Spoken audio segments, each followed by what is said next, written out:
Super Necromancer System. Written by John Dover. Chapter 399 The Search. It all happened so fast. In one moment, Valera was right in front of Aldrich, her shield readied, her newly regenerated fist eagerly clenched to bash in the foe known as Kinesis's head once more. Her previous blows had struck true to great effectiveness, after all, cracking open a hole in that annoying jar head. But then everything changed. The entire room, full of golemic contraptions that she now knew as drones and fridges. Yes, she had been studying avidly whenever she could about the real world on the marvelous invention known as the net, just collapsed in on itself. It was like the fabric of space was held up by just a few safety pins, and those pins had been loosened in one fell instant. Reality broke. The firmness of the ground, the graze of the metal tiles, the dry coolness of the air, all of it just swirled together into a mass of everything that became nothing. As that happened, Valera felt all the magical power coursing through her instantly disappear, rendering her near powerless. It was a common misconception that only mages used mana, but that was simply not the case. Every being of Elduin had mana within them. That was the fundamental fuel through which any power, both mystical and martial arts based, manifested. Similar to the ether of this new realm that could be used for countless different effects ranging from fueling golems to granting humans wondrous powers. It felt like she had stepped into a void, a lifeless area where absolutely no mana could exist. There, it was impossible to use any martial arts, spells, or even the vast majority of racial abilities. One could only rely on their natural physical strength or, very rarely, some innate passive powers. When reality collapsed, it tore aside like a trapdoor to reveal a yawning pit of darkness. That darkness pulled her in with inexorable, irresistible force, and there, she lost all track of Aldrich. She knew she was falling, but she did not realize how fast until little specks of gray came into her vision, far into the horizon, and then passed over in an instant before she could even tell what they were. However, Valera was a warrior. A trained one, too. She remembered her captain from the Midnight Order. How he could catch arrows from even the most expertly trained of elves in his hands. Or even iron balls from dwarven cannons. When she asked him how he could see the projectiles coming at him, projectiles too fast for even trained eyes to catch, he had responded coolly, a warrior that deals with only that which he can see is no true warrior at all. It had taken decades of training, but Valera had come to understand what he meant. Martial arts was, at its basic level, a game of predictions. Move before the enemy moves to secure victory.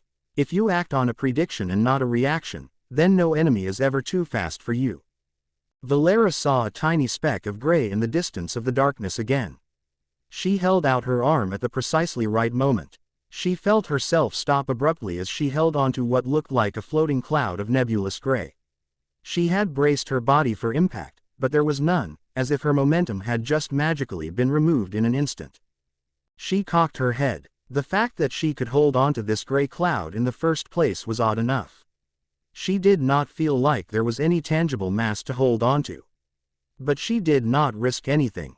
She kept a tight grip within the cloud. As she did so, something odd happened. The gray color from the cloud began to leach into her body, which she now realized was completely black, just like the rest of the endless void around her. The gray gave color back to her body, and at first, she panicked as it crept through her arm. It was the same gray that had gotten on her when she bashed Kinesis's head open. But unlike before, the gray did not break her apart. Instead, it gave her power. It was not mana, nor was it ether. If it was either, she could use her abilities again. Author's note. I don't know if this has been mentioned, but game world beings can use ether like mana. But converting mana into ether is so far impossible, preventing alters from using mana. Valera could not use this odd power, but it gave her what she could best describe as weight. Before, when she was shrouded in darkness, she felt like part of the infinite void around her, just more darkness inevitably destined to be pulled down into whatever lay below. But with the gray coloring her body, she felt more stable, more anchored. She tentatively let go of the cloud, and she realized she did not fall anymore. But when she got away from the cloud, the gray started to leach back out from her body. Once all the gray faded, she would start to fall again. She could move around freely in this dark space, and she gingerly reached out and touched the gray cloud again. It recharged the color in her body, stopping her from falling into oblivion once more. What is this? Where am I? Valera wondered out loud. Her lips moved, but no sound escaped from them. It seemed that in this realm, there was no such thing as sound. Regardless, those were questions to shelve for later. What she needed to do now was find Aldrich. But where? Valera stood atop the cloud, looking all around her. There were just vast stretches of darkness. In the distance, again, there were a few gray specks, probably clouds just like this one she could hop onto to recharge her existence. She tried to focus, to link herself to Aldrich mentally, but it was impossible. Not only did she not have the mana to do that, the connection was completely severed to begin with. Did that mean Aldrich was dead? No. Valera shook her head. This realm did not seem innately harmful. Most likely, Aldrich had been sent hurtling down the darkness like her. But she bit her lip, anxious. Aldrich did not have nearly the same physical stats as her. His reaction speed was not there. And though he was a trained fighter in this new life, more trained than he had been in Elduin, he was not at her level where he could master Inception, the martial principle that let her get a hold of herself even whilst moving impossibly fast. And what she had seen in that brief moment before the room collapsed worried her. It was Relentless. His red dot eye had turned off, probably from the mana disappearing. Whenever a living armor was disabled, they became complete dead weight to whoever wore them. The wearer suffered blindness, immobilization, a debuff to their stats, and many more debilitations. For so long, Relentless had been a tremendous asset to Aldrich. And now, he ended up being a prison. Had Relentless not been there, Valera could believe that Aldrich could have caught a cloud like her. But the fact that Relentless bore down on Aldrich meant that he would have been severely disoriented for a few seconds, and that was more than enough time for him to be sent hurtling vastly further than her in this pit of emptiness. Valera grit her teeth. But no matter what, Valera would find him. She would find him in this infinity even if it took 1,000 years. Just as she resolved herself to do this, hope flickered in her heart. She felt a faint connection from Aldrich. It came from the special link they shared as chosen undead and master. One that was magical in nature. She did not know how it happened, how any trace of magic could appear in this empty realm, but the how did not matter so long as she could sense it. She visualized it as a small thread of white that flowed in front of her, but it did not stretch out long before the darkness ate it up. It was basically just a compass that gave her Aldrich's general direction. And, as she suspected, he was deeper down. How far, she did not know. Most likely an unfathomable distance. Distance, though, did not matter. Even if there was an infinite separating them, somehow, eventually, she would cross it. With that resolve in her heart, Valera pushed off the cloud, moving down towards the unfathomable darkness below to save her love. Chapter 400 Usurper. In the necropolis. Your usurper is in quite some trouble, Mel. Is that why you called me here? To save him. Medulla stood before the bell tower at the peak of the necropolis. There, beneath the pillar of green energy that fueled the entire necropolis was the Death Lord. Gone were her usual regal robes of silky emerald and lavender.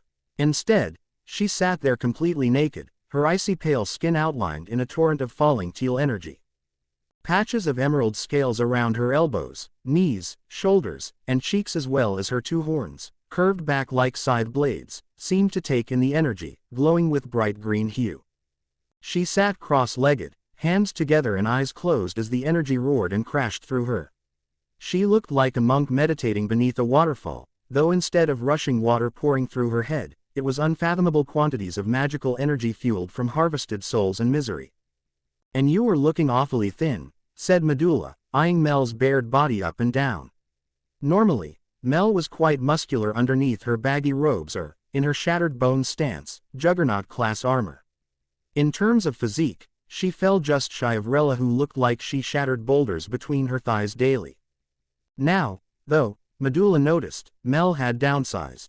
Her muscles were not entirely gone, but she only looked athletic, not at all like the proud, skull-splattering warlord she had once been. I am trying out a diet, said Mel with a smirk.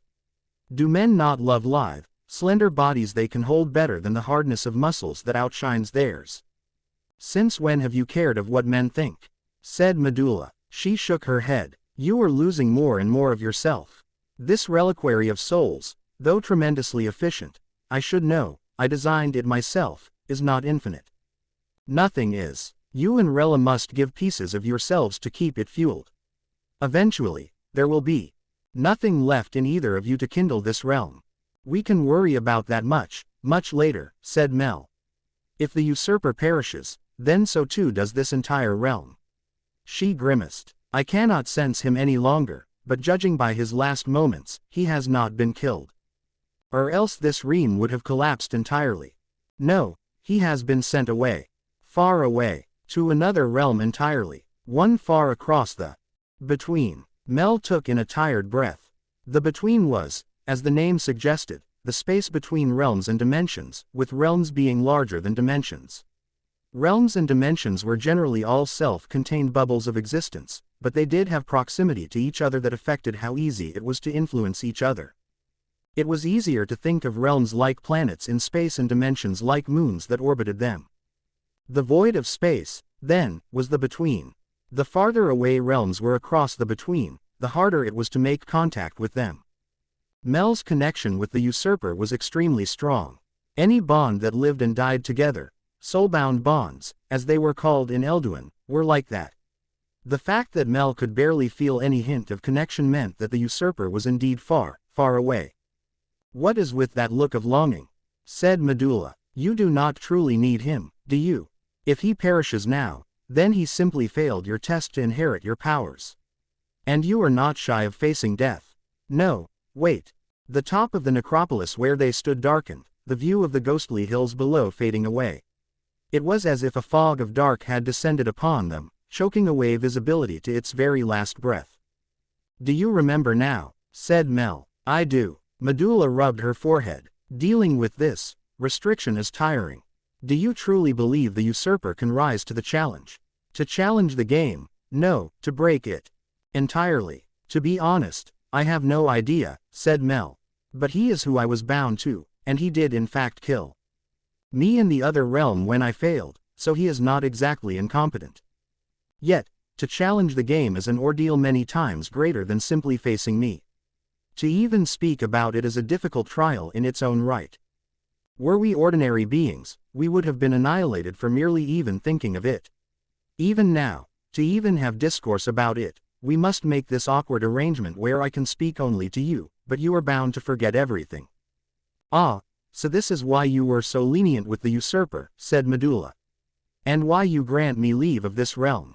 Once you are fully usurped, the usurper will inherit your knowledge of the game, bypassing your bind of silence.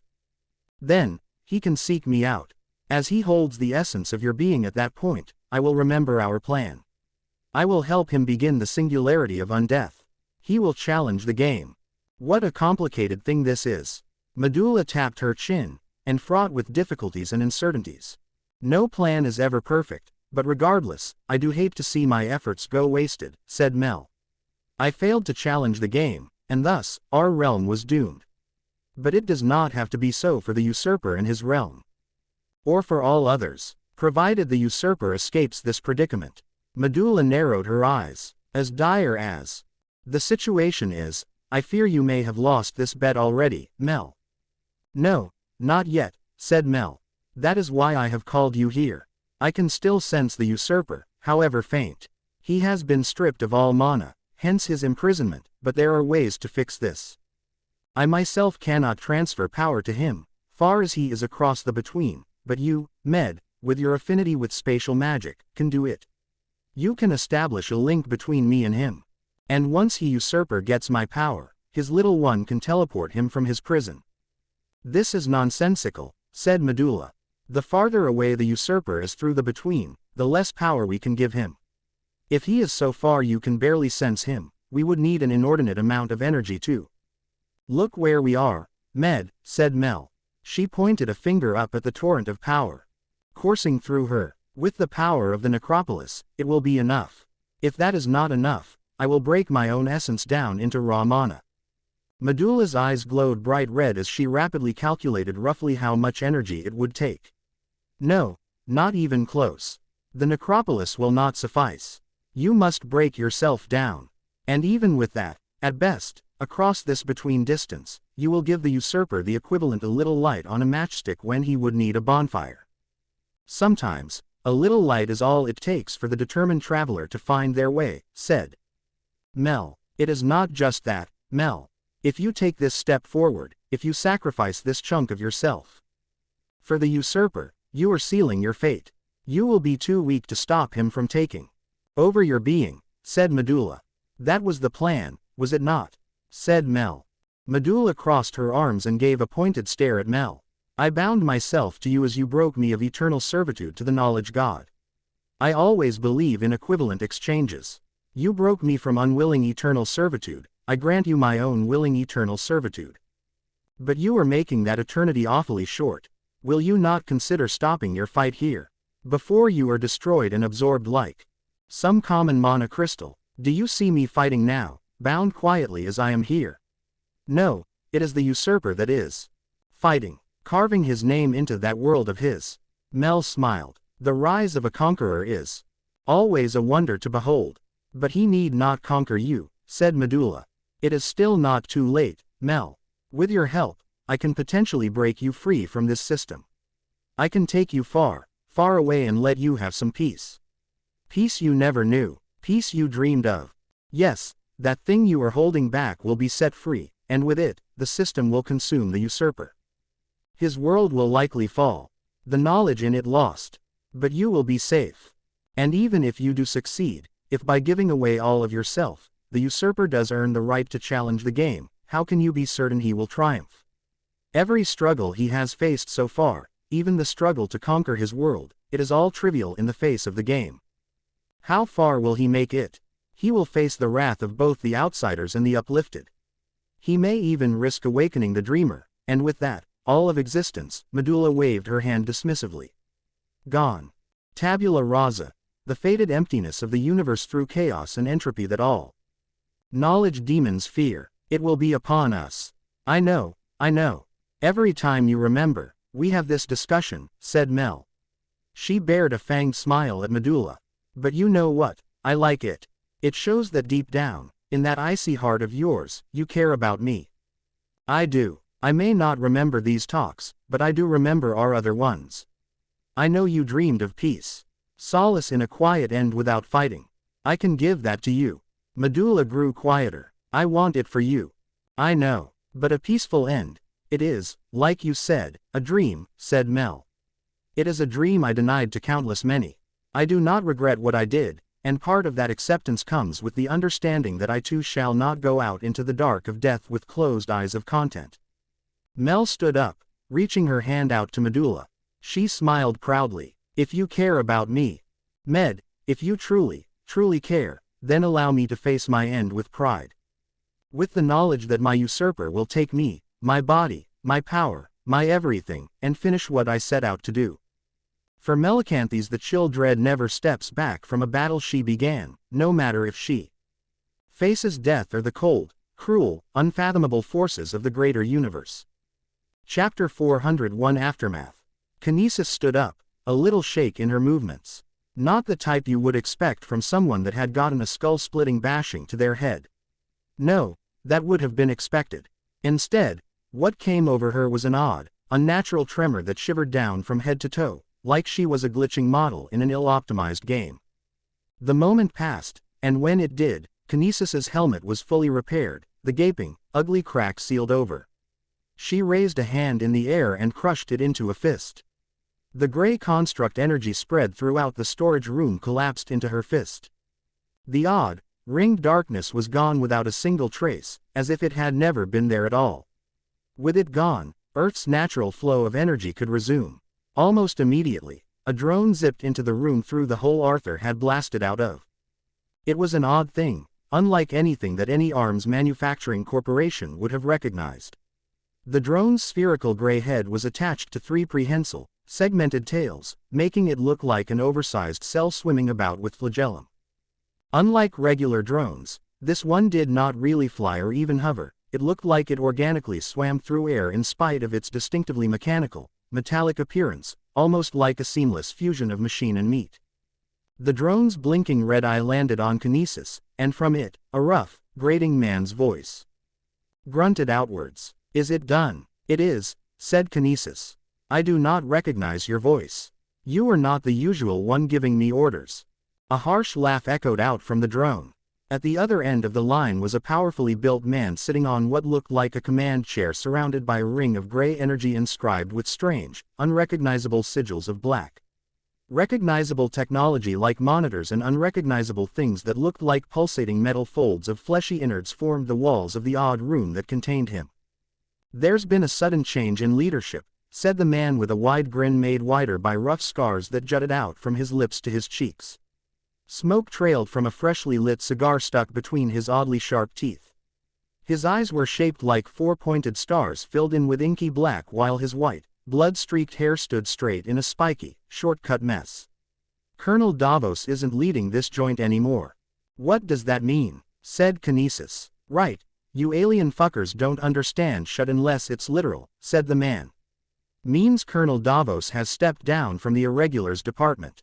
"Stepped down? That is not possible. The department operates utilizing the Mother's Shell and psycho-dimensional networks, and those are bonded only to those she chooses as her Kain." "True, but there's another way to get in the Mother's good graces," said the man. He wiped his mouth, and blood stained a streak across his face. Kinesis understood. "I see now. You have defeated Colonel Davos and consumed his blood. You figure things out quick, don't you? The United States government does not oppose to this shift in leadership. Government likes whoever can get results. And old Davos was being a little too nice for his own good. If he had more balls, this Thanatos shitstorm would have been squashed on day one. I would have personally nuked that alien fucker as soon as he showed up from his pit in Haven," said the man. He spat in disgust, but Davos was too weak. He gave books to Thanatos and said he felt a determination in that thing's voice that'd help humanity. What? A load of shit, but that won't happen anymore. Won't let alien scum walk all over the states and this world, taking advantage of our goodwill like parasites to get stronger and stronger. What about 22? I predict she will oppose your control over her. It does whatever I tell it to do, whether it wants to or not, said the man. And you're asking too many questions for a walking, talking outworld disease. You made sure to kill Hammerhead, yeah. I did, niece. And the zero factor, you confirmed it works. I have confirmed that it can eliminate any flow of positive energy whether it originates from this planet or not. That's what I like to hear. Managing to steal that sample from the Panopticon was one hell of a godsend, I tell you. Once we finish synthesizing that up, it'll finally be time to free humanity from not just you alien scum, but the hive mind too. Now isn't that something to get excited about, I am not concerned about the progress of your species. However, I desire to reconfirm the status of my previous agreement with Colonel Davos and the United States government. What? Think I'm not trustworthy, is that it? Yes, Kinesis replied bluntly and without hesitation. The man grinned. Well, guess that's one thing I like about you. You're honest. Though that doesn't count for shit if you're not human enough to know the weight behind a lie. But don't worry, S-class dog, your deal's still intact. You help us clean house and take over, and we'll connect you back to the core and send you right back onto your home, wherever the hell it is.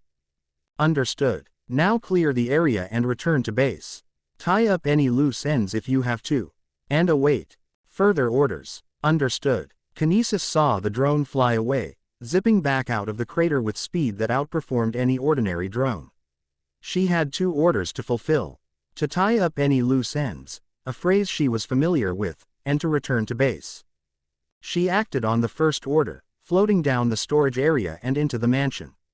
She descended 3 stories until she reached a room secured with fortified metal doors.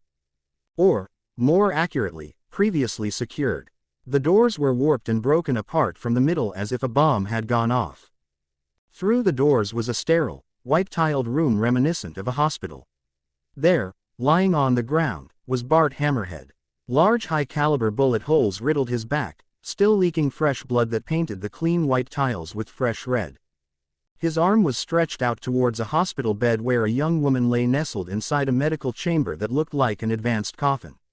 Tubes and wires jutted out of the chamber and into the woman, particularly around her lungs and gills, giving her the support to breathe. Kinesis briefly analyzed the room. Bart Hammerhead's death would be ruled as an unlucky case of rogue AI involving Arthur. The high-caliber rounds that killed Hammerhead had been made from Kinesis's energy constructs but were created to exactly match the ammunition available to Arthur and the drones under his control. The cause for Arthur's sudden insanity would be ruled as infiltration from Thanatos, who would no longer be present to defend himself, giving casus belli for the United States government to enact strong action against Haven. In addition, Caliburn, a company that had long opposed the U.S. government by refusing to compromise itself and share data it had on high-profile clients to the government, would now lose a massive amount of trust among its customers, most likely destroying it completely. But Kinesis did not care much about these results, if at all. All she cared about was the orders she was given. Each one took her one step closer to returning home. Back to the formless gray. Back where she would become whole again. Kinesis pointed her arm towards the girl entombed in the coffin that gave her life. Bullets shaped in the air beside her hand. The girl's chest heaved up, then down in rhythmic, mechanically assisted motion. Her eyes were closed, her body still, unable to resist or, indeed, perceive anything at all. Kinesis put her hand down. The constructs faded. She had only been given an order to tie up loose ends. That was a vague statement open for interpretation. At its baseline, it meant there could be no survivors left. But this fragile lifeform would die soon anyway. The networks in this domicile would shut down in minutes.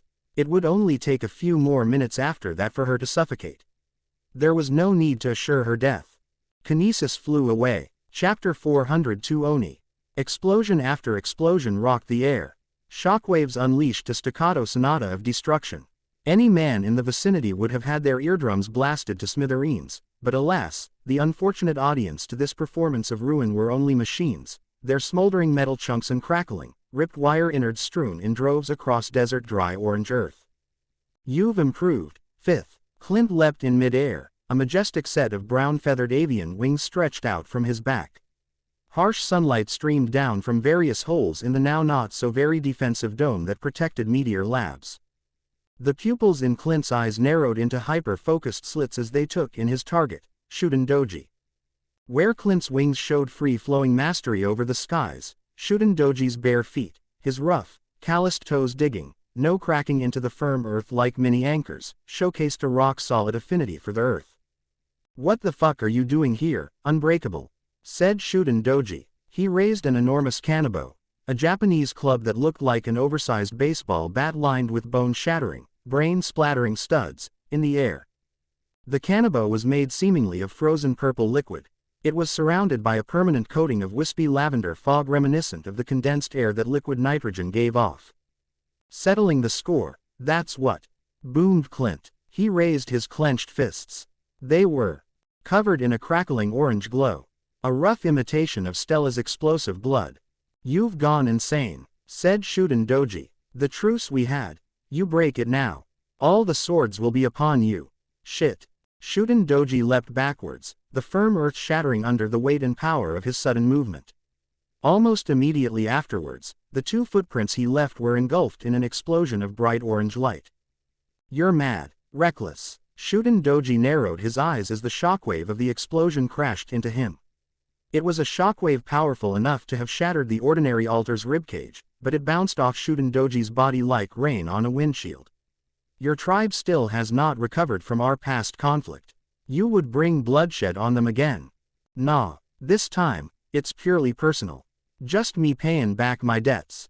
The aftermath of Clint bringing down two explosive fists on the ground drove up a cloud of debris, making nothing but the reds of his gleaming eyes visible. Shuden Doji noticed they were glowing a shade brighter than usual. He placed his kanabo in front of him, in line with Clint's gaze. Red-hot beams slammed into Shuden Doji's icy club with a sizzling impact. The kinetic force was enough to send Shuden Doji skidding backwards, but not by much. The club did not melt, either. Shuden Doji could breathe out alcohol as intense fire, but he could also do the reverse. He could change the chemical structure of alcohol and structure it into an incredibly dense, battle-ready frost structure. He hasn't improved at all since 5 years ago, thought Shutendoji as he carefully moved his kanabo in line with Clint's gaze, preventing the beams from hitting him. He's grown complacent, but I can't blame him. I would have too if I had that logic-defying, cheat-like ability of his. You've improved a lot, reiterated Clint. The force of his eye beams had scattered the dust cloud, revealing his towering, muscle-bound figure. He had on no clothes at this point, destroyed as they were by repeated explosions, both from his own and from tanking. Shutendoji's plate-like armor scales covered most of Clint's body. His genitals, a potential weak spot unneeded for battle, had disappeared upon sensing a fight. A good thing, too. Fighting naked men is not something I relish, thought Shutendoji. But it won't be enough for me. This time, I'll stick to you. I'll make sure to evolve past anything you throw at me. I'll make sure you're dead, said Clint. What changed? Said Shutendoji, his tone accusatory. What drives you now to seek me out? After years. Like I said, a score to settle. Nonsense. Shutendoji spat out. You killed my fellow swords. You killed my students. Before that, when you destroyed Bushido, you killed my father, my uncle. You massacred hundreds of innocents. Husbands, wives, daughters, sons. Yet you dare to fight in the name of your loss. One measly lover. Clint stopped mid-step, his jaw set. Before, his eyes were serious but not particularly driven. Now, they were driven by cold, long-nurtured anger. Then how about we put our losses on the line? What? Asked Shutendoji. He held back a desire to involuntarily step back. Your losses against mine, said Clint. If you win, you get to give justice to all those countless lives you're talking about. If I win, I get to prove my wife's loss was deeper than everyone you're jabbering about. What kind of might makes right philosophy is that? More nonsense. You're right, it is nonsense. But that's the thing. Loss is nonsensical. It hurts hard no matter what the numbers say or how the scales lie. Clint's arm morphed, splitting down the middle. Muscle fibers and severed bone detached and rearranged into a bladed structure. A metallic gray sheen covered over the bio blade for a final glossy touch. Then you fight to soothe the pain. The old wounds. Shutendoji shook his head. Killing me will not heal that pain. If it did, you would have come for me far sooner, when the hurt was still fresh. Maybe, maybe not. I'll let your corpse know whether you were right or not. Clint disappeared, skin refracting light into pure invisibility. Shutendoji remained calm and waited. Then, he sensed it. Subtle changes in wind pressure from behind him. He reacted with the adaptability of a trained professional, no, more than a simple experienced merc. A sword, one of the best fighters in the entire world. His power was classed under the trump category that involved abilities that overlapped across multiple categories. In this case, his power could convert alcohol into several different effects. There was, as he showcased now, the creator class ability to create ice constructs. He also had the blaster class ability to breathe fire or explosive fireballs. But to truly dance with the top of the top, where physical powerhouses were a dime a dozen, Shutendoji relied the most on his abilities augmenter category application. He could circulate alcohol throughout his veins and convert it into a body-strengthening agent, dramatically increasing his physical stats, his strength, speed, and even reflexes, at the cost of increasing his drunkenness. Shutendoji swayed backwards, folding back at the waist like he was an extreme limbo master.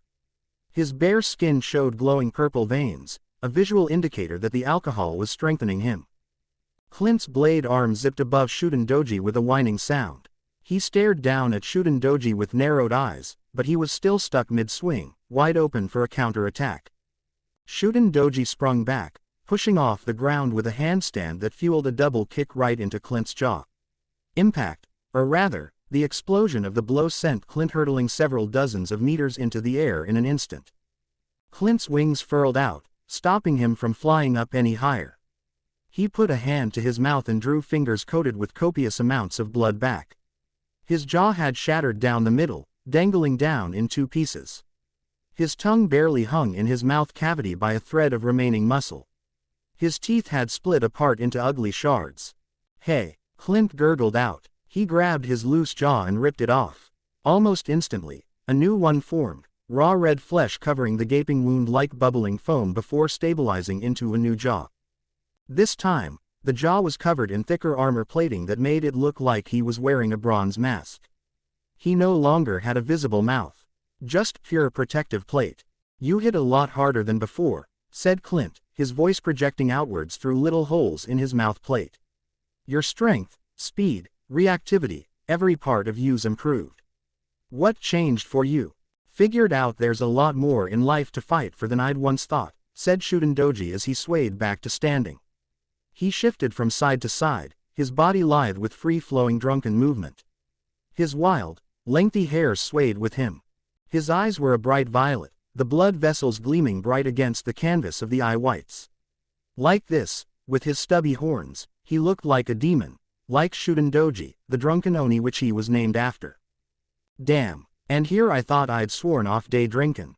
He glared up at Clint with shaky, unfocused eyes, but Clint knew better than anyone else that those drunken eyes were 1,000 times more threatening than any other expression Shutendoji could have made. I tried talking ya out of this, I really did. But if it's a fight ya want, then it's a fight gonna have. Chapter 403 Happiness 2. Years passed. At 17, the boy became less a boy, but not quite a man. A real man, his father often told him, was marked by self-sacrifice. The will to give away a piece of yourself for someone else was what made man more than simple beast. Not just that, it made man into something greater than themselves. It made a man into a hero. And now, the boy had a chance to prove himself. It's over, the boy said, his voice accented with a wheeze speckled with blood. His hero costume was a good match of colorful and military with a meshweave black bodysuit balanced out with circuit-like streaks of glowing light, almost white-green. The streaks drew out an insignia of a three-pointed shield on his chest, the symbol he had chosen to represent himself as a hero. That symbol was now thoroughly defaced with a smoking diagonal char running across it, almost as if someone had taken a superheated pen and crossed the entire thing out. The skin revealed by the line was red and raw, thoroughly burned and beaten through battle. No, it's not. Another boy of the same age floated in the air, a dozen or so meters away. He had on a plain black bodysuit, one with no real flair to it, mass-produced and soulless. His face was by every definition the archetype of the Golden Era comic book hero. Square-jawed, radiating strength. But his eyes, his bright golden eyes that did not so much shine as they did burn, were searing mirrors into a tortured soul. Look around you, Seth. The boy who wanted to prove himself a hero motioned around him. There was nothing but smoking rubble and above, a night sky with a pale moon that looked down with indifference, the same kind of indifference it must have had in the many millions of years it had seen disaster after disaster come and go upon the surface of its host planet. Blackwater's nothing but rubble. Solomon Solar's been captured. The rest of the tridents been busted. There is no great revolution. There is no new age of villains. There's nothing left for you to fight for. But there is, said Seth Solar. When he spoke, his breath distorted the air with heat waves. His golden hair, once slicked back, now shimmered up in the air like live flames. Bright, sunlit cracks traveled across his hands, his face, his entire body, like he was a porcelain doll ready to shatter into pieces at any moment.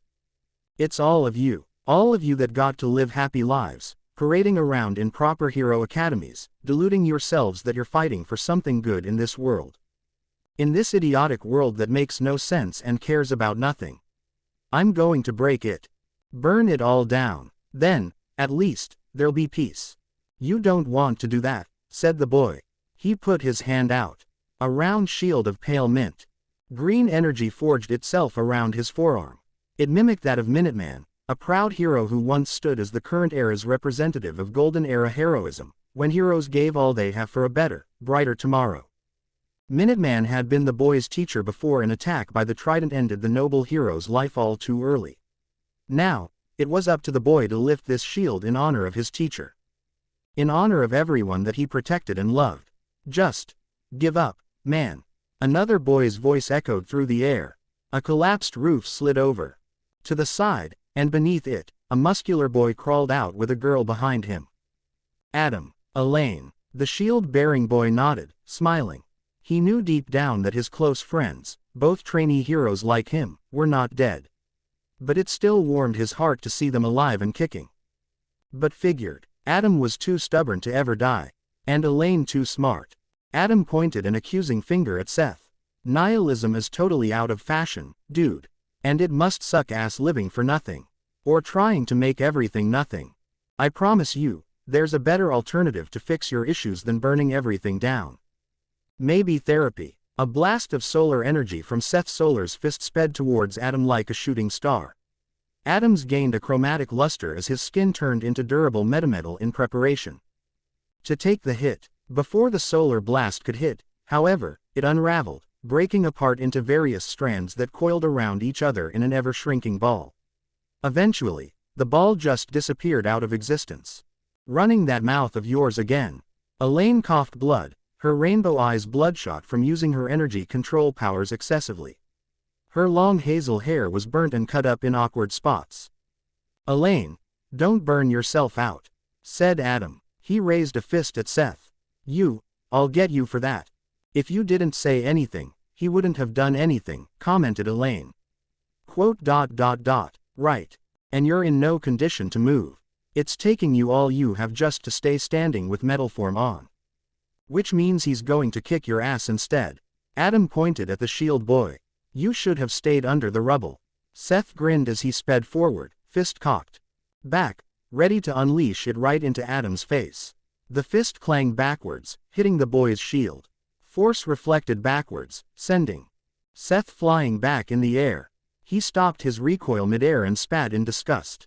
Your friends are just sitting ducks. Weakness that'll anchor you down, make you waste energy. Sooner or later, they'll be the death of you, said Seth. I don't care, said the boy. A hero is meant to protect, no matter what the cost is. Yeah, that's so, Seth laughed. Then he laughed some more, doubling over, losing his breath in his peels. Did he go nuts? Whispered Adam.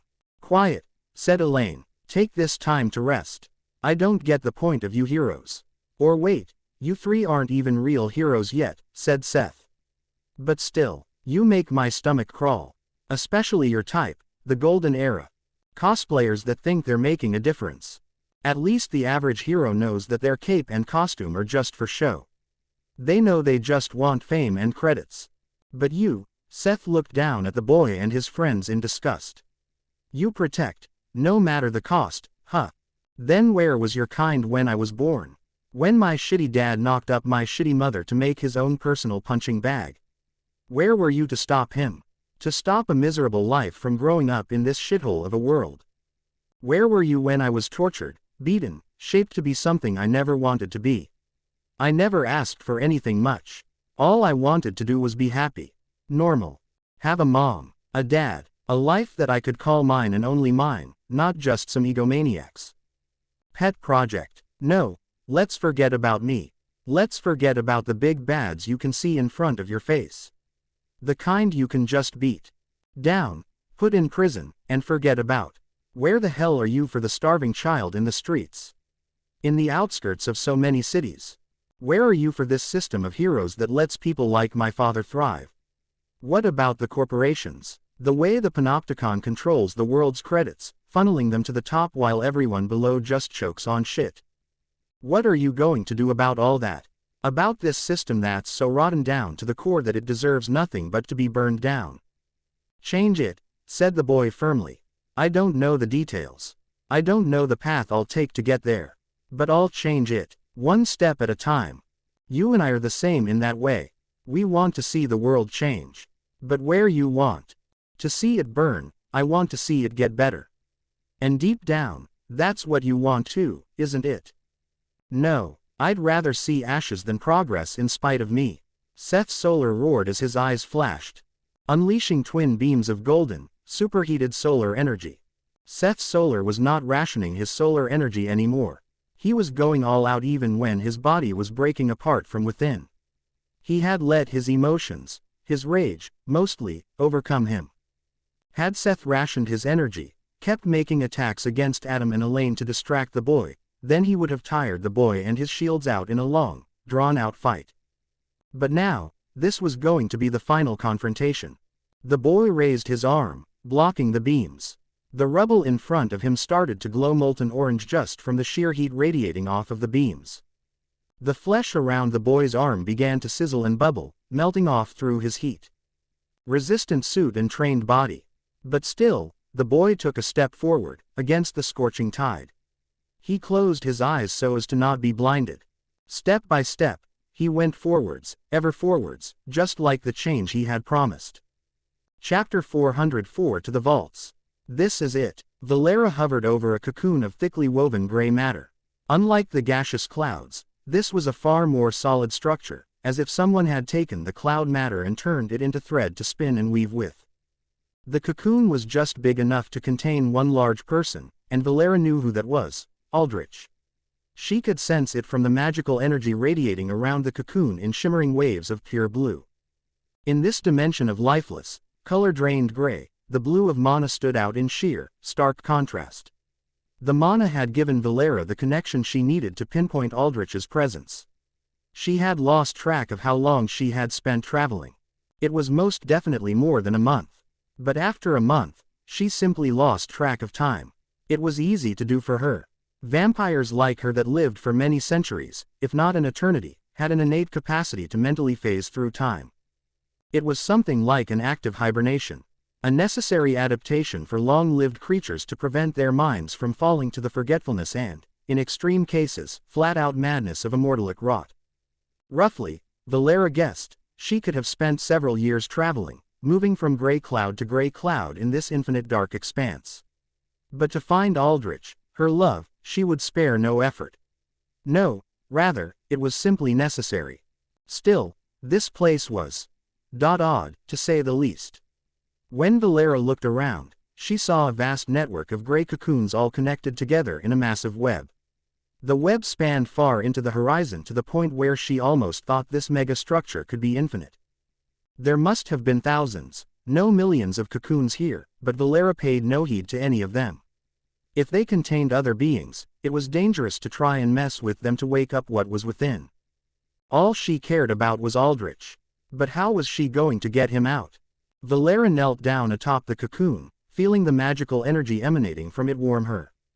Her gray body regained proper color as the mana infused back into her. In the first place, she had little idea where this mana was even coming from, but she did not complain. The fact that it was here was a godsend. With it, Aldrich could teleport them out once he awakened. The awakening part was the important thing here. Aldrich was in a dormant mental state here, preventing him from using the mana given to him. Liches and undead could enter dormant states to pass time, say, for example, when resting in tombs of graves or whatnot. It was a form of hibernation to reset the mind and counter immortalic rot. But somehow, Aldrich had been forced into a dormant state. Normally, Valera could awaken him with telepathy, but it was impossible to reach him through the cocoon. However, Valera tentatively sunk her hand into the cocoon. It yielded surprisingly easily. She felt her hand sink into what felt like water. Sensing no harm, she put an entire arm in. She felt it plunge into a deep space far larger than what the cocoon showed from the outside. Aldrich was deep within this strange dimensional prison, and, though it was hard to tell, Valera could sense that the further she went down, the stronger her link with Aldrich became. If Valera dove down fully, swam into the heart of this cocoon, then she determined she could touch with Aldrich's mind again and forcibly awaken him. There were so very many things to consider, though. What if there were threats within? What was within in the first place? Would she actually be able to awaken him, even if she managed to make contact with him? And if she dove deep enough, what guaranteed that she could get out? Valera shook her head. All her doubts, questions, and fears dissipated. The man she loved needed her. That was all the reason she needed. Without hesitation, Valera sunk into the cocoon. Arg. When is this going to end? Falco hunkered down behind a metal crate, hands over his head. His Aztec Enervator-2 was out of his hands, dangling from a smartlink cord attached from gun barrel to his wrist port. Ahead of him, In a narrow hallway, a ceiling turret unleashed a constant salvo of bullets, as did several humanoid battle bots wielding SmartLink rifles of their own. "We wouldn't be in this spot if you didn't trip the motion sensors in the first place," said Chris, taking cover beside Falco. "My cloud disables cameras and surveillance from hiding us, but tripping a physical sensor's going to mess shit up no matter what." "I'm sorry, okay, I didn't see it," protested Falco. "Now the elevators are locked out." Chris put his knuckles to his forehead in frustration. "We have to go down 3 extra floors that we wouldn't have had to get to the vaults." "It's fine." Diamondback's voice rung clear through the earlink comms. The turrets and drones redirected their aim from the crate to straight down the hallway, right to Diamondback as he trudged forwards without giving a damn for cover. Or, to be more accurate, with his diamond metamaterial skin, he was the cover. "Intruders detected. Utilizing lethal force." The drones chanted in robotic unison, firing at will. All the bullets pinged off Diamondback, even the high-caliber rounds from the turret. Diamondback sprinted forward with heavy, clanking steps like an armored tank, ignoring everything thrown at him. He leapt into the air and grabbed the turret, his crystalline blue hands sinking into the metal with a wrenching grip. With a grunt, Diamondback tore the turret right off in a shower of sparks and shredded metal parts. He spun to make momentum before tossing the large turret at the drones. The turret was like a cannonball, shattering the first line of drones in half outright while knocking more behind backwards. The rest, Diamondback dealt with methodically, throwing out palm strikes that shot out diamond buckshot that shredded through the battle bots like they were made of paper. "Fine, I would have thought you would be the last one to be fine with this," said Chris. He was not the type to raise his voice, but he was getting close. "What's done is done. How we adapt to unforeseen events is how we'll succeed," said Diamondback. "There's no point wasting emotions and energy on mistakes." "Cleared out the Cyclops here," said Stella's voice. She, Tox, Ace, Alan, and Alexis were at the other end of the hallway where they were dealing with 2 Cyclops bots. Diamondback had taken Chris and Falco, the weaker members of the group, past the dangerous Cyclops to the end of the hallway where Chris could jack into a control panel and open up the doors to the next floor. "Good," said Diamondback. "Any losses?" "No. EMP charges don't work as well as you advertised on the Cyclops." "They can still move around," said Stella. "But it does mess their aim and movement up. Enough that dealing with them was just a matter of breaching their tough hides over time." "They must have upgraded," said Diamondback. "The data we got from Casimir about this place is about a year outdated. But upgrading bots as high-end as the Cyclops would have taken time and resources." Diamondback trudged forward, thinking while throwing out diamond shards on autopilot, as if the drones were just minor nuisances. "It's like they expected this place to get attacked. They couldn't have predicted us," said Stella. "Unless there was a tiny-ass chance that they had a seer with them." Seer was the term given to psionic-class alters who could see through the flow of time. They were extremely rare, with only a select few individuals even known to have this ability across the entire globe. And even then, most could only see into the past. Seeing into the future was deemed near impossible, with most visions being extremely inaccurate. The only alter in the world who had relatively accurate visions was Prophet, who was part of the Awe, and he could only give vague visions of wide-scale disaster. "Nothing specific. Unlikely, like you said," said Diamondback. "What I'm thinking is that they've made some breakthroughs here that's netted them something valuable. Something worth upping the security over. Well, whatever it is, we either blow it the fuck up or we take it," said Stella. "Agreed. The mission stays the same. I've cleared the way to the next floor, but stay on your toes. The defenses are light now, but they know we're in here now. And anyone that isn't blind or stupid will know we're after the vaults. We don't have the element of surprise anymore. They'll have time to stack their defenses sky high down in the vaults." Chapter 405, Subject 6A. "Quickly, get the N-ring out of here." A voice that strained to stay loud against the weathering effects of age blasted through the hazmat suits of every scientist on the RRF ring research floor. "Initiating ring lockdown procedure," said Emmy. She sprinted over to the main control panel monitoring the N-ring. Flashing alarm lights on the ceiling cast a threatening red hue over the entire research floor. They were soundless so as to prevent the N-ring from reacting too much, but the silence only made the situation that much more tense. Emmy pressed the wrist of her suit against the touchscreen. The screen read a strip of light on her suit and reacted. The images and numbers showing the ring's structure and stability disappeared. Instead, large red letters spelling of lockdown covered the now blackened screen. The metal tiles and panels under the N-ring's spherical container opened up, revealing a tubular pathway that led further undergone, down into the deepest depths of the vaults. Several voices echoed through the scientists: communications, energizing magnetic rails, booting anti-gravity stabilization, encasing the ring with null alloy shielding. Mechanical arms attached interlocking pieces of vantablack null ore around the N-ring container. The tube underneath it lit up with twin strips of light as the magnetic rail system readied. In the span of 10 seconds, everything was ready. This was technology on par with the best labs in the world, those funded directly by the panopticon or megacorporations. Nobody would have expected something like this to be in the desert wasteland dumps in the middle of nowhere, especially not in Meteor Labs, a research center that, on paper, focused on variant cell culture grafts, an incredibly oversaturated field dominated near entirely by Sheshnaga and its heads. The N-ring container slid down, guided by a magnetic rail system that ensured a speedy and stable escape. It would head down to the lowest floor of the vaults, in a specially designed chamber that was, for all intents and purposes, absolutely impenetrable. "What's the deal? What's going on?" said a scientist. "Drive Ziegler, your orders." "I am assessing the situation," said Dr. Ziegler, head of the research team at Meteor Labs. A former U.S. government researcher who was even now wanted with a bounty of 10 million credits, a S-rank bounty, solely from the knowledge he had about alien technology.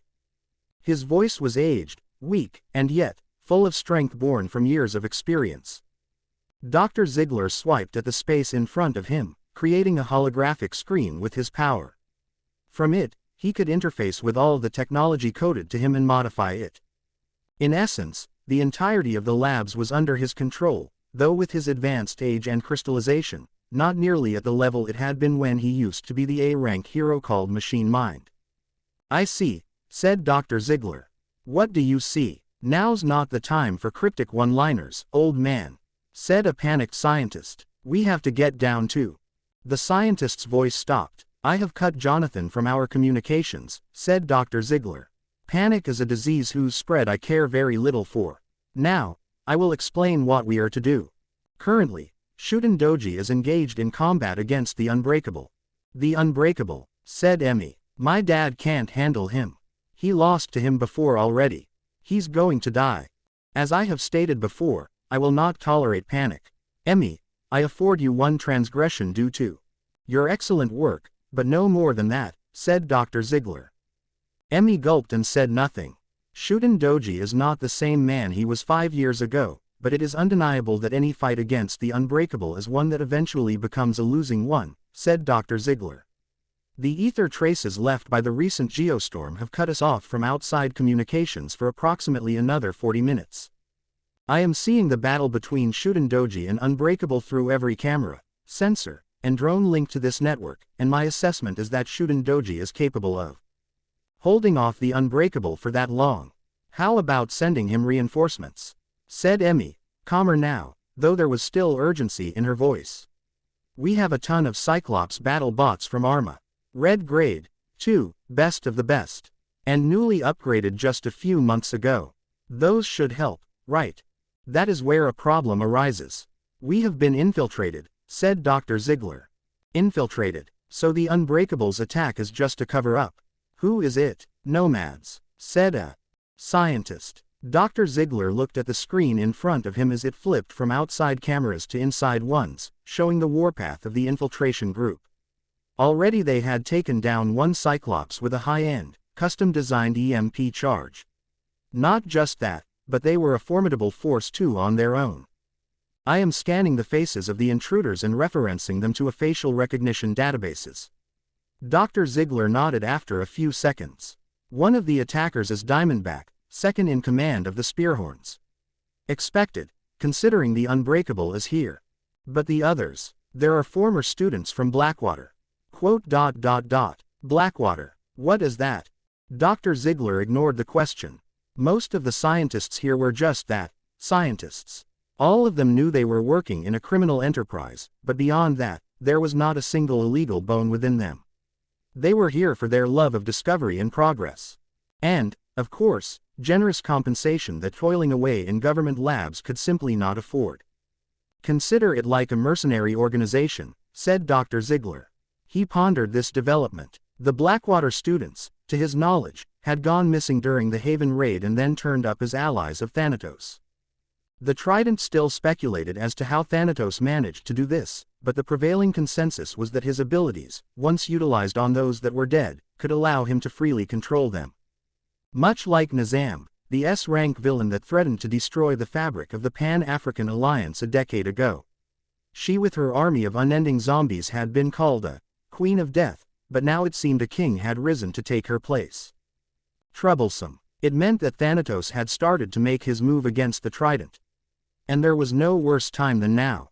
With Thanatos housing Casimir and causing the Red Circle slaughter, it was inevitable that conflict would soon bubble. But this was much too soon. The executives thought that Thanatos would have too much on his hands establishing his new Sentinel state to worry about the Trident. It was why the Prongs were rapidly mobilizing to defend Blackwater until they could find a suitable techno to inherit the machine heart. Or, perhaps, did Thanatos know?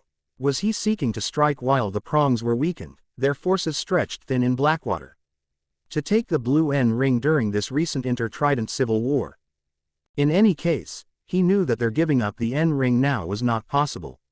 It was one of the keys to control the world. To understand beyond this world, too. To give it up to the hands of a megalomaniac Lord of Death was an utter waste. Stevenson, Garrick, Reed, you three come with me, said Dr. Ziegler. Emmy, take the rest of the team down to the bunker. Take refuge there and maintain diagnostics over the N-ring's condition. And what about you, Doctor? The infiltrating force is dangerous, but not outside of my scope to handle, said Dr. Ziegler. He paused as the screen in front of him showed the face of Ace.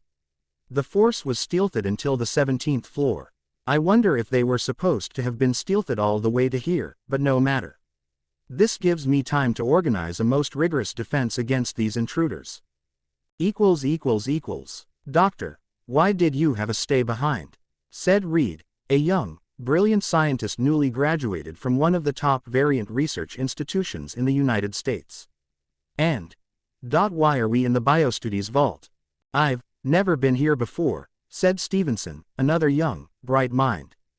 It's creepy, commented Garrick, the most talented of them all, being here at the young age of 17. They were in a rectangular room about as big as an empty warehouse.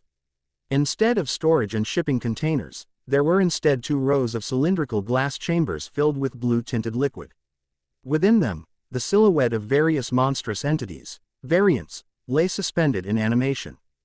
The vaults were organized into 3 different storage units. One for weaponry, one for biological specimen, and another for extraterrestrial containment. Aside from Dr. Ziegler, nobody, not even the lab staff, were allowed entry into the vaults without explicit authorization. I require your assistance, said Dr. Ziegler simply.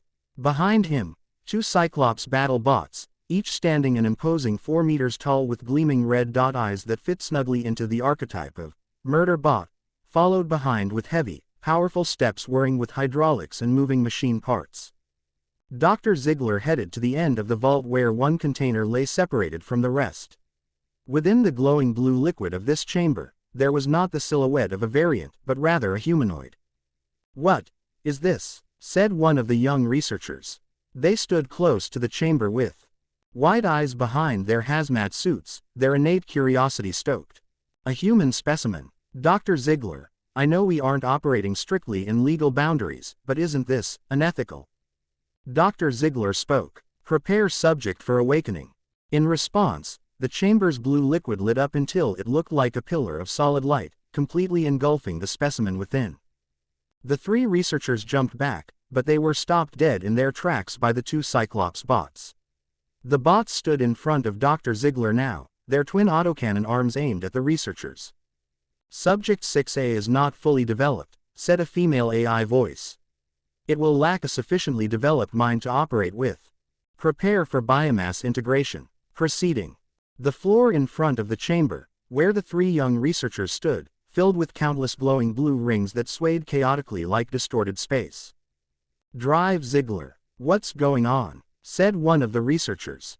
The three young scientists tried to move away only to find their feet were anchored to the ground, the blue rings wrapping around their feet in a chain link of energy that crawled rapidly upwards, attempting to enmesh them whole.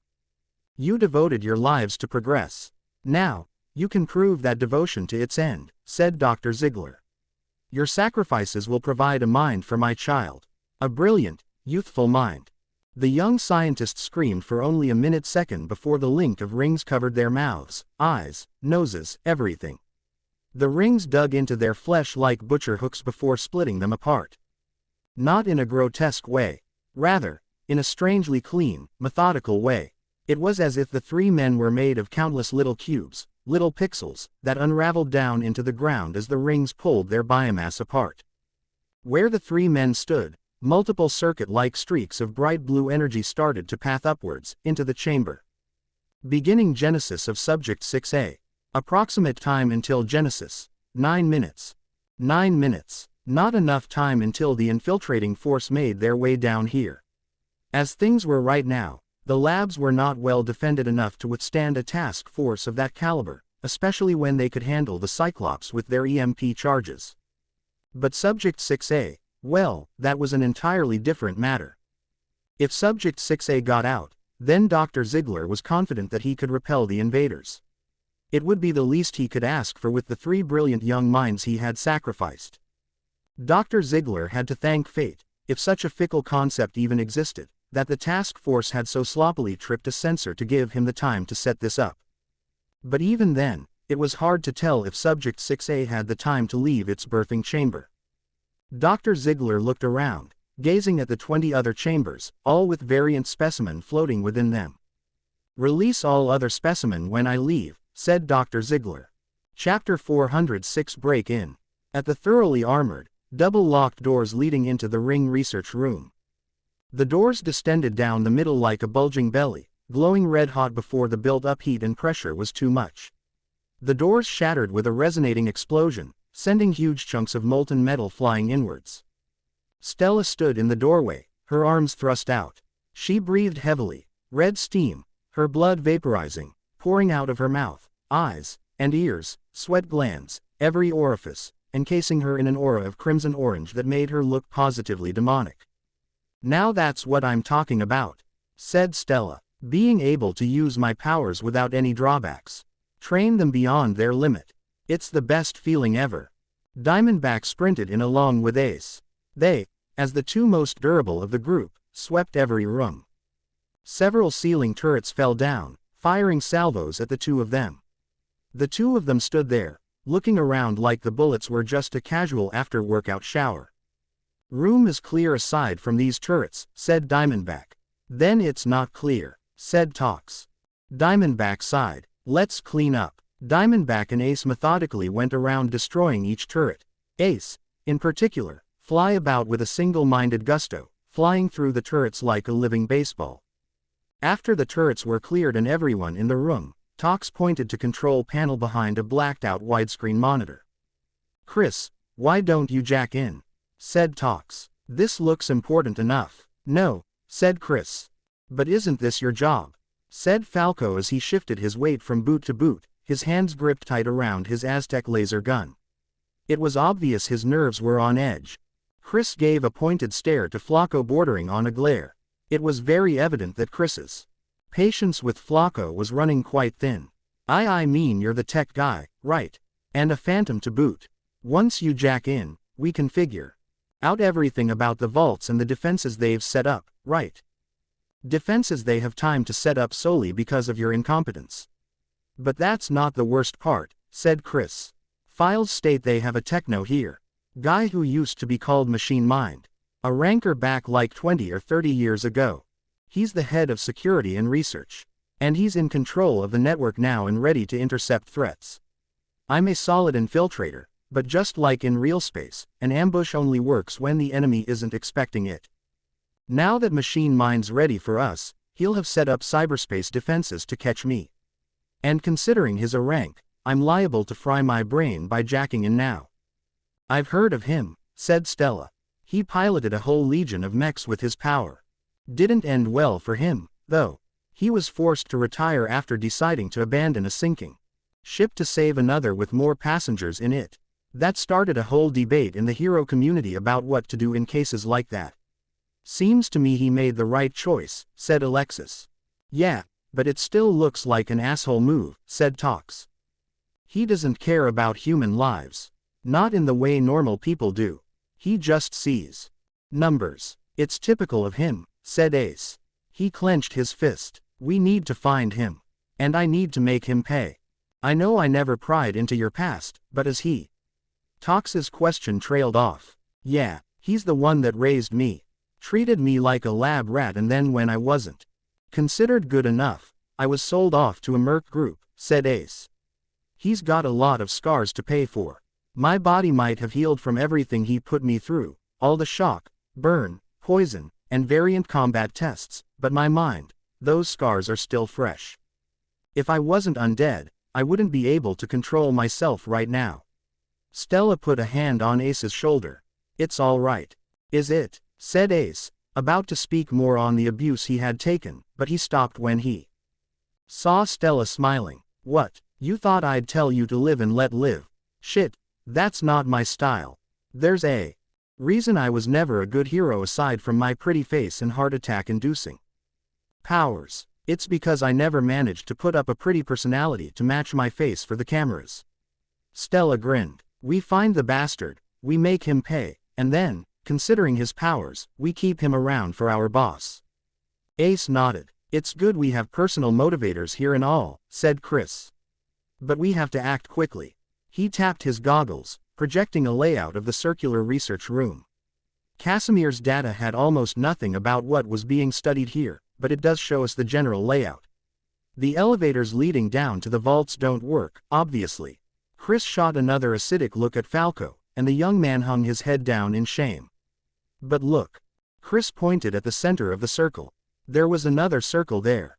Room kinda looks like a boob when you see it like this, said Tox. Ignoring that, said Chris. The research room is oriented around a central study point. The middle ring. The nipple, Tox nodded. The middle ring housed what they were studying. Obviously, that thing is gone, said Chris. But the room's architecture suggests that there's only one way it could have gone, down. And it couldn't have taken the elevator, that's for sure considering its size. Chris motioned forward, ahead of the control panel. There, the ground gave way to a 6-meter depression that formed a ring shape. The bottom of the ring was covered in metal tiles that blended in with the rest of the room's austere decor. I see, said Diamondback. That should open up and lead down. Correct, said Chris. We just need firepower to blast it open. Everyone looked at Stella again. Ah, y'all are making me blush. Stella grinned as she leapt down the depression, hands aglow. Time to break in. After Stella blasted apart the floor of the center ring, it revealed a gaping, dark hole leading down. Magnetic rail strips on either end, said Alan as he peered down. Though deactivated, whatever it was that they were studying, they wanted it out of here fast. This whole mechanism is pretty complicated, the type you'd see with Panopticon fast rail. What could it be, I wonder? Said Stella. If it wasn't in the files that Saz gave us, then it must be hella important. In any case, that's not our priority, said Diamondback. We need the cryptic first and foremost. Chris, does this link to the weapons vault? Not directly, but to power something like this, it has to be in close proximity to established infrastructure.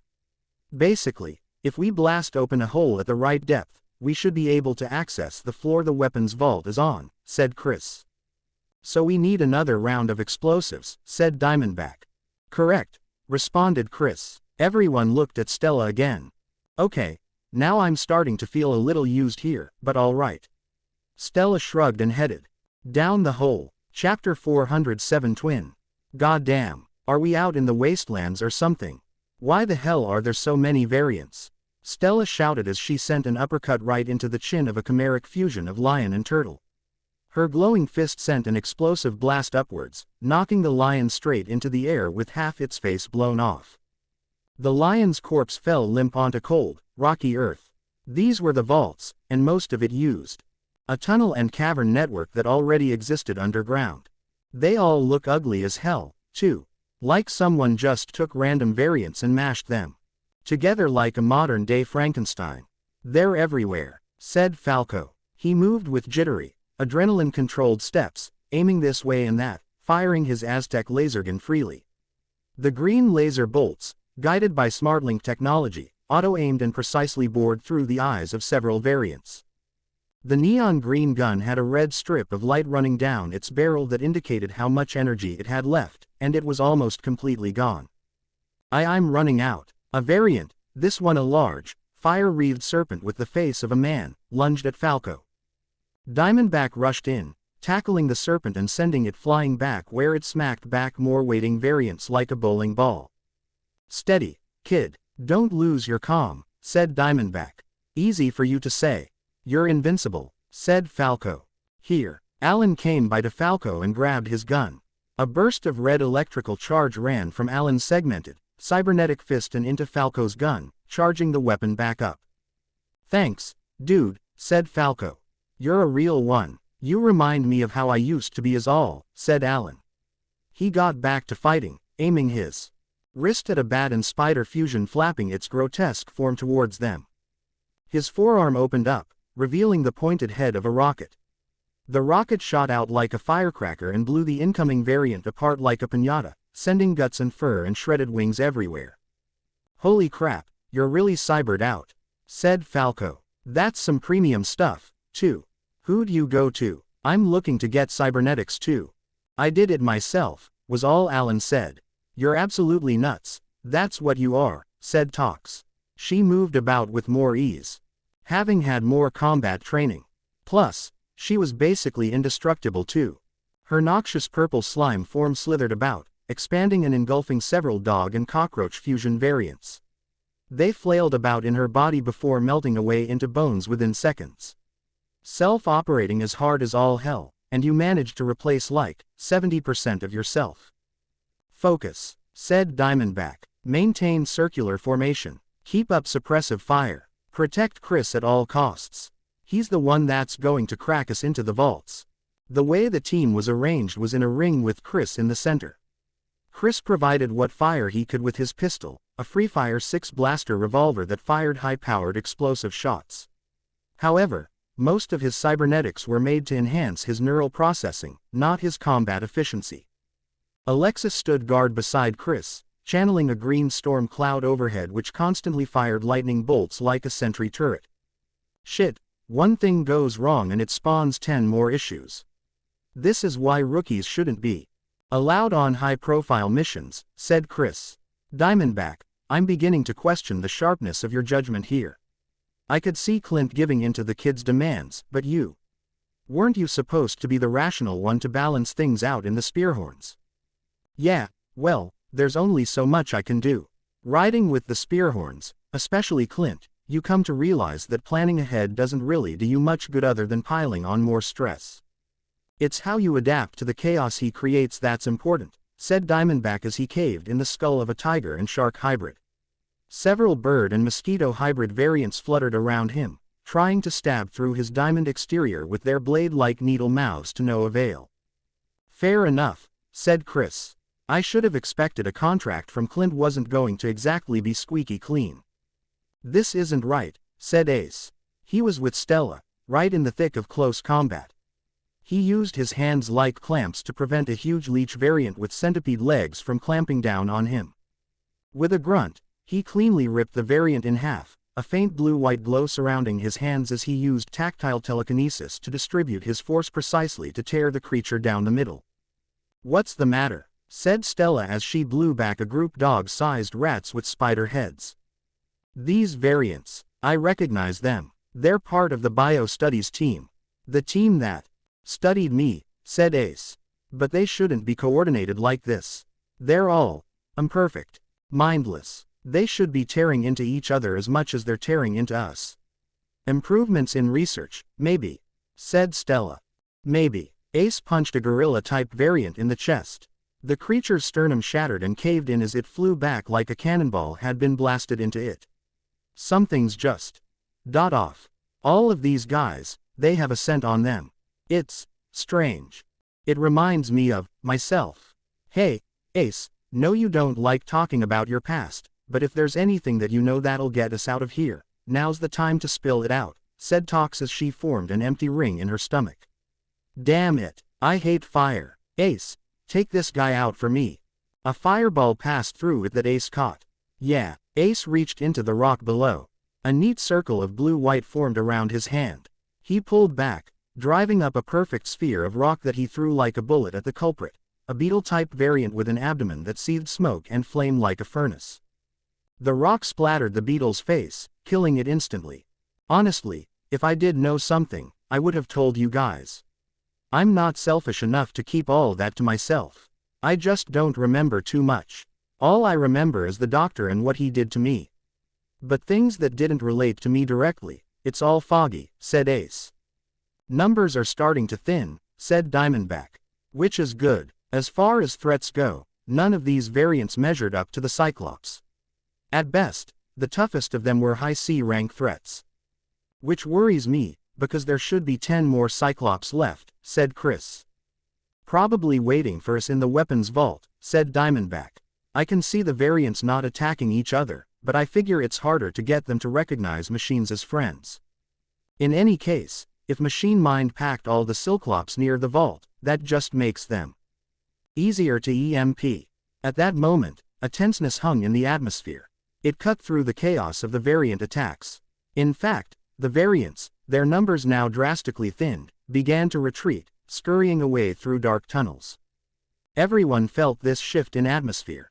Threat is coming from here, said Diamondback, perking up as he tossed aside the mangled corpses of the bird mosquitoes that had been pecking at him before. He stared ahead, down the dark depths of a large tunnel, one of the main paths leading to the vaults. This tunnel leads to the Biostudies vault. I'll scout it out. Diamondback hurriedly trudged forwards. He had no night vision, but that did not matter to him. After all, he normally fought while completely blind. His diamond metamaterial skin was flexible, allowing him to cover all his joints, but it had one weakness: it was not see-through. But Diamondback had mitigated even that weakness, training to fight without the need of sight at all. He navigated the dark of the tunnel with ease, stepping ahead with confidence. Everyone else. In the next moment, Diamondback was sent hurtling back. An extremely impressive feat considering he weighed close to half a ton. Ace caught Diamondback in midair. Diamondback's chest had a small, fist-sized indent on it. What the? Diamondback instinctively put a hand to the damage on his chest. Someone actually managed to hurt Diamondback, said Falco, eyes wide. Not important. Falco, Alan, get back, now, said Diamondback. Without him, Falco and Alan were utterly defenseless and closest to whatever threat it was that had sent him flying. Diamondback fell to the ground.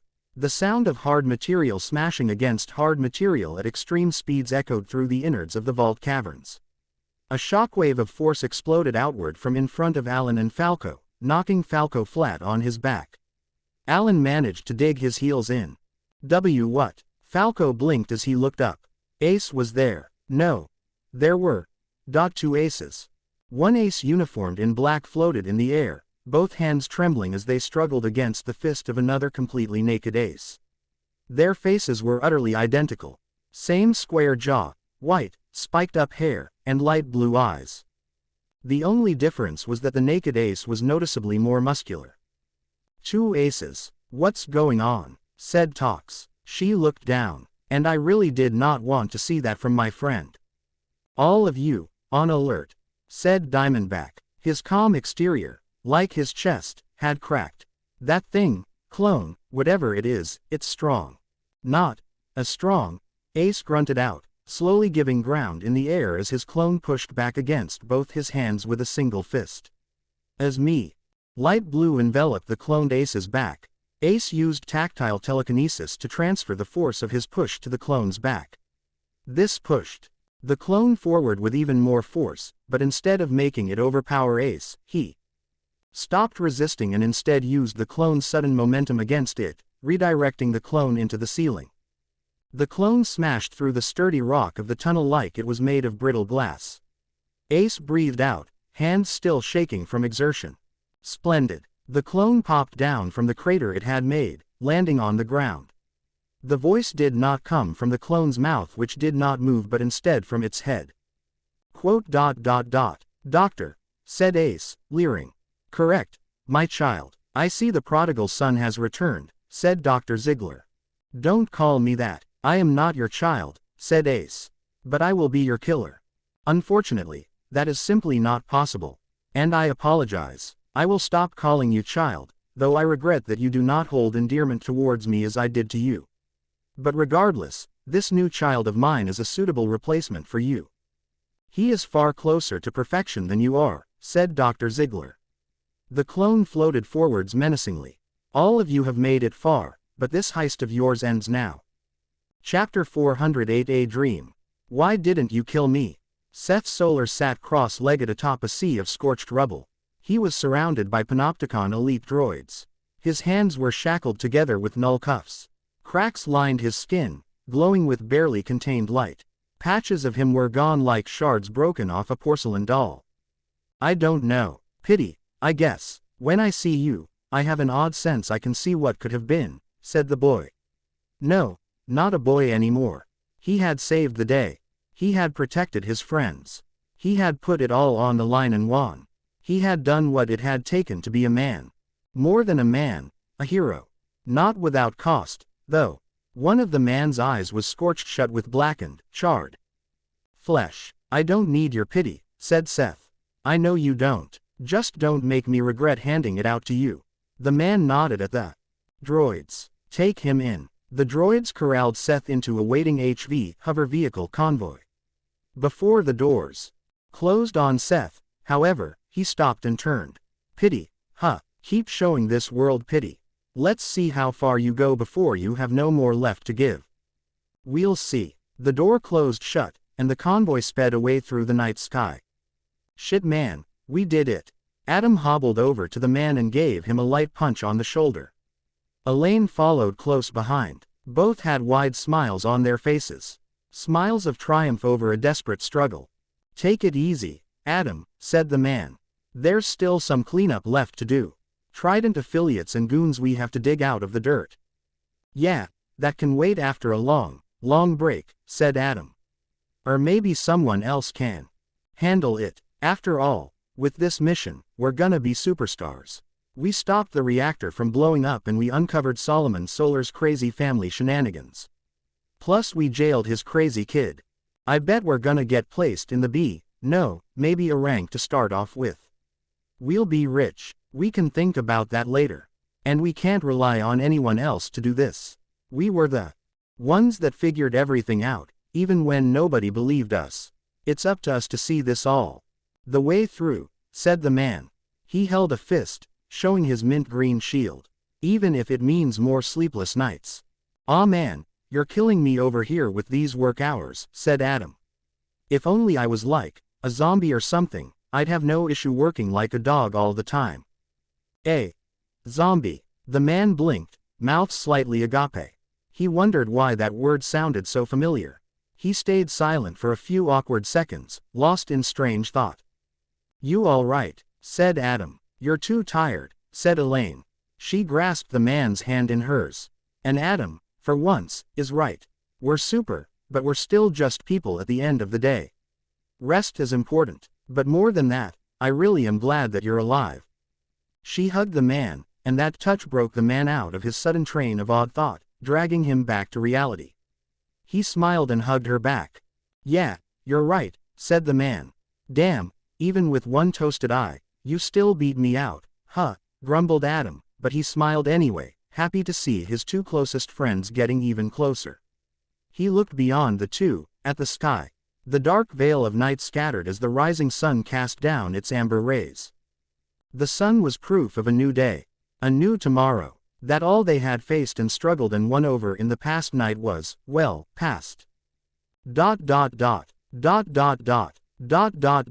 10 years later, the man, now the undisputed rank 1 hero in the world, stood in the starry void of space. Behind him was the blue and green world he had called his home. Across the continents were stretches of angry red like freshly opened scars. Signs of conflict all over the entire planet as it struggled against a devastating attack from an extraterrestrial species called the Grey. Against this formidable foe that touched down just 5 years ago, humanity fought back with all its might. No, not just humanity. After the hero had met with the mysterious entity known as the Voice, the hive mind behind all variants, they had agreed to ally and fight back the alien invaders. Countries and heroes and corporations joined together in this defense, forming a united front not seen throughout the history of human civilization. No less was demanded of the immense threat that was the Grey, however. The Grey were a mighty warrior race, each one of them being living weapons of unparalleled destruction. But most deadly was their ability to assimilate the powers of worthy fighters they felled. For each great hero that died in conflict was another Grey that took that power to bolster their own ranks. But now, the fate of this conflict now teetered at the brink. The hero stood against the one, the mightiest warrior among the Grey and the maintainer of the rift, a color-leached tear in space which the Grey used to channel their invasion. "Get out of my planet!" The man, now the rank 1 hero in the world, shouted at the one. His voice did not project through the soundless void of space, but his thoughts radiated through the one's mind regardless, as the Grey were capable of telepathic thought. "Resisting assimilation to this degree is pointless," said the one. "Embrace it as all other have before you. Then, the losses will end. Your species will live on within the Grey where there is no hatred, no fear, no conflict of body or mind that has fraught your planet and people since the moment they became more than mere beast." It was humanoid in a very rough sense, standing upright on 2 legs, but the similarities ended there. This being was far larger than the average man, and instead of being covered with soft, yielding skin, Grey carapace clad its body like armor. Instead of having 2 arms, it had 6, all of them ending in fists covered with gauntlet carapace. The one did not have a discernible face. Its body was bulky and oval-shaped, covered in thick Grey carapace plating like every other Grey. However, the upper half of its body donned a resplendent mane of thick, regal white hair, a sign that the one was truly special among all the other Greys. Above the mane was a dark strip with 2 glowing white, circular eyes that stared at the hero with unblinking fortitude. A ring of white energy floated above the one, much like a halo, though instead of being a sign of angelic comfort, it now became synonymous with mass carnage. "Sorry," said the hero. He raised his shield above his head, clenching his fist as he channeled his final attack, humanity's final attack. "But a dream you force on others is nothing but a nightmare." Chapter 409. A Dream 2. "You have done well to reach the rift," said the one. It raised its 6 arms to its sides, hands outstretched. Shining light enveloped each of its hands. The light was angelic in its glimmer, and the one's posture was just as celestial. It looked like a many-armed bodhisattva standing firm in meditation, though here, it was in meditative intent to destroy. But this is where your struggle ends. The glow around the one's 6 hands turned into atomic rings that rotated around each fist. A colossal amount of energy began to surge from each fist, stretching the space in a spiral twist. The hero grit his teeth as he stared at the buildup of energy. The sheer amount of heat being given off by the incoming attack was enough to rival the surface of the sun. Had the hero not mastered his power to its absolute limits, allowing him to envelop every atom of his body in an invincible shield, he would have been sundered into atoms right then and there. "I will utilize the power of your second strongest defender," said the one. "The one you knew as Superforce. He gave me the greatest fight thus far. I will honor his struggle in my own against you. He believed he controlled the power of fusion. However, with my superior processing power and adaptive physical perfection granted to me by the Grey, I can unlock the full potential of this ability, the capability to manipulate the cosmic energies of the universe." The swirling spirals of distorted space around each hand turned into what looked like miniature galaxies, filled with tiny little star speckles and milky cosmic streaks. "Power rivaling the creation of the universe. Can you withstand this?" said the one as it slowly began to bring all 6 of its fists together, aiming them at the hero. "No, you must withstand it. Elsewise that tiny planet you defend will be no more. Give me your best shot, said the hero. All he did against the grand, fundamental force-bending display of the enemy was raise his shield. It was a humble display, and yet, the sheer simplicity of it made its declaration of resistance that much more impactful. Just know that if you don't take me out with this, I'll reflect it back to you and win. Interesting. It has been long since a backward civilization has managed resistance to this degree. Very well, I will entertain your challenge. You claim your meager power can turn my strength against me.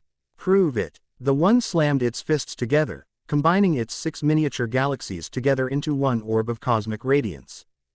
The one pressed its hands down on the orb, each of its arms trembling in exertion. Cracks began to spiderweb across the surface of the sphere. The energy contained within, constantly magnifying exponentially upon itself in a reaction of unfathomable proportions, got closer and closer to bursting out. Now, be gone. The one, with one final crushing move, shattered the orb entirely. It was as if the universe was a liquid and the one had popped open a hole in its container. A beam of energy comprised of countless miniature stars, red, dwarf, blue, novas, streamed forth in a deluge of primordial devastation that easily dwarfed the tiny blue planet known as Earth. The hero always had the ability to read the general energy levels of other beings. When he saw this incoming attack, his vision shattered, his eyes exploding like popped balloons, unable to comprehend the scale of this attack. But even against this, the hero stood firm. He even smiled, closing his eyes as trails of blood streaked down his face. It isn't just my challenge, said the hero. It's ours. The hero's shield began to glow. Threads of energy, so faint that they were almost invisible, rippled through the darkness of space. They came from the planet behind him, the world that looked up to him, placing all their hopes on the symbol of his protection, his shield. The threads circulated around the shield, creating a supersized lattice that extended outwards using the shield as a center point. In a near instant, it covered the entirety of the planet in a mesh of defense. The one's attack roared through the entire world, like it was a pebble caught in the midst of a raging stream. What is this? Said the one. It's a combination of all our efforts. All of humanity working together. I don't know if it's ever happened before or if it will ever happen again, but I sure as hell am not letting this chance slip by now, said the hero. The dimensional web you use to maintain mental links with every single one of your soldiers, the woman I love reverse engineered it. The biggest governments and corporations in the world helped add our version of that web to cyberspace, the space all of us are now linked to using mass-produced neural links for humans and the voices hive mind for the variants. Every man, woman, child, and even variant are looking up at the sky right now, watching our battle, putting all their hopes, their dreams, their futures, all of it on our shield. The planetary lattice began to glow from green to red, cracking in parts. The hero's body began to turn into pure white energy, slowly disassembling as he channeled power beyond anything his mortal body was meant to comprehend. Yet, as the hero had done so many times before, he stood tall. He stood strong. He did not yield. His shield did not fall. He would not let it. He would let his entire body disintegrate before he dropped that shield. No, even if his body was gone, his will would keep it up. The indomitable will of the human spirit. Now was the time for it to prove its worth against the cruel inevitability of destruction that the universe promised. An indeterminate amount of time passed. It was impossible to accurately tell. When energy on this scale clashed, energy that drew from manipulating the fundamental fabrics of existence, time and space and everything that one took for granted in reality became meaningless. But there was one undeniable truth at the end of it. The hero. Was still standing. His shield was still raised. The lattice around the planet was completely red, completely covered in cracks, liable to break apart with just one more tiny touch, but it was still there. And now, said the hero. His shield glowed with the energy of the cosmos, the shine of countless different stars swimming across its surface. He smiled and aimed the shield at the one, at the rift behind it. We win. The power of destructive creation stored within the shield unleashed forth towards the one. With that, humanity proved itself worthy to survive. Chapter 410 A Dream 3. The reflected tide of cosmic judgment washed over the one.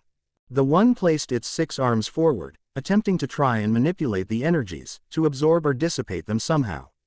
For a moment, the tidal wave of star-speckled force stopped as if it hit a vertical dam wall. Behind the one was the rift, the grayscale tear in space that acted not just as a dimensional gate to Earth, but also as the main node of connection for the Gray to coordinate and function. If the one did not stop this attack here and now, it would inevitably sunder the rift apart, leading to the end of this invasion. However, the outcome of this struggle was already decided.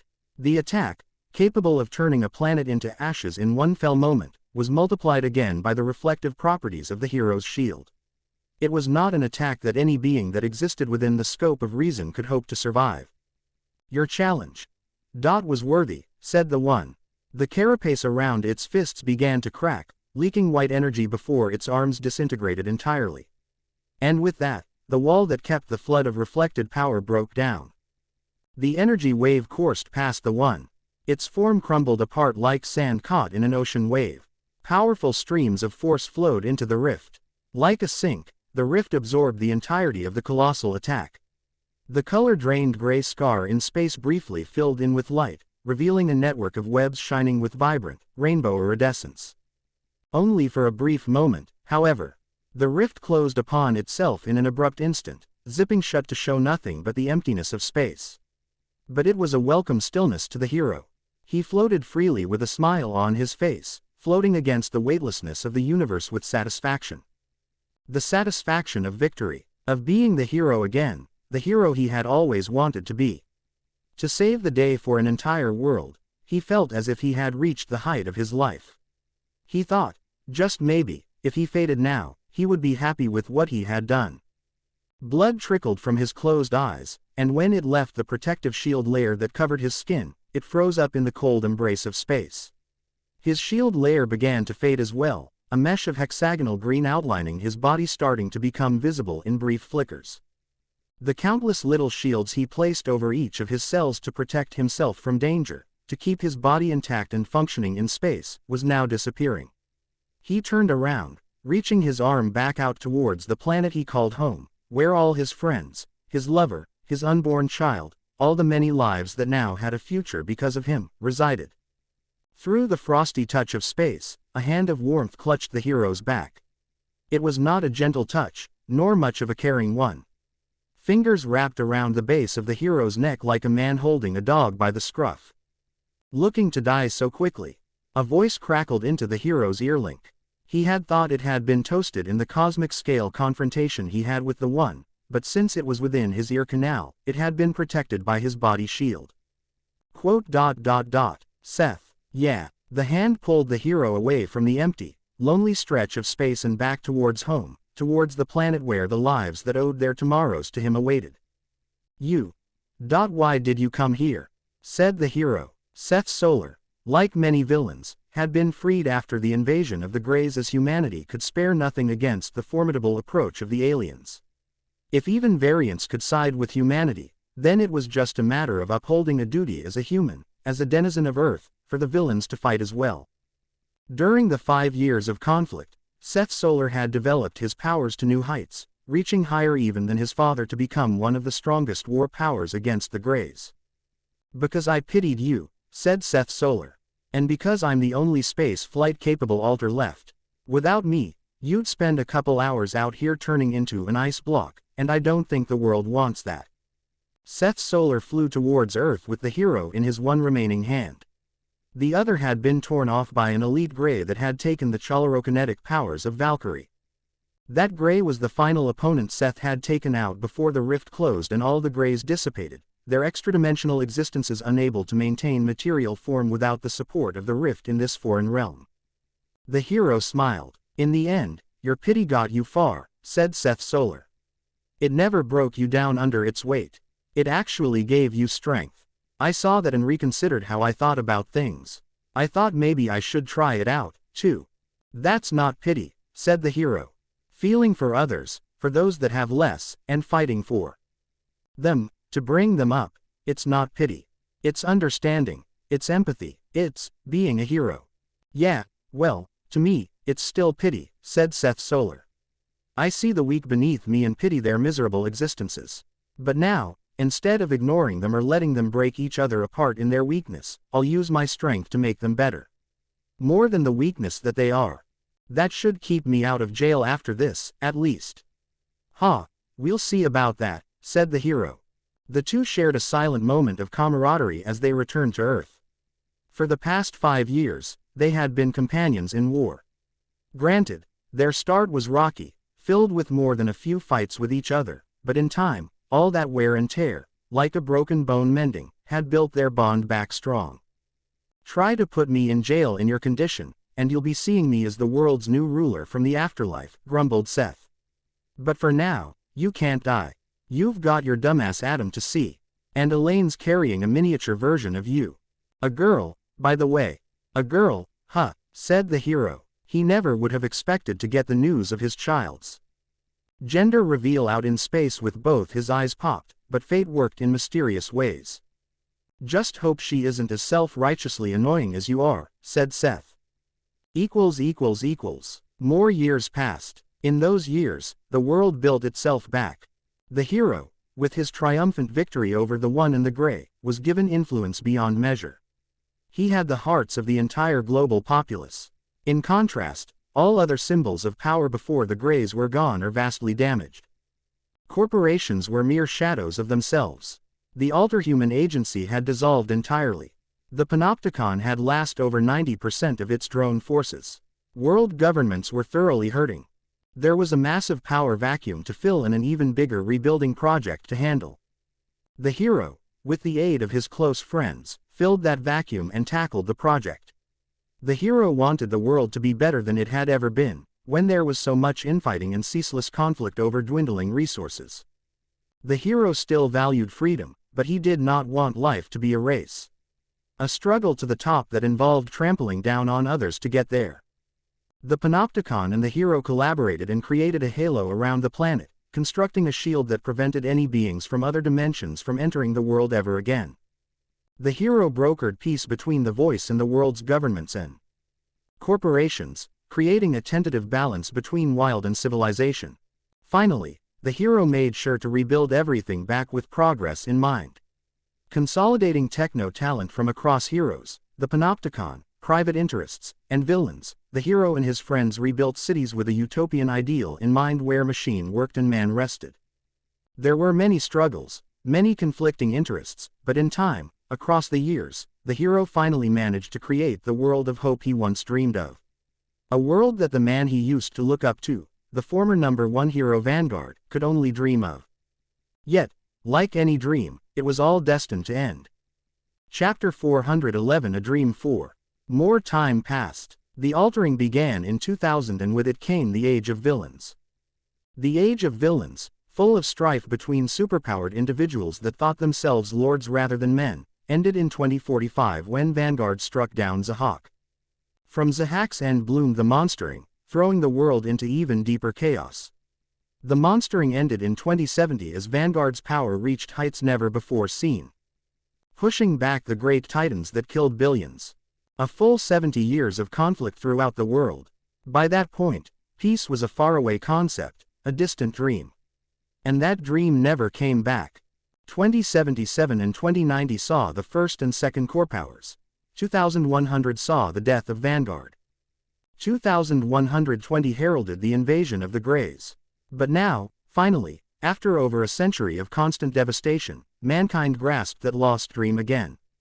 2035 began a new age. The Age of Peace. The hero stood at the rooftop of a pristine white tower tall enough to stand shoulder to shoulder with the clouds. The sun was bright, its golden rays an ever-warm welcome. The skies were blue, bluer than they had ever been after world initiatives to maintain the planet's ecosystem with the aid of the Voice. The hero moved to the edge of the rooftop, looking down with arms crossed. A large black shield with 3 points shone with neon light on the face of the tower beneath him. Each of the points flickered with a differently colored light. One mint green like the hero's personal bulwark. A symbol of the hero. One a pure, snowy white. A symbol of the Voice that regulated the world's variance. One a deep, ultramarine blue. A symbol of the Panopticon. Together, they created the WPA, World Protection Alliance, that was responsible for ushering in this Age of Peace. Carefully programmed machines, guided under the regulated superintelligence of the Panopticon, now transitioned mankind into a post-work, post-scarcity era. And with that transition came a new blooming of mankind's development. Without grappling with the base struggle for survival, to fill one's stomach or to fight for one's life, mankind devoted themselves solely to progress. A progress born out of a century of wartime trauma. A progress that, hopefully, would make the very idea of war a fairy tale in time to come. A progress that, under the WPA's guidance, contributed to the Starbound movement. The Voice agreed to shelter humanity on Earth, but only on the condition that mankind find a way off the world in time. Thus, the Starbound movement was formed.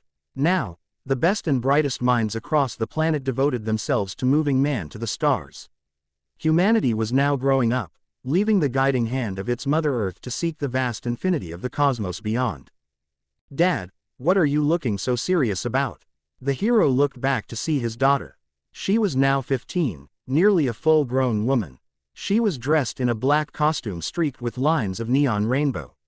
She had inherited mostly her mother's ability to control the flow of energy, and it showed in her multicolored, iridescent eyes and hair strands.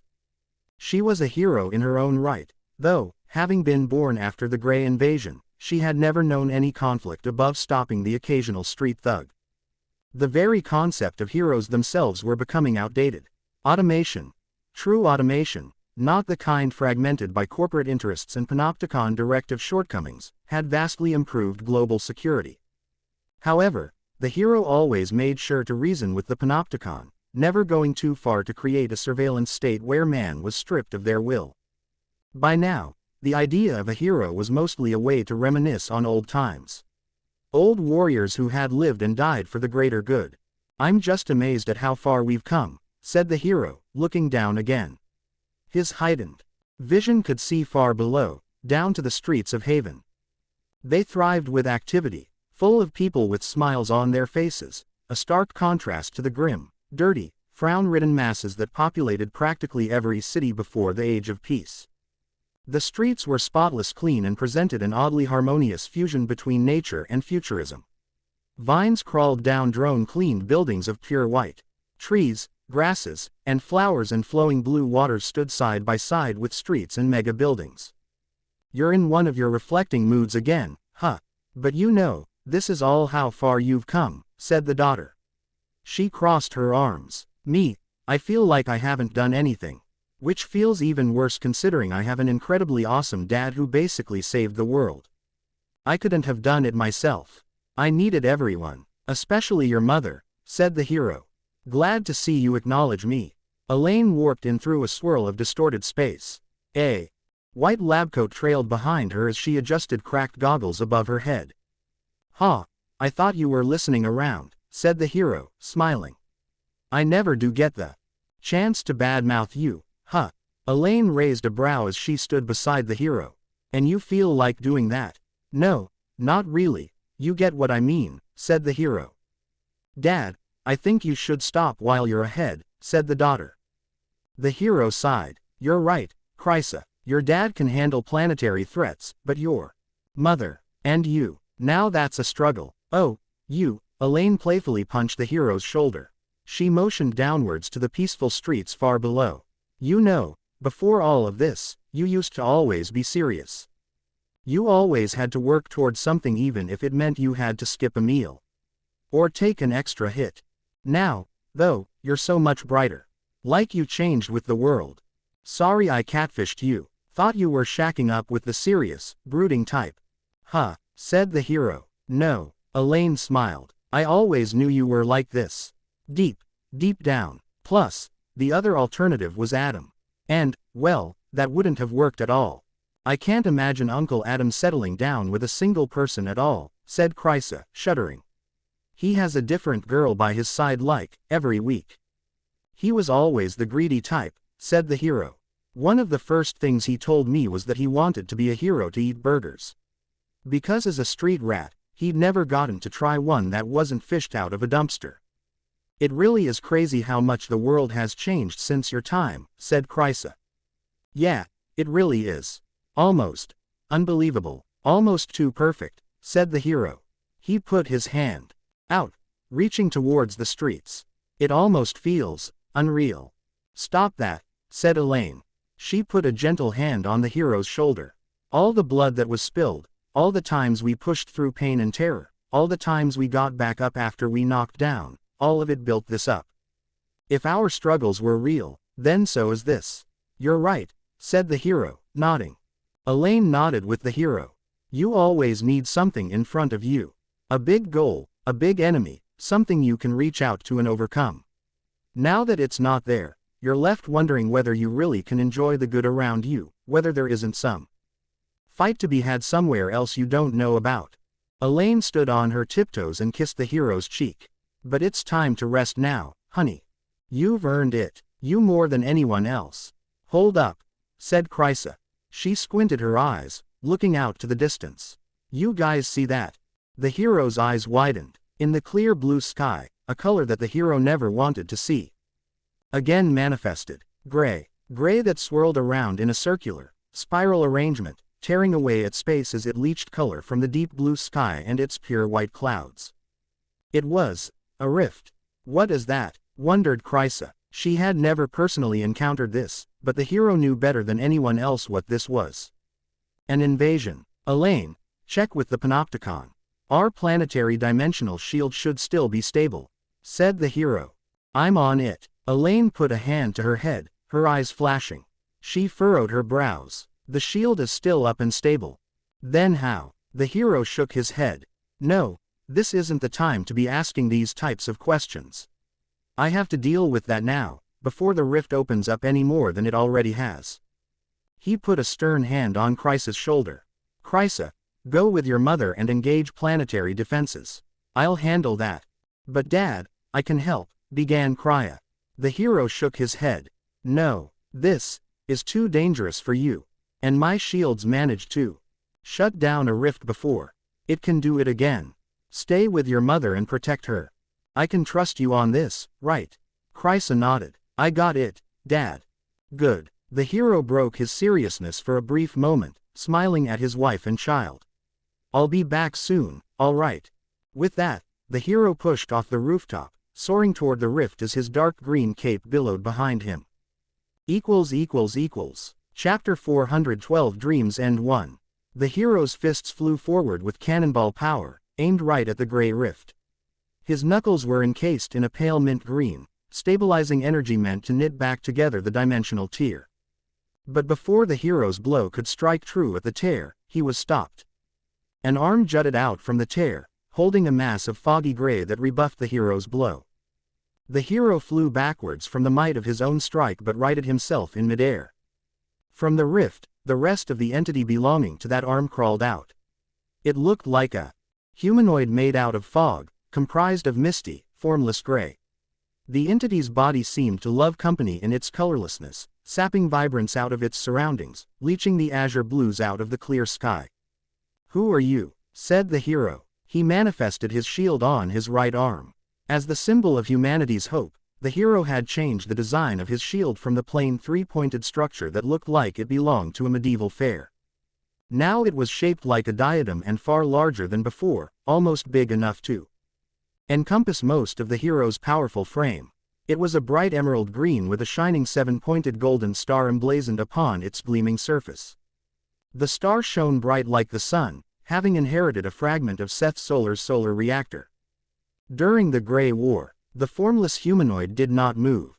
It simply stood there, holding its own shield of rippling fog. Not much for talking, I see.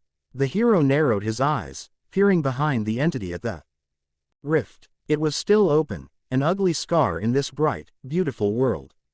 If the hero wanted to close it, he needed to get through this guardian first. He looked down at its shield of fog. A mirror matchup, The hero smiled as he brought his shield up. All right, let's do this. The hero held his shield out with one arm and punched it with the other. The star symbol shone before unleashing a blazing solar beam. The formless entity raised his shield.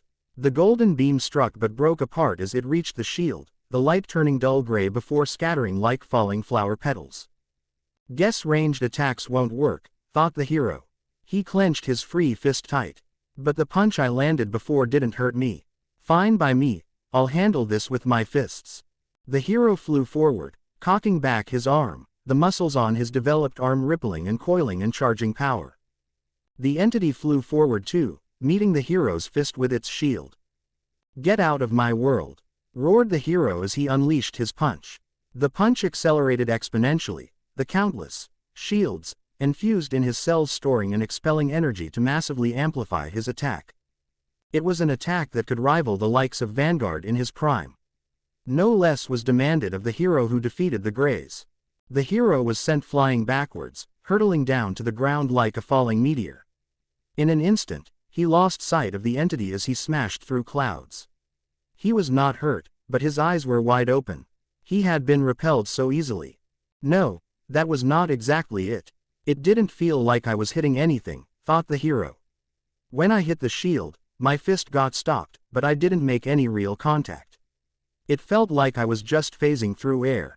The hero kicked his legs down, generating force to stop his descent. He was now low enough that he could see the shining white city of Haven below, full of people he needed to protect. Panopticon, heroes, requesting backup, said the hero as he put a hand to his ear. There was no contact. His comlink was dead. The entity must have been capable of some kind of interference, but this was to be expected. Extra-dimensional beings always interfered with technology in some capacity. The Grey War had made that clear enough. But that was all right. The hero knew the value of his friends and comrades, but he was the hero because he could fight by himself when it mattered. Pushing off the air, the hero soared up again with valiant stride, resolve filling his heart to defend the peaceful world he had worked so hard to make. What the hell is going on? The hero threw punch after punch at the shield of fog. All of his hits stopped short, repelled by some invisible, imperceivable force. But that was not the worrying part. He and the entity were on street level now. The city was thoroughly broken apart from the shockwaves of the hero's clash. But even that was to be expected. The hero would have liked to keep the fight in the air, out of civilian reach, but he knew that if it came down to it, he would fight on the streets while everyone else focused on evacuating.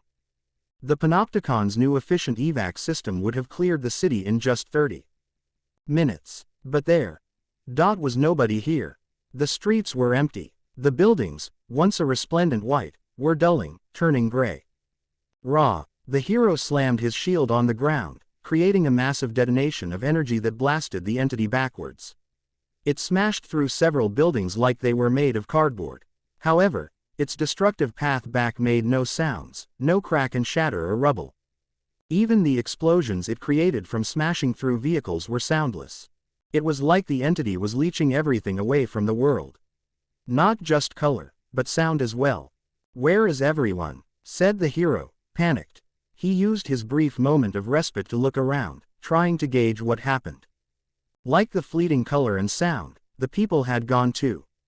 The graying city was a foreboding symbol of not hope, but apocalypse, of emptiness and loss. The hero grimaced. Were they all dead? Had they just been abducted? Elaine and Chrysa, were they okay? Was this an illusion? An illusion?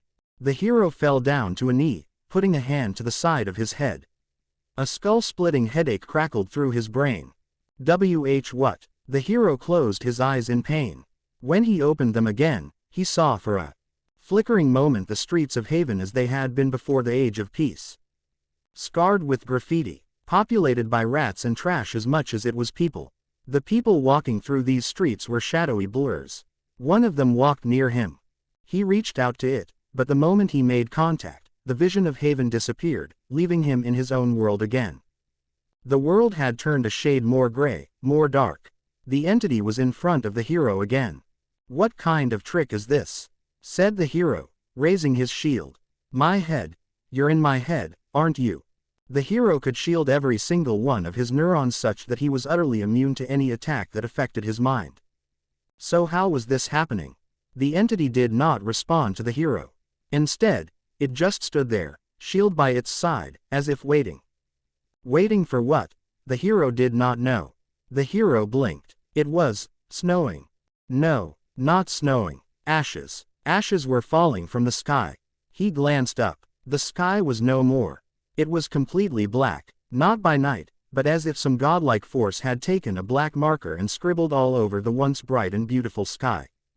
"You don't think you've won," said the hero. "Wherever you sent everyone, whatever you did with them, I'll reverse it all. I'll fight to my dying breath. Looks like you need some help." A voice from the sky. From the dark, Adam crashed down, his body encased in metal. He stood in between the hero and the entity. "Adam." The hero felt relieved to see an old companion. "What happened to Elaine and Chrysa?" "To everyone. They told me to help out, so here I am," said Adam. He looked at the entity. "This thing's giving you trouble. You're losing your touch, man. Here, I'll show you how this is done." Adam charged forth, punch cocked back. "Wait, attacks won't work," began the hero, but it was too late. Adam punched into the entity, shield. "What the?" Adam raised a brow as his fist stopped against the shield. The entity used its free arm to grasp Adam's face. And then, he broke down, scattering into crumbling fragments. Adam was no more. Chapter 413 Dreams End 2. "No!" roared the hero. He charged the entity, slamming it with his shield with all his might. They crashed through the cityscape, plowing through high-rise building after building. Adam was dead, the closest friend that the hero had ever had. Rage filled him, fueled him, propelling his power to heights it had never reached before. The air around the hero and the entity ignited from the friction of high-speed movement, turning them into a shining meteorite that quickly sped past the city, entering into the wastelands. Or formerly the wastelands. They had been renewed with green and growth once more. But the entity had taken that green and made it gray and lifeless just like everything else. Memories of Adam flowed into the hero's mind, spurred by his loss. When Adam had saved the hero from the jaws of a variant during their hero license examination. How Adam had knocked himself out in a several-week-long coma taking a hit from a powerful villain meant for the hero. How Adam groaned as a living corpse, eyes lifeless, pale flesh rotting in patches. The hero stopped his charge, skidding to a burning halt upon a now char-scarred meadow.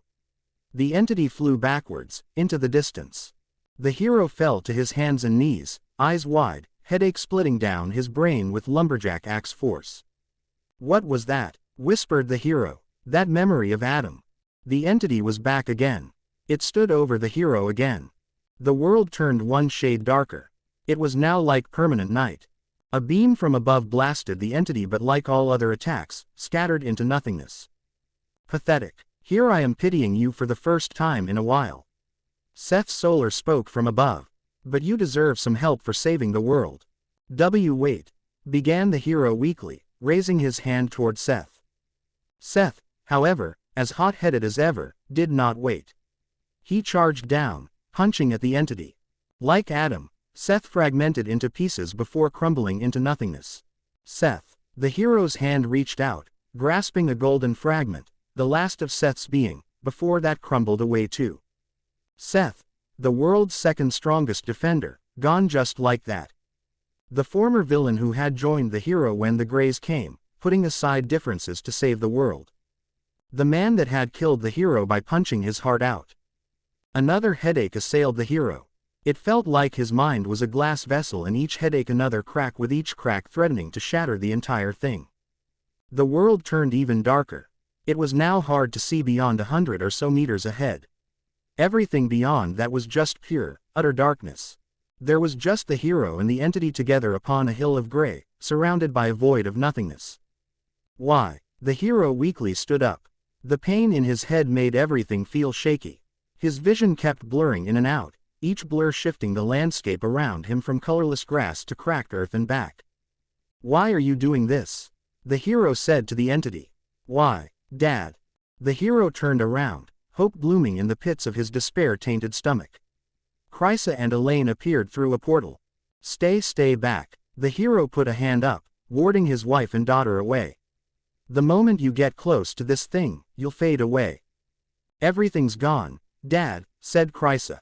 She floated towards the hero, and he panicked for a moment, looking back at the entity to see if it made a move. The entity just stood there, away from the hero, as if to give him space. "What do you mean?" The hero planted his shield in front of him, between the entity and his family. "The whole world's gone," said Chrysa. "Gone." The hero murmured in disbelief. All those decades of fighting and protecting. All of it. Was for nothing. Destroyed. It would all end just like this. Not destroyed. Elaine put a hand on the hero's shoulder. Her touch, even now, even in this apocalyptic moment, was calming. Our time was just up. Our time. What? Elaine, what are you saying? The hero glanced back at Elaine, confused. She stared up at the hero with speckling her rainbow-tinted eyes. This world was never meant to be. Remember, my love. Elaine turned the hero around and put her hand to his cheek. Remember, Aldrich. Memories. So many memories with Elaine. Their struggles together. The laughs they had between each other. The love they shared. The daughter they raised. And Elaine is a zombie. It was then that the hero knew. None of this is real, murmured the hero, blinking, putting a disbelieving hand to his forehead. That depends on your definition of real, said Elaine. In many ways, it was. The life you had here, the life we had together, it was real to me. It was real to our daughter. In that way, it was real.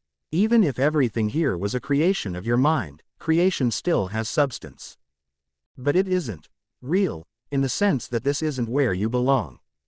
Like Mom said, our time is up, said Chrysa. Now that you're starting to remember, this world's ending. And now, it's time for you to get back to yours. The hero knelt down, dropping his shield. Warm tears began to trickle down his cheeks. All of this you too, the people I love the most in this world, everything, I can't go, not like this, not so suddenly. Chrysa hugged the hero, sniffling. I know, Dad, I know. I don't want to say goodbye either. But Mom showed me everything. There's a ton of people that are waiting for you out there, hoping for you. You have a daughter there too, someone just like me. And she's little. She's going to cry a lot. Harder than I am if you never come back. She needs her dad more than I do. Elaine joined the hug. I know everything's breaking apart so quickly.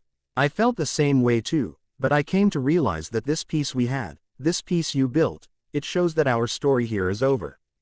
You won here, but out there, you still have a fight to get to. I want you. No, I need you to be strong.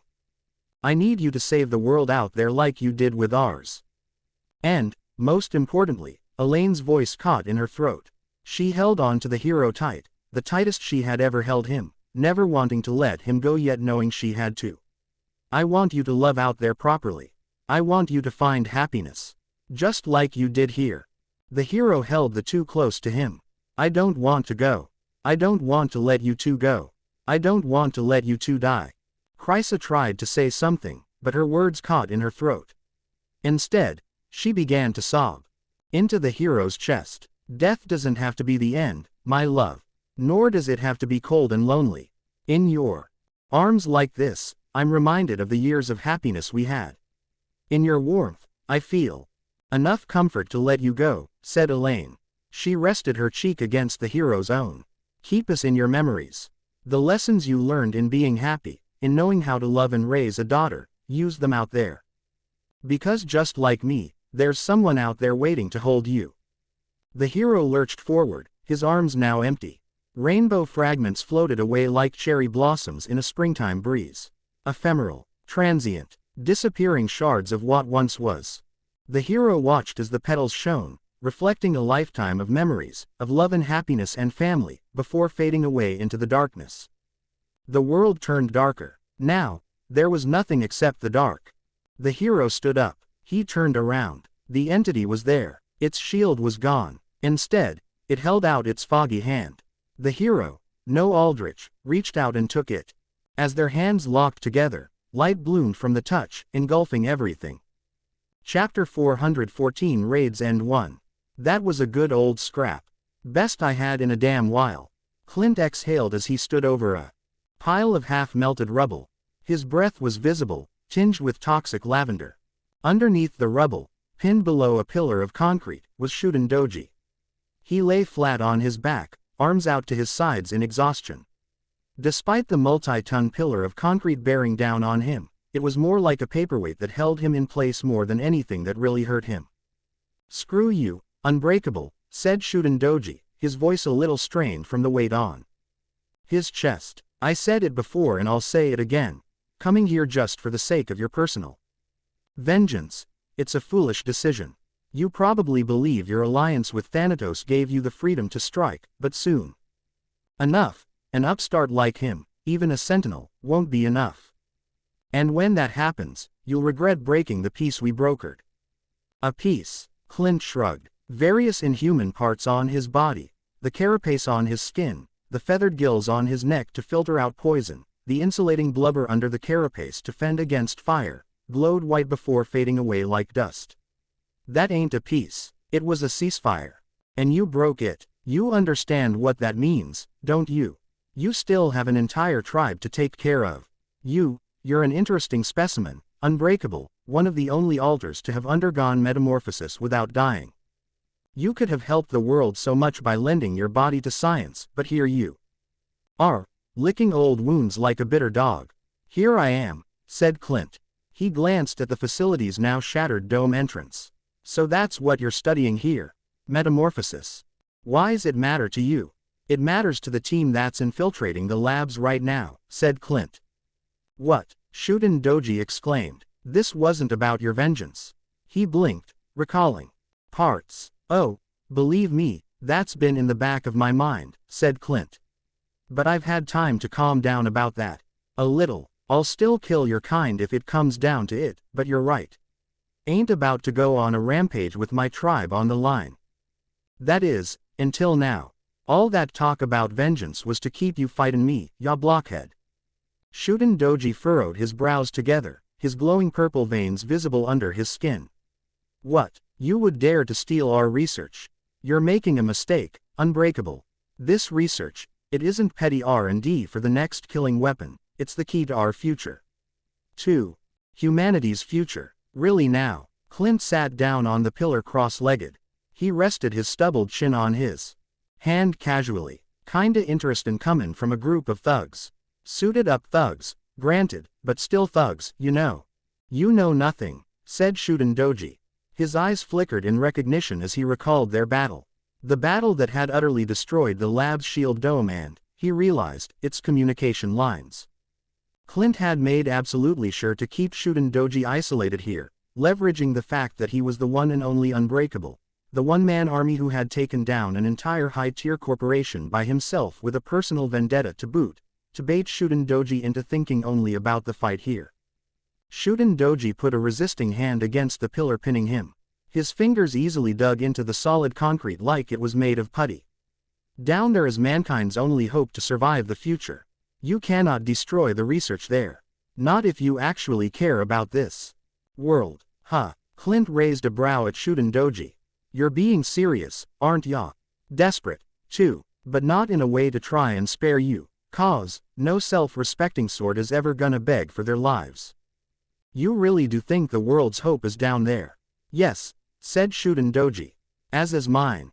Tell ya what, said Clint. Your comms may be down, but mine ain't. When my team makes contact with the lab, you tell them to stand down, and I guarantee we won't touch nothing there. Promise me you won't hurt a single one of the scientists either, said Shuden Doji. Clint nodded. Sure, killing innocents ain't my style anymore anyhow. Equals. Hang on, everyone. Alexis spoke with practiced calm. Her white hair swayed in the air, glowing and starting to crackle like living lightning. A green circular barrier projected around her, and beneath it, Stella, Tox, Diamondback, Chris, Akon, and Falco. Outside of the barrier was nothing but exploding carnage. Missiles and high-caliber bullets and explosives boomed everywhere, drowning everything out in bright-hot hellfire. All of you will regret trying to stop our research. Research to evolve humanity beyond compare. Beyond the chains that bind it to this world. Machine Mind's voice projected mentally to everyone. Out of my head, you old creep. Stella slapped the side of her head. Can he read our minds? Said Tox, alarmed. Nah, said Stella. Telepathy's an extension of him being able to project his mind out. A good amount of higher-end technos got it. But he can only communicate. Can't read your mind or anything fancy like that. Most of the firepower here is from the Cyclops, all right.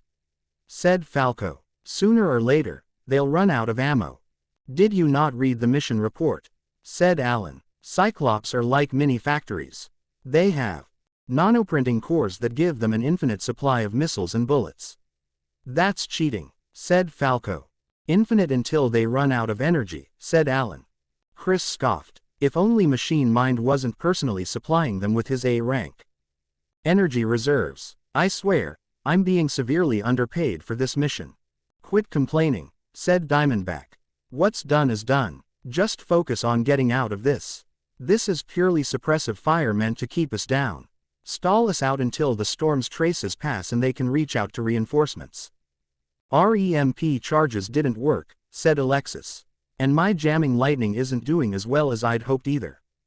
Because Machine Mind is strengthening every single bot here, said Chris. He's got higher-end technopathy that lets him move machines manually even when you blow out their circuits. If we want to get out of this, we'll have to destroy the rest of the Cyclops the hard way. Note that I am heavily resisting the urge to put down this newbie again. Noted, said Diamondback. Now let's get to thinking productively. I can deal with this myself.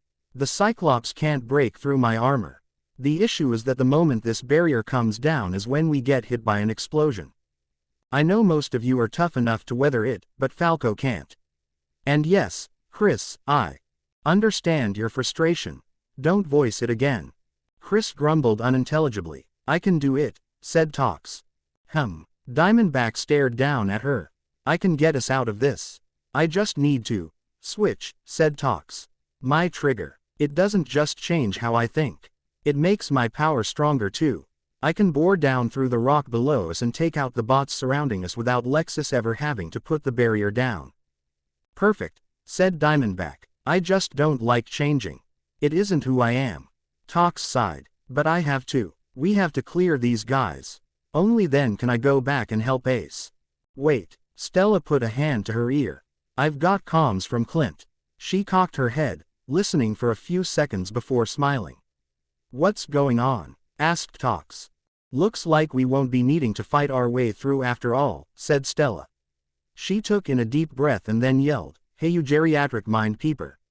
Listen up, your sword on the surface has authorized us to get what we want. Almost immediately, the missile and gunfire stopped. Chapter 415 Raids End 2. Am I dead? Falco looked around from the dirt, hands covered over his head. No, not yet. Alan grabbed Falco by the shoulder and hoisted him up. In spite of your best efforts. Hey, and here I thought at least you had my back. Being a newbie like me and all, said Falco. The machines have stopped moving, said Alexis, her crackling eyes scanning their surroundings. Her barrier was in the center of a smoking, scorch-blackened crater. All around them was a ring formation of mechs comprised of standard gun-toting droids led by the hulking Cyclops with their missile launchers and quadruple high-caliber autocannon arms. All of the machines had glowing golden circuit patterns wreathed through their bodies. Signs of Machine Mind manually controlling them. Stella, update us, said Diamondback. Old Clint out in the front beat the tar out of the sword, but not just that. He got the sword to send an executive command here to let us in and out to get what we want, said Stella. I just relayed that info to the mind creeper here. Seriously, said Tox. She instantly put an impatient hand against Alexis's barrier. Lexi, take this thing down. I have to help Ace. Alexis nodded, but Diamondback held up a hand. Not yet, said Diamondback. I understand how you feel, but we need to ascertain the situation. No, you don't understand, said Tox, exasperated. These machines might stop, but that thing, that clone, it isn't a machine. Machine Mind can't control it, it might still be beating Ace up. Correct. Machine Mind's voice resonated all throughout the cavern, echoing from each and every mech present. I will uphold this ceasefire, but I cannot guarantee the safety of your companion. He has, unfortunately, destroyed the operating device I implanted within the clone's brain. That must mean Ace beat it, right? Said Tox hopefully. Inconclusive, said Machine Mind. That clone is a near-perfect specimen. Almost as perfect as the one you used to breach this lab. A simple brain injury would be insufficient in destroying him. Clint, said Stella, narrowing her eyes. He's involved with this somehow. Are y'all studying him? I have said too much. This does not concern your narrow minds. I will open the vaults and give you the cryptic, but in exchange, you will leave peacefully. You will not damage our research any further. Understood, said Diamondback. Is that going to be it? Said Alan. Weren't we supposed to make them hurt? No, we were supposed to make some noise, said Diamondback. We've done that already. The cryptic is all we are here for. We get it, we get out. No further need to risk ourselves. Damn, now that's something I can agree on, said Chris with a sigh. Why yeah, getting out of here doesn't sound all too bad, said Falco. No, this is too easy, said Alan. The Trident has so much here. So much that could be taken from them. This is not the time to let your personal grudges interfere. Diamondback's voice was stern, final. Alexis clasped her hands together. Her barrier rippled. I'm shutting out sound so he can't hear us. I just want to weigh in and say that I'm sort of on the new guy's side. Just getting the cryptic seems like a letdown. And what's the point of leaving Machine Mind and the researchers behind? Won't they just alert the rest of the Trident? But that's the point, isn't it? Said Diamondback. It forces the Trident to split their forces over here. As for them knowing the cryptic is gone, I imagine that's a calculated move on part of Thanatos. If I understand correctly, the Trident's biggest leverage over Solomon Solar is the cryptic. Whoever has that cryptic holds Solomon's collar. In this case, that'll be Thanatos. Once Solomon understands that the Trident no longer has it, what do you think an abused chained dog will do? It'll lash out, or worse. A drone tapped at the barrier, making everyone glance up at it. It was a small flying drone meant for underground excavation with several clasping appendages extending from its body. From one of its appendages was a large black case. Letting sound flow back in, said Alexis. What is this? Said Stella. The cryptic, said Machine Mind. While you all were busy bickering among yourselves, I've decided to give you more incentive to get out of here. And, of course, the knowledge that in 10 minutes, reinforcements will arrive. Let's take it and leave. Diamondback stepped forward, tapping at the barrier, indicating for Alexis to take it down. Alexis glanced at Stella for permission. All right, said Stella. Alexis put the front of the barrier down. Diamondback stepped in, using his bulk to cover everyone behind him in case Machine Mind decided to double-cross them. However, no such treachery occurred. Diamondback took the case without issue from the drone and stepped back into the barrier. And now out you go.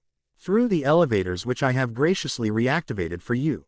Said Machine Mind. On the way, you are free to check up on your straggler friend. Let's hurry, said Tox, worried.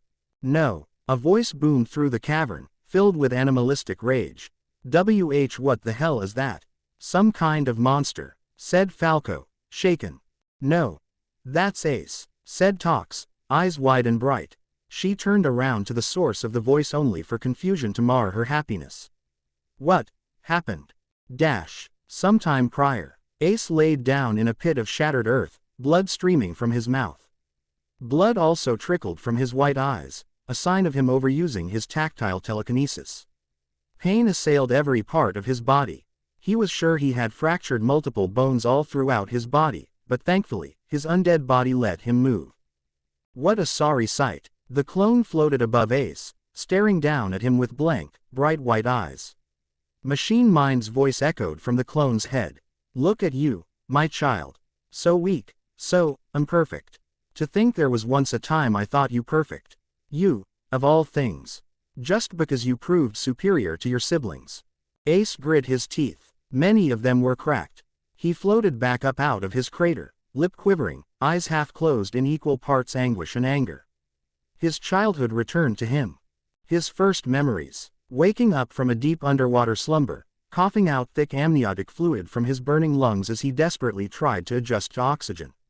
He was smaller, then, probably no bigger than a 5-year-old child developmentally. He floundered on cold, hard lab ground. Firm but gentle hands raised him up. The hands of his brother. Square-jawed and white-haired, an exact image of what Ace would have looked like grown up. You're special, aren't you? I am. Yeah, special in the head. Come on, stand up straight. Father doesn't tolerate weakness. Memories lining up in a cold, sterile white room. Beside him were 3 of his brothers. One 10 years old, another 15, another 20. All of them stood in order of their age, forming a natural linear graph of heights and builds. They held their balled fists to their sides, all of them trembling in exertion against a seemingly invisible force. Come now, exert your minds. Father's voice echoed through the room. This is merely 20 tons of gravitational force. It should be nothing for specimens like yourselves. Push through the pain and the weakness, my children. Chapter 416 Raids N3. Afterwards, Ace remembered kneeling on the floor. It was not cold anymore, warm as it was with a thick sheen of his blood. Red poured out from his mouth and his bloodshot eyes. The 12 hours of straining against heightened, crushing gravity had worn its toll on the little boy. When he saw the blood, his stomach turned in disgust, but at the same time, he was drawn to it. It was warm, and warmth, he knew very, very little of. Get up, Ace. The biggest, oldest Ace grabbed little Ace's shoulder and raised him up. Ace kept looking down at his blood in a light-headed daze. Stop that. The oldest clone shook Ace, forcing his gaze up where their eyes met. Or else you'll turn into a weirdo psycho. Huh, said Ace. Are your ears clogged or something? The oldest clone peered at Ace's ears. Blood streamed from them too. Oh yeah, they would be. Here, the clone tapped Ace's forehead. The blood popped out of his ears, moved by telekinetic force. Better. Yes, little Ace nodded. Then listen to me, all right, said the biggest Ace. Don't ever let me catch you looking down. Like that, like you belong in the dirt. Because trust me, you don't. None of us do. Like Father said, we're all special. But especially you. And what business do special people like us have staring at the ground, huh? That makes sense, yeah. Yes. Little Ace nodded again. Good. Maybe you aren't so special in the head after all. Bigger Ace smiled and patted little Ace's shoulder. Now stand up straight before Father gets here. Year after year passed filled with training, or trials, as Father called them. At first, they just involved pushing back against gravitational force. Then, they became harder and harder. Fights against live variants. And afterwards, being forced to consume their meat in its rawest, most disgusting state. Exposure to poisons, electric shocks, and countless other types of beatings. So many times, Ace left those tests looking down, beaten, bloodied, bruised in body and soul, teetering between the boundary of life and death. And every single time, bigger Ace would grab his shoulder, raise him up, and tell him to stop looking down. One day, hey, wake up. Ace opened his eyes, awoken by gentle shakes. He rubbed his eyes as he got up from the bed of his tiny pod. Brother. Ace looked at the oldest version of him who, by now, truly was old. The eldest Ace looked to be over 60 now with thin, age-worn limbs, sparse, thinning white hair, and wrinkles covering his hands, face, and feet that showed through the standard-issue bodysuit all the Aces had to wear. Yeah, it's me. Look, we got a surprise. Come here. Old Ace floated away, and little Ace followed. All the Aces lived in their own pods which housed little more than their beds. Each of them had a few personal possessions to their name. Toys, a poster, maybe, and other miscellaneous things they kept in their pods, but most of the time, Father had these confiscated because he did not like to breed the weakness of individuality. But every so often, other scientists, uncles, and aunts, as they were called, would come in and give the Aces something from the world outside the lab. A mystery world that little Ace still knew nothing about. Old Ace apparently had even gotten a glimpse of it one day when one of the uncles led him out to sightsee. Old Ace said it was uglier than he thought. That it was nothing but hot, dusty air and earth that looked broken beyond repair. The uncle that led Old Ace out was never seen again, but all the Aces were envious of Old Ace's unique experience. By now, there were 20 Aces, some male, some female, some growing older than others, some growing slower than others, but all of them were united in one shared hope, to see the outside world.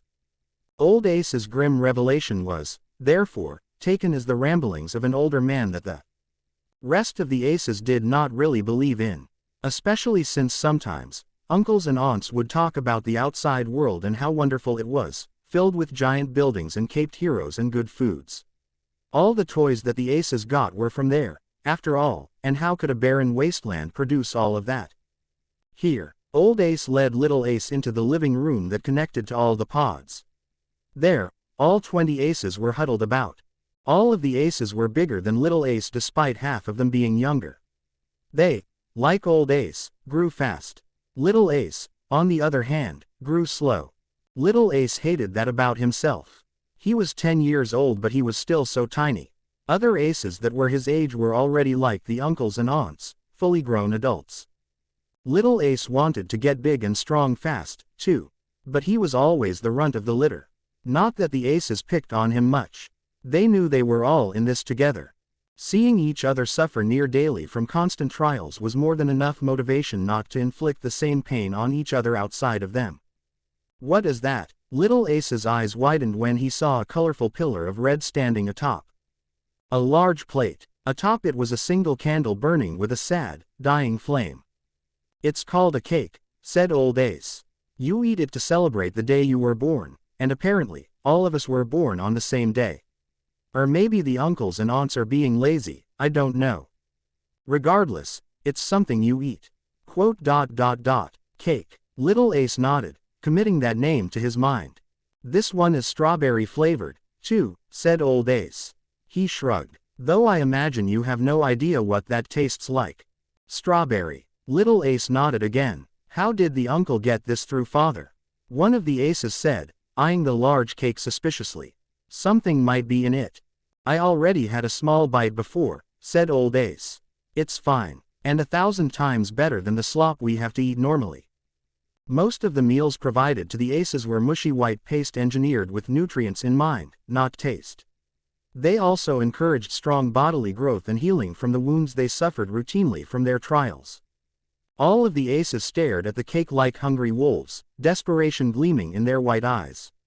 They glanced at Old Ace, the de facto leader they put in charge because he was the first among them. "Go on. Start eating," said Old Ace. The aces rushed in, breaking the cake apart with their hands, shoveling food into their mouths. But they made sure not to take too much, being mindful to share with each other. "Can I go and eat too?" said Little Ace, mouth watering. He looked up at Old Ace to find Old Ace was staring past the cake, into the distance. Yeah, go ahead," said Old Ace. He shook his head and patted Little Ace's shoulder. "I'll save some for you," said Little Ace. Old Ace shook his head sadly, and at the time, Little Ace did not know why. "Take my portion, Ace. You deserve it more. You're special, after all." That night was when the final trial happened. When all the aces, all of them having honed their power and bodies to their absolute limits, were placed in an inescapable room. There, Father told them it was now time to face their greatest foes yet, each other. They were made to fight to the death. Only the last one standing would leave the room alive. The cake they had was not to celebrate their births. It was to commemorate their deaths. Memories that Ace did not know, memories he had buried deep down, under lock and key and chain and gate, were sundered open. He remembered. He did not remember the fighting. That was not important. He remembered. "I knew it." Old Ace looked up at Little Ace. Old Ace was just an upper body now, his lower half having been severed during the final trial. The thick, plated tiles of the room were painted red, drenched in gore. Severed limbs, chunks of bone, eyeballs, brain matter, all manner of viscera and broken body parts lay scattered in an art piece of suffering and madness. Little Ace stared down at Old Ace, his eyes glowing through a thick coating of blood on his face. "I knew it. You're special." Old Ace smiled at Little Ace. Little Ace looked down at his crimson-coated hands coated with the lives of all of his brothers and sisters, and trembled. Tears began to well up from the corners of his eyes. Clear, pure tears that quickly tainted with the red on his face. "Don't cry." Old Ace reached his hand up and gentle patted Little Ace's arm. "Don't look down. I told you, never look down. You're special. Look up." Old Ace's hand fell to the ground, splashing on a pool of blood. "I remember it all." Ace held out his hand, grabbing a punch from his clone. A shockwave of force echoed out, but Ace did not budge a single inch. Ace's eyes were widened in the shock of recall, of breaking into a past he had kept locked away. Ah, you remember now.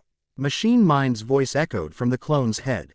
Do you understand your place, then, my son? You, so special, ordained with the greatest compatibility to Superforce's DNA and blessed with the touch of the blue ring. You may be imperfect, but you are imperfect only due to your mind. A mind that has grown tainted with individuality. Your body, however, is still near perfect, its potential merely held down by that weak mind of yours. I understand now, said Ace.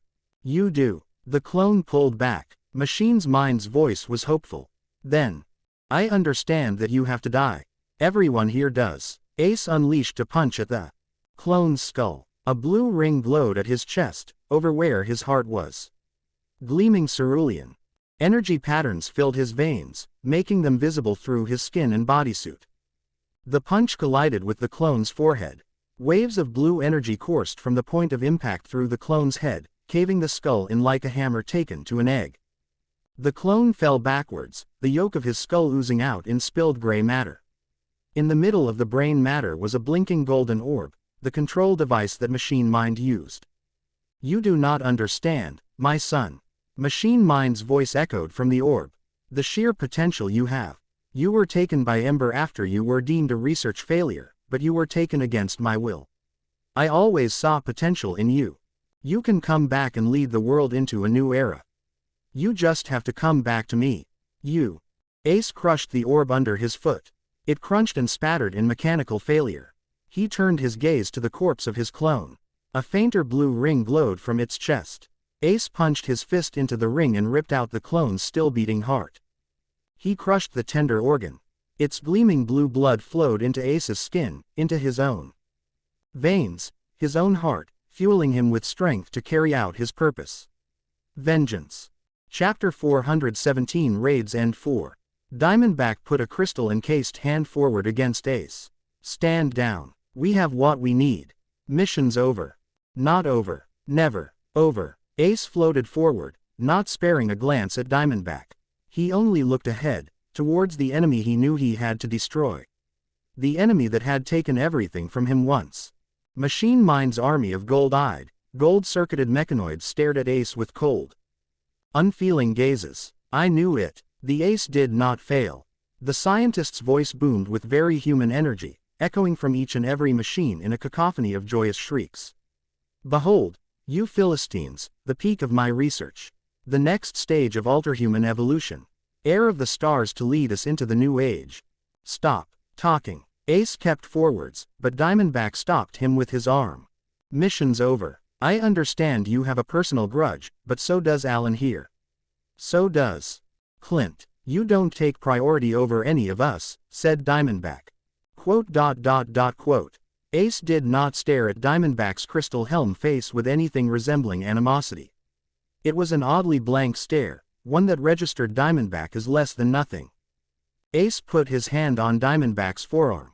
Diamondback instantly pulled his arm back. Not just that, but he took a dashing step back too, his crystalline heel digging into the rock. What's wrong? Asked Falco. Diamondback had felt it, the moment Ace had touched his arm. His instincts bringing into the forefront of his mind a very, very primal feeling, the fear of death. What the hell? Chris tapped his goggles. The purple lenses clicked and whirred as they picked up on Diamondback's arm. The diamond's gone, unraveled like old cloth. It was true. The incredibly durable Surstaline metamaterial that encased Diamondback's arm had, like Chris pointed out, frayed apart in strands that should have been impossible to make with such a durable, hard material. Blue tinges of energy outlined the green diamond strands. All of you, go. Ace pointed back while looking forwards. And stay out. There was no hint of threat in Ace's voice, but perhaps the lack of it was even more ominous. It was too neutral, as if he considered everyone there to simply be nothing. Ace flew by, and this time, nobody stood in his way, very much for their own good.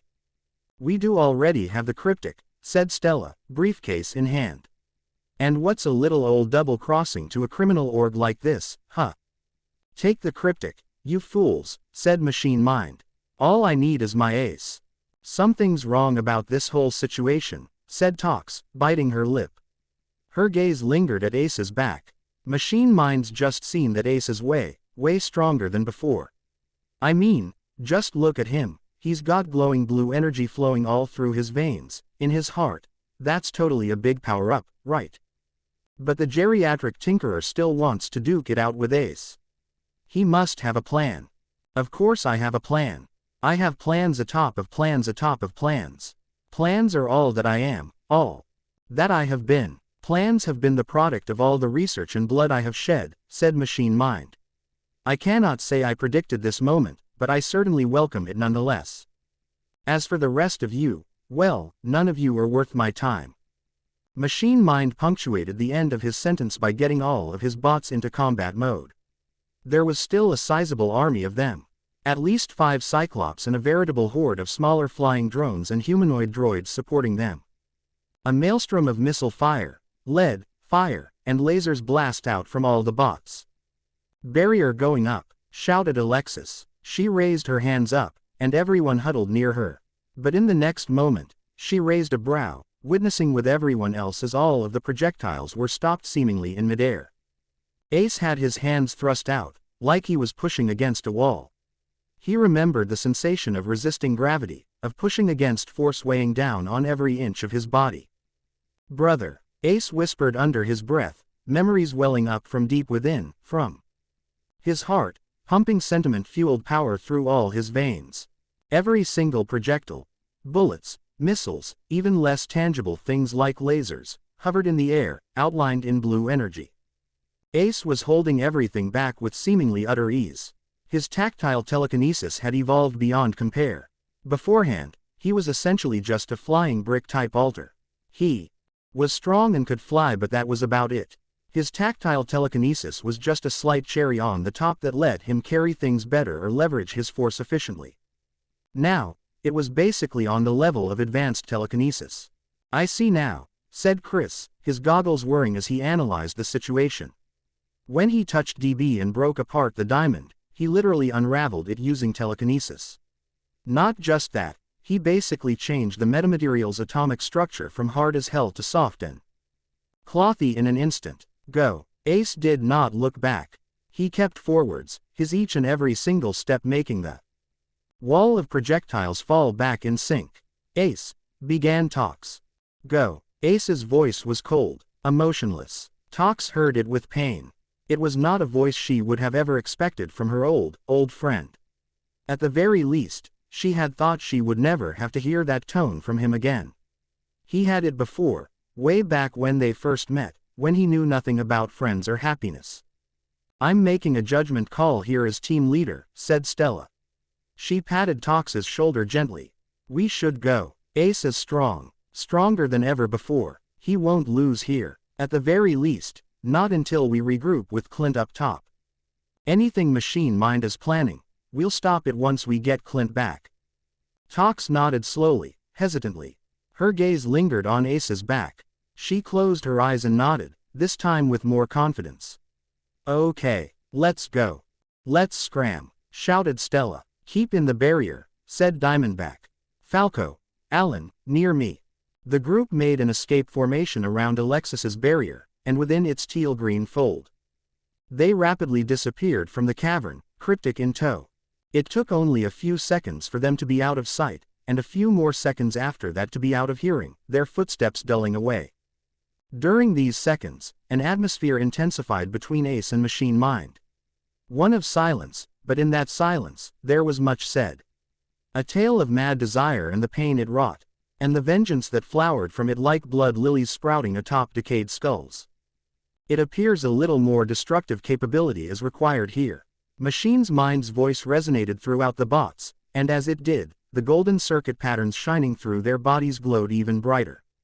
With mechanical clicks and the crunching of disassembling metal, the bots unraveled into floating pieces. Every one of them broke apart, not just the small flying drones, but also the tank-sized Cyclops. They formed into a whirling storm of machine parts that quickly locked back together, reforming into a droid design. Humanoid. 2 arms, 2 legs, and a bucket helm-shaped head with a single glowing golden dot for an eye. The droid stood a full head over Ace with a body made bulky through metal plating like a man-shaped war machine. The segments and seams within the droid's metal plate and body glowed with bright gold, enveloping it in a scintillating aura that lit up the dark depths of the cavern. "Now, we can begin," said Machine Mind. Quote. Ace's expression did not change. He clapped his hands together. The enormous volley of projectiles he held in midair hurtled back towards Machine Mind, collapsing in on the reformed droid and causing a cataclysmic, earth-shaking nova of an explosion. A huge cloud of dust and smoke and upturned debris geysered up into the air, destroying all visibility. Ace looked at this cloud unperturbed, waiting to see if Machine Mind was dead. From the cloud, a flash of gold alerted Ace. A beam slammed into Ace's heart, where a ring of blue shone through his black bodysuit.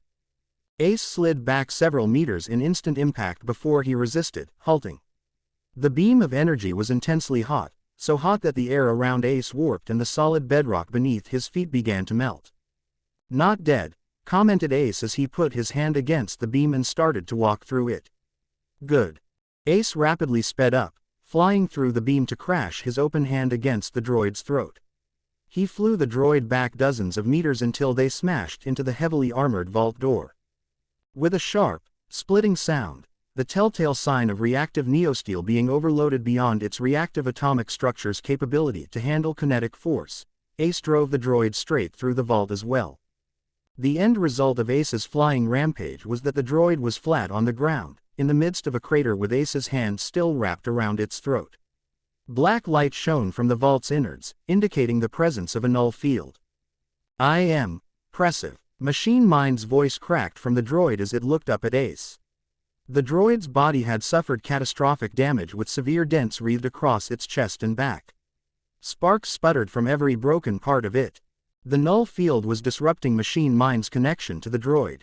While Type A null fields, the strongest of them all, disabled both technology and alter powers, Type B, the more commercially desirable variant, only dampened alter powers, allowing technos to find a loophole and operate machinery within them. "Null does not affect you," said Machine Mind, even now curiously analytical. "But this was already proven long ago. Your power comes from the ring, and the ring is from beyond this planet.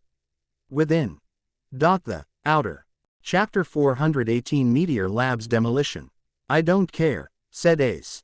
He palmed the steel avatar's face and began to focus, closing his eyes. He used his telekinesis to sense the threads of energy flowing from Machine Mind, to trace it towards the frail flesh and bone body that piloted this husk of metal. "I know you do not. It is hard to know," said Machine Mind. "That is inevitable. Gifted with outer power, you have ascended beyond all of this drivel. This planet's squabbles and shortcomings. You are close to perfection, and perfection has nothing to do with the imperfection that is this world. Soon, you will lose all sense of what is human, what is weak. The vengeance that fuels you now will sputter out. You will question why you cared so much for defective specimens like your siblings. You will question your allegiances, your friends, your family, if you found a new one." "Found you." Ace opened his eyes. They were solid globes of gleaming white speckled with blue, like twin cosmoses with the dark of space turned white and the gold of stars turned blue. "Inhuman, ethereal, outer." Ace crushed Machine Mind's head. Afterwards, the rest of the avatar's body began to crumble away, disintegrating into dust as its atomic structure unfolded. "Down." Ace knelt down and placed his palm on the floor of the vault. In response, the earth started to tremble at his touch. Tremble, and then unravel. A fissure formed, splitting the entirety of the vault, no, the entirety of the whole labs, into two. Alarm lights blinked out of control. Sirens screeched in desperation. The labs began to lurch, its foundation destabilized. Its floors began to collapse from bottom to top in a colossal show of demolition. But Ace did not care about the destruction. What he cared about was below, where Machine Mind was hiding. Where he would kill the man who had taken everything from him. Stop him. Shuden Doji roared. He was standing now, though he had his shackled together with null cuffs that the escaping group had taken from the labs. The entirety of Meteor Labs was breaking apart. The sound of uncountable tons of metal and infrastructure groaning, falling, and shattering boomed through the air. The dome that kept the entry to the lab's safe had capsized inwards, its two sundered halves sinking underground like they were falling into quicksand. Clint and the raiding party stared at the lab's destruction in awe. "How the hell is Ace doing this?" said Stella. She nudged Tox with her elbow. "You got any idea? I knew he had top potential, but this ain't just potential. This is raw fucking power that's reaching the S-class." "I don't know," said Tox. "I knew Ace was born and raised in a lab, but I didn't know he was holding all this back. What I don't like was how he looked."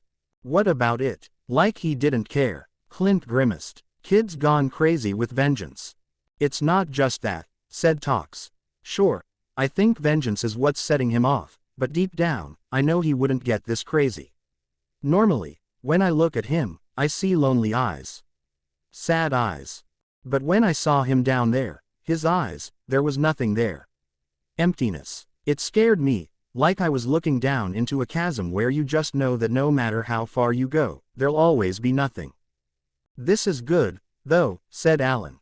"The Trident will be set back decades because of this. Their biggest base of operations for R&D and storing rare items, gone in a snap." "Yeah, we taught them one hell of a lesson," agreed Falco. His hands grasped his Aztec. Lasergun with tight trembles, his nerves still thoroughly fried from the whole ordeal. "That wasn't the point," said Diamondback. By now, he had regrown the diamond plating over his arm. Even then, he still glanced at where the empty spot had been ever so often, starkly reminded at how easily he could have died in spite of his supposed invulnerability. He motioned to Alexis, and she put up a noise-canceling barrier that excluded Shuden Doji. "Hey, let me in on this," shouted Shuden Doji indignantly, but to no avail. "The point was to damage, but not destroy," said Diamondback. He looked to Stella. "Wasn't it?" "Yeah," Stella nodded. "Force the Trident to split their forces over here, but hell, if there's nothing left to defend, they're just gonna double their asses down over Blackwater. Thanatos will not be pleased with this. In fact, what is he thinking of this? From what I can tell, all of you have some form of mental link with him," said Diamondback. "What he wants to tell us is his business," said Stella. "For now, you're just dealing with me." In reality, Stella had no idea where Aldrich was. He was not responding to her mental calls at all. It was worrying, but she trusted in him to pull through whatever situation he might have been in. What she did now was hold her own here. Though even that had gone all to shit. She felt ashamed at how the situation had spiraled out of control, but she did not show it. She showed confident poise. The poise of a leader. "We're still partners in an alliance," said Diamondback. "You should inform us of anything that Thanatos does or says." "Stop pressing her," said Clint. "Let Thanatos operate at his own pace. And the blame for this situation isn't on any one of us. Unforeseen circumstances and all. Unforeseen. Ace is part of their team, no. He didn't tell us anything," said Tox. "You think any of us are seers capable of peeping into the future? And if you want to toss blame, why bring Falco, huh? If he wasn't here, Chris's obscuration field would have got us down to the vault and out with zero issue." Quote. Diamondback had no real retort to that. I'm sorry, guys, I really am," said Falco. "Stop it, kid." Chris surprisingly patted Falco's back. "I know I ragged on you a ton, but if you're gonna be a man, then don't spill your guts like this in an apology. Just think about how to be better next time. Preferably a next time that I won't be there." Thanks, I guess," said Falco. "I know what to do," said Clint, nodding. Everyone stared at him. "I'm going down there and getting Ace out. Out of all of us, you got the best chance to do that." "Yeah," said Stella. "As your right-hand man, I have to disagree with this," said Diamondback. "You saw how easily he disassembled my diamond skin. He can do the same to you. Conventional durability means nothing. If he gets to you and breaks you apart before you can adapt, even you might die." "It's all right, DB, I got this." Clint nodded resolutely, making it certain that he was not taking no for an answer. He motioned to Alexis. "Put the barrier down, Missy." The barrier fell. "So, what plan do you have now, Unbreakable?" said Shuden Doji, thoroughly aggravated. Clint walked over to Shuden Doji and placed a hand on the sword's arm. I'm going to save your daughter, said Clint. What? Shuden Doji blinked. Shit, did I beat you so hard y'all lost her hearin' or something? Ya heard me. Clint drew back his hand and turned around, facing Meteor Labs. Or what was left of it as it began to collapse inwards in a massive sinkhole. I'm goin' down there and savin' her kid. I try to make it a habit not to let innocents get in our messes if I can. Killed enough of 'em already. With that, Clint leapt into the air, sprouting wings. With a sturdy flap, he zipped right into the sinkhole. Chapter 419 The Return. In the spiraling network of cocoons in a lonely, gray plane of existence, one cocoon, just one out of what could have been an infinity, shuddered. Unbeknownst to the vast majority of sentient life, that was the first a cocoon had ever moved in a number of years that would have been incomprehensible to the human mind. At the very least, none of those orbs of cosmic silk had shook like that since the birth of the star that created the Sol system. A black-clawed hand jutted out of the silk, tearing through its weave. Another hand followed, and together, they pulled, tearing open the cocoon. Valera emerged. In this colorless realm, her eyes stood out the most in its redness. But it was a faint red, one that hearkened to the light of a dying ember. She was tired, thoroughly tired. She had drained almost every inch of her power, and she felt it in aching that went deep down into her very bones, in her flesh that felt like it was ready to tear apart at a moment's notice.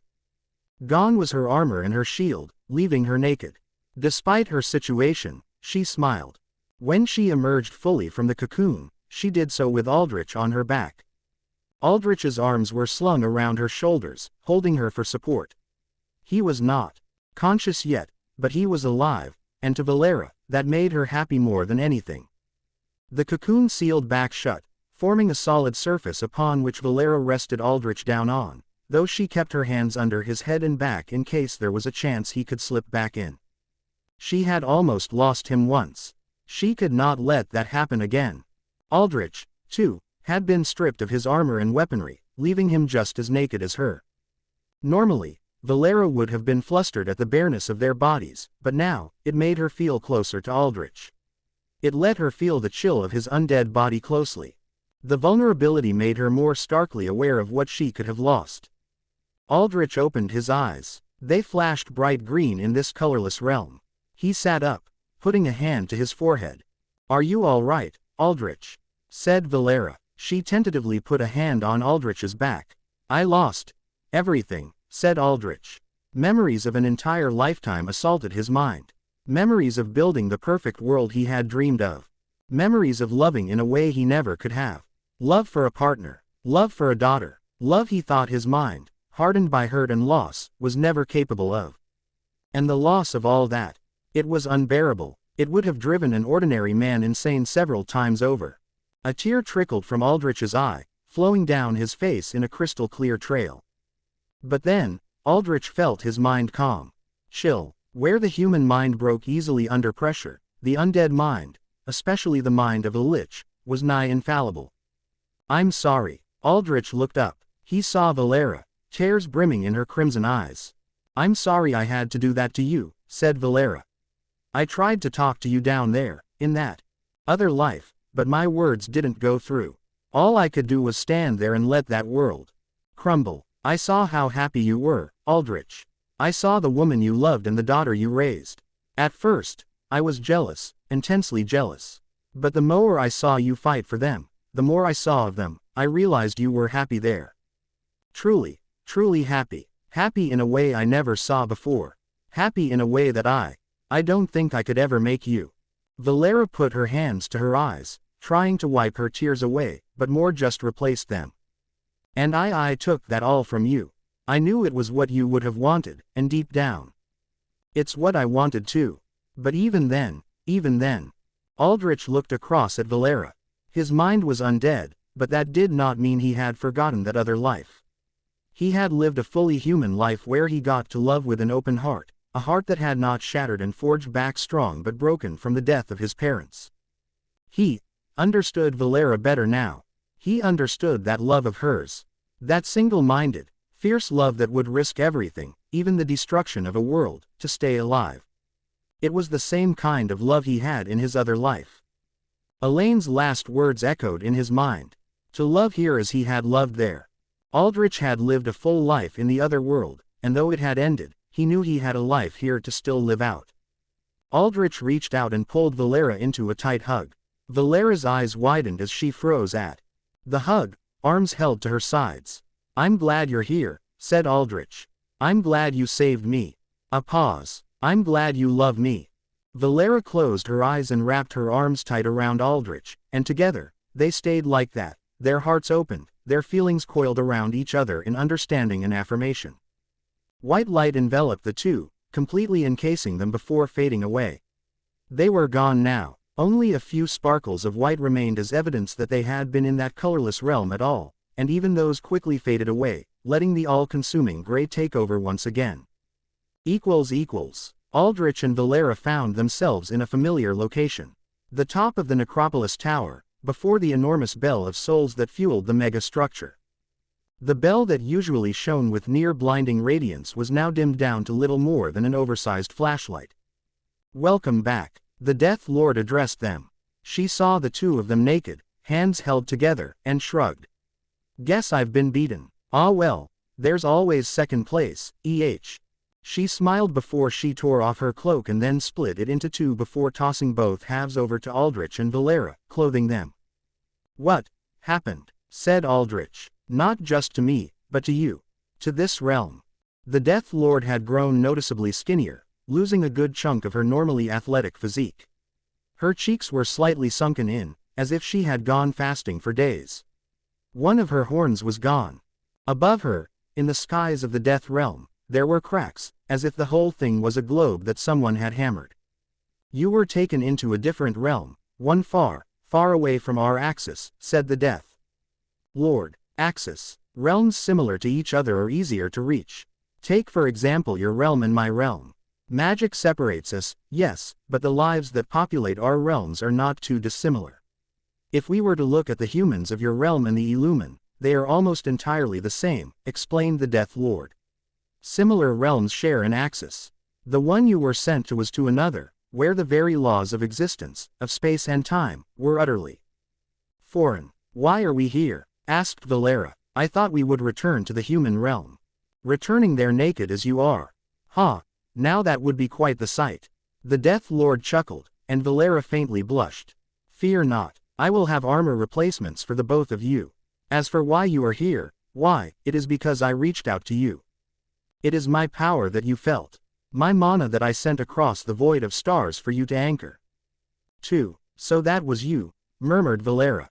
"Yes, it was. And, as you can see," the Death Lord unrolled the sleeve of her robes and tried to flex her bicep. There was not much there to show. "It took quite a bit from me. From this entire realm. Though, I am happy to say, my power was not wasted. Look." The Death Lord tapped her forehead and nodded towards Aldrich, indicating him to do the same. He checked his head to see that he had a horn. One identical to the Death Lord's, as if he had taken her missing horn. "I must say, it does not look too shabby on you," nodded the Death Lord. Chapter 420 Down to Earth. "What is this?" Aldrich touched the horn on his head. He identified it using his system. "You have been integrated with draconic blood. You have now obtained the passive skill, Dragonheart. Dragonheart allows you to harness the incredible tenacity of the draconic race renowned for a ferocious grit akin to sheer immortality. When your health drops below 30% of its maximum value, your health or mana regeneration will regenerate massively and constantly." More information flowed into him as well. "You have been infused with a tremendous amount of energy. Analyzing.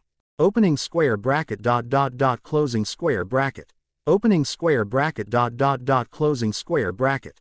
It is impossible for this system to classify the energy you were merged with. However, calculations will be made as to the amount of experience this power has granted you. Calculating. You have obtained a tremendous amount of power. Not all of it can be converted to experience. You are now level 70. New trial quests are available. The remainder of your power has gone into breaking your limiter. You may now exceed your limiter, allowing you to surpass the boundary of level 100 in time. Due to the removal of your limiter, you may now more freely bind souls to your being. You have no limit to the undead you can control provided they are not within 30 levels of your being. Powerful undead close to your power is now chosen undead, and these, you may now have a limit of 100. Your boundary has also evolved due to the growth you and your soul bonded experienced in the realm of. Both of you have developed independent, yet linked boundaries. Look into yourself to unlock your boundary. The truth shall be revealed within. And, if you so dare, look into the outer, and the greater truth shall be made known. Then, a voice that Aldrich heard resonate deep within him. Less than wow, so you've broken your limiter. Very, very interesting. I'd set that so nobody from Elduin, not the gods, dragons, giants, or Death Lord, could achieve such a thing. There's nothing worse for a world than infinite power, you see. If you are hearing this, you're probably the detail-sensitive, power-hungry, possibly incredibly paranoid type. But don't worry, I'm most likely long dead. Or at the very least, not living in any real conventional sense. Regardless, I congratulate you for breaking one of the hard-coded limits of the system I created, the system of magic and skills and levels that I enforced upon Elduin to make sure nobody got too strong. That nobody drew the attention of the outer. Looks like the future's going to get really interesting for you. At least way more interesting than it was for me when I got reincarnated into Elduin, huh? Well, looks like it's true what they say. The best laid plans of mice and men go awry, yeah. And what was that Spider Hero quote? With great power comes great responsibility. Make sure you remember that. For your sake, and for the sake of everyone you care about. If you have anyone like that. Greater than. Aldrich felt a huge headache assail him as the words echoed through his very being before fading away, like lone whispers in a forest. He tried to will contact that voice again, but it was gone. He, however, had a very good idea who that was. It was the voice of the Arcane Emperor who, along with the Enlightened One, created skills, spells, and, most importantly, the leveling system that all living beings in Elduin fell under. In the game, the Arcane Emperor showed up as a faint spirit every so often, guiding the player to lost artifacts or spells. He spoke in an archaic, grand manner befitting an ancient wizard, but now he seemed to push back that charade and bear who he really was, a man from Earth. What happened to everyone else that was with me? Said Aldrich. The ramifications of the Emperor's voice were, relentless. My gear, and, most importantly, Krissa. I can still sense it all within you, said the Death Lord. Switch into your lich form. Aldrich nodded. He balled up his fists. Green mist emerged around him. It acted like acid, sloughing off his skin to reveal the bone of his lich form. It's still here. Aldrich materialized his frostallowed war scythe, his cloak of souls. Relentless. A small black plate formed on Aldrich's sternum, but nothing more than that. On that plate, Valantis's eye emerged. MRHM. What is going on? Said Valantis sleepily. .com. I see. The Death Lord put a hand to her chin and nodded. You, my dear usurper, are quite lucky. Or perhaps it is fate. That realm prison you were sent to was meant to conquer and entrap a single soul. However, as a newly formed lich, your soul was splintered. It is a common thing for liches as their souls are quite, how shall I put it, malleable. They can be moved and restructured with far more ease than with any flesh and blood being. That is how you can sever your soul into a phylactery. That is how your little one Krissa bonded with a part of your soul. And because you have separate spiritual parts, one with your little one, the other with your phylactery, the prison realm could not take all of you. Which left a signal for me to trace and send my own power to. It seems that the part of your soul that was bonded to your little one was trapped. As a subconscious defense mechanism, you sent all your weaponry into your phylactery, within your lich form. Then Krissa, began Aldrich, briefly panicking at the thought that she had potentially been trapped in the other world. I will draw her out, said the Death Lord, assuaging his worries. She put a hand on Aldrich's chest and performed a ripping motion out. As she did so, a white flash blinked, and from it, Krissa emerged, falling into the Death Lord's arms unconscious. Wait. Aldrich knelt down, putting a hand to Krissa's cheek. Valera began in recognition, though her words caught in her throat. She was different, older, a young teenager, Perhaps, maybe 12 or 14. Her dress was gone, replaced with a bodysuit etched with lines of iridescent energy. Shining rainbow-colored tips highlighted some strands of her white hair inherited directly from Elaine. I understand now, Aldrich murmured. The reason why in the other world, his daughter, with Elaine, was still named Krissa. Krissa had been taken with Aldrich into the other world. She had become his daughter there. And now, she had merged with her existence from the other world. Aldrich could not sense her because she was almost an entirely different existence. But even if she was different in appearance, she was still his daughter. He looked down as he felt the warmth of his daughter's cheek radiate into his cold, skeletal hand. He thought he had lost everything from that other world, that happy world. But Krissa, his daughter, she had been saved. For that, he was grateful. Grateful to who or what, he did not know. Fate, perhaps, as the Death Lord said. It did not matter. What mattered was that Krissa was here. I do not know entirely what transpired in that prison realm, said the Death Lord. But I do know that it has taken a toll from you. That you show signs of loss. Great loss. Loss that I understand. Whether your chains were a paradise or inferno, I know not. But what I do know is this, she placed a hand on Aldrich's shoulder. A comforting one. I am glad you are back, Aldrich. Aldrich looked up at the Death Lord. She smiled down at him. The happiness in her face was genuine. It made him question the suspicions he had regarding her. You have to tell me, Mel, said Aldrich, speaking to her directly, heart to heart. What you want me for. What the end goal for all of this is. Why you're giving me your power. Why you sacrificed so much to bring me back. Otherwise, all I can do is keep suspecting you, planning against you in the case that you stand against me one day. My lips, dear usurper, are sealed. The Death Lord winked at Aldrich and put a finger to her lips. But do keep plotting. I welcome a challenge, ha. Her smile faded. But now, it is time for you to go. Your realm awaits you, after all, and as far as I can tell, there is much for you to do there. Many who await your return. Quote, Aldrich nodded. He was not going to get a straight answer out of the Death Lord. But for the first time, he felt genuine trust for her.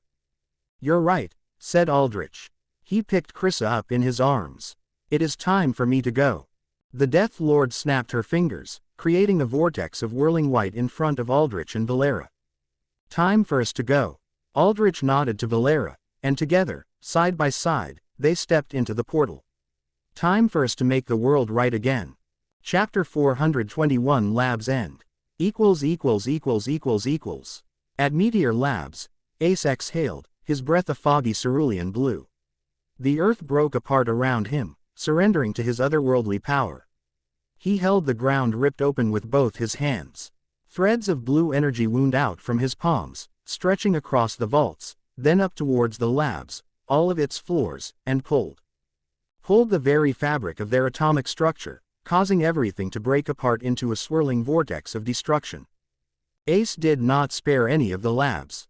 All of it was complicit in his suffering. And the very idea that these labs, ran by these people, these creatures so far beneath him, caused him suffering was inexcusable. Everything had to go, but most importantly, found you, Ace whispered, sensing Machine Mind's energy signature. It was deep down in the earth, inside a nigh impenetrable doomsday bunker. There was another energy signature there, too.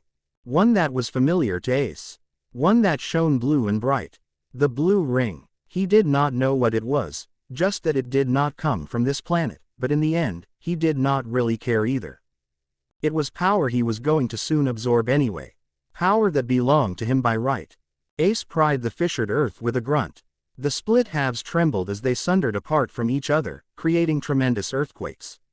Like curtains parting, the splitting earth revealed the bunker below, several hundreds meters down. It looked pitifully weak from where Ace was. A little ball of fortified metal that he could pick apart with all the ease of shredding wet paper. Ace flew downwards, slamming down into the bunker with his feet. As a testament to its structural integrity, the bunker trembled at the impact, but its metal, reinforced smart neosteel, absorbed the impact admirably. It glowed bright around Ace's feet, but it did not splinter apart. The bunker was about as big as a large house. Bigger than what it looked like from above. But still nothing of consequence to Ace. He put his palm on the surface of the heated metal. Strands of blue stretched out, wrapping around the entirety of the bunker. Then, the bunker unraveled from Ace's hand. The metal peeled apart neatly, creating a hole. To welcome him in. Below, Ace saw a circular room with the blue ring floating in a containment chamber at the center. Scientists in hazmat suits stared up at him, taking steps back, trembling in terror. His gaze scanned past the scientists and landed on Machine Mind. The elderly man had his hands on a control panel standing in front of the containment chamber. Blue circuit streaks spread out from his hands, covering the panel and reaching out to the entirety of the chamber and even the ring itself. Machine Mind's usually golden eyes were now azure blue as they stared up at Ace. Triumphantly. Despite being an outer-worldly being, you are still weighed down by all too human sentiments of vengeance, said Machine Mind. Which now leads to your demise, my child. Ace blitzed downwards, his hand reaching out to grasp Machine Mind's exposed head. However, he stopped right before his hand could close around Machine Mind's skull to crush it into a pulp. You think I did not have countermeasures for your kind, said Machine Mind. His voice was shaky, reverberating with an inhuman current. Circuit patterns had emerged from the blue ring like arrows, shooting outwards and digging into Ace's body. The pattern was equal parts gold and blue, indicating a fusion between Machine Minds. Powers and the power of the blue ring. From the ring, your powers came. Through the ring, it may be controlled, said Machine Mind. I have not been above experimenting upon myself. The blue ring can control the force of all things, including that of your life and mind. And with my power piloting it, I can dominate anything I desire. Anything. The circuit pattern spread from Ace's body and crawled slowly up toward his head, attempting to hijack his mind. He remained unfazed in expression, but nobody could deny the fact that he could no longer move, nor could they ignore the circuits slowly reaching his brain. It was only a matter of time before Ace was taken over. Doctor, a violet-eyed scientist shouted, taking off her hazmat helmet. You can't do this. The ring's integrity is falling rapidly. If you keep this up, we might be ground zero for an explosion the world hasn't seen since the monstering. And our research, all of it will be for nothing. Quiet, girl, said Machine Mind, straining. His breathing was heavy and deep. Veins popped across his wrinkled forehead. His eyes began to bleed. Every bit of him exerted as he tried to tame the power of the blue ring. Our research, my research, is right here to take, so close. No, Ace moved suddenly, shocking everyone. He moved his hand up to his face, right below his eyes where the circuits had managed to get to. He clawed at them with his fingertips, peeling them off like cheap stickers. The whole circuit pattern broke apart, showing just how unstable it was, leaving Ace's entire body free to move. Machine Mind's eyes widened in shock before he doubled over, coughing up blood.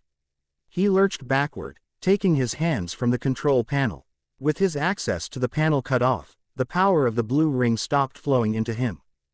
The circuit streaks around the ring and its containment chamber faded as well. You said it yourself. You made me perfect. My compatibility with the blue ring is high. Higher than any of my siblings you murdered. Higher than what you can ever hope to control, said Ace. He looked down at the room of scientists. And now, none of you will control anything ever again. Ace began to slowly close his fist. As he did so, the innards of the bunker began to crumple in on itself, as if it was being crushed inside a giant hand. Wait, Ace. Clint landed with a thud atop the bunker, peering down from the open ceiling. His eyes flashed red as he took note of the situation. Take the old man out, but keep the scientists alive. No. Ace's fist began to close in more. The bunker groaned and creaked as it crumpled down further. The scientists were starting to shout in panic, getting huddled uncomfortably close to each other. The scientists have no blood on their hands in this, said Clint. Look at them. They don't even know you. And I've read their minds. Their projects weren't related at all to the ones that made ya suffer. All of that was the whacked old man's fault. It doesn't matter, said Ace. Nothing does. Ha ha ha. Machine Mind chuckled before his throat caught on blood. After coughing it out, he stared up at Ace and Clint with a weak smile. Do not waste your breath, unbreakable. The being you are speaking to now is above us, above even you who have only been dipped in the outer's blessings. You are witnessing the birth of an outer being beyond us all. How glorious it is. How prideful I was to believe that I could control it. Yet, none will control him. In a way, I feel content in knowing that my research has produced a being this magnificent. Chapter 422 Unsealed. Enough talking, said Ace. Your rambling hurts my ears. He closed his fist even more, almost fully. The bunker rapidly crumpled in on itself. Several of the scientists, the ones standing at the edges of the bunker, were folded in as the walls and ceiling collapsed on top of them, reducing them to nothing but bloody pulp. The remaining scientists, including Machine Mind, were now compacted tight. Several started to scream as their bones snapped under the pressure, but they only managed one scream before their breaths were crushed out of their chests. Shit. Guess talkin's over, Clint muttered. He clasped his palms together. A spiral pattern of red energy formed between them before firing as a high-speed projectile that distorted space as it flew. Ace used his free hand as a shield to block the projectile. The energy began to warp his hand in its spiral pattern. A simple pattern, easily reversed. Ace twisted his hand against the spiral. Blue threads sprung out from his hand, traveling up the spiral to hijack it, untwisting it before dissolving the projectile entirely. Clint paused for a moment, unsure of what to do. He had been briefed that Ace had the ability to manipulate atomic structures. That meant that no matter how tough Clint was, no matter how sturdy of a shell he grew, he would still get unraveled like cheap cloth. I need to evolve a couple more times to resist something like that, but I don't got that kinda time, thought Clint. He leered at Ace, his jaw setting. But if Machine Mind's right and Ace is gone done lost his mind, it's gonna be up to me to put him down. I gotta get in there now. I gotta start evolving now. Clint prepared to dive in, draconic wings behind his back stretching. Ace took note of this and kept his hand in place as if to taunt Clint to come. Hey, whispered Machine Mind, spending the last dregs of his energy to gaze up at his Frankenstein's monster with twisted pride. I will get to witness the end of the unbreakable as well. I could not ask more from my death. This ends now. A voice echoed through the air, carried by chill winds that did not belong in a barren desert. In the tense space between Clint and Ace, white light bloomed. From it emerged mist, glowing green mist, and from that mist, a black armored man stepped out. Thanatos. The atmosphere immediately stilled, the temperature dropping remarkably. What the hell? What's kept ya from showing up for so damn long, ya big bastard? Said Clint, nodding at Thanatos with a barely concealed smile. Complications, was all Thanatos said. He hovered in the air, his cloak of stitched-together souls waving in the wind. He looked down at Ace, then at the annihilated labs. I see that my absence has caused complications too. Ace stared up at Thanatos with the same expressionless gaze he had chosen to don since awakening his latent powers. This time, however, he reacted offensively without being prompted for the first time, as if by sheer instinct. Ace, or rather, the entity that he was becoming, recognized Thanatos as a threat to its existence. He shoved his free fist forward, sending out a gust of blue-tinted force. Thanatos put his arm out as if he was holding a shield. 3 massive ribs materialized before him, acting like a barricade that blocked the incoming torrent of power. The wave of energy streaked past Thanatos, hitting Clint and knocking him backward, out of sight. The energy wave dimmed down, leaving Thanatos still there, albeit with cracks across his rib shield. Ah, there you are, Thanatos, said Machine Mind. He was now atop a pile of crushed metal and corpses. His body, too, was thoroughly mangled, but his head still jutted out intact from the pile, and so long as his head was intact, it seemed, he could maintain his consciousness. I do not know what you did to Blackwater's students to maintain their loyalty, but it will not work here. You are in the presence of power that is truly outer. The power that I created with all my genius. You could not control your creation, so now you are content with letting it rampage about. Said Thanatos. How utterly pathetic. Ace cocked back his fist again, ready to fire another blast of telekinetic force. .com. Thanatos raised his fist in the air and declared, take note. This is how you control. A green outline shimmered around Ace's body. He closed his eyes, hard. When he opened them, they were no longer blue. They were white like they originally were, filled with the lonely sadness that they usually carried. What happened here? Said Ace, looking down at his hands. The glowing blue energy, visible from his heart and veins, faded away bit by bit. I reset your mind is all I did, said Thanatos. Leave. Join the others.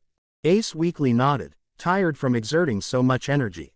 He looked confused, but he knew better than to question Thanatos. He flew away, leaving Thanatos alone with Machine Mind in the ruins of the bunker. No, no, no, roared Machine Mind. You would dare to ruin a perfect creation. How? What did you do? All I did was exert my right to lead my legion, said Thanatos. The red-eye dot of his helm looked unfeelingly down at Machine Mind. A right you do not have. Machine Mind, now reduced to a talking head, and Thanatos, in all his armored might, could not have been any different from each other if they tried. Thanatos floated down, landing atop the containment chamber in the bunker. It alone had survived Ace's telekinetic crush, though barely. The glass was thoroughly cracked. The blue ring within had dimmed down, its halo structure fraying like worn cloth. A warning screen flashed distorted across the cracked glass. Ring structural integrity, 1%. When Thanatos touched the chamber, an odd reaction occurred. The ring began to glow brightly again, rejuvenated somehow. It started to rotate rapidly, its structure vibrating before it sundered apart into countless little fragments that looked like floating blue fireflies. The fragments funneled upwards, through the containment chamber, and into Thanatos. Thanatos stared down at his hand. The 10-branched symbol lit up in reaction. One of the branches, previously a colorless white, was now filled in with solid blue, joining a green branch and a white one that had a cracked pattern across its length. It's over. Machine Mind looked at the ring with wide eyes. My research, it really was for nothing. Thanatos did not answer, analyzing his hand. Shit, that blew me back a long ways. Clint reappeared, flying into view. He blinked when he saw there was no Ace. Guess ya fixed the whole situation then, huh? I did, said Thanatos.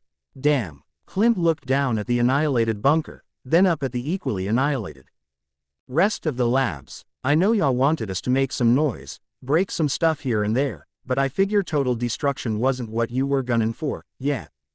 No, but what's done is done, said Thanatos. As for you, Machine Mind, you and your team are not done yet. You mentioned the outer. I want answers. Answers that you and your team will provide. Please visit EENU.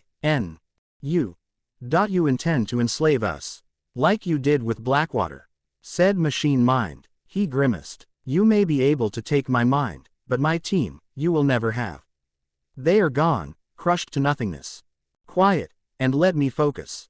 Thanatos again held his arm over his chest, as if he was holding a shield. This time, a diadem-shaped shield made of mint green energy formed.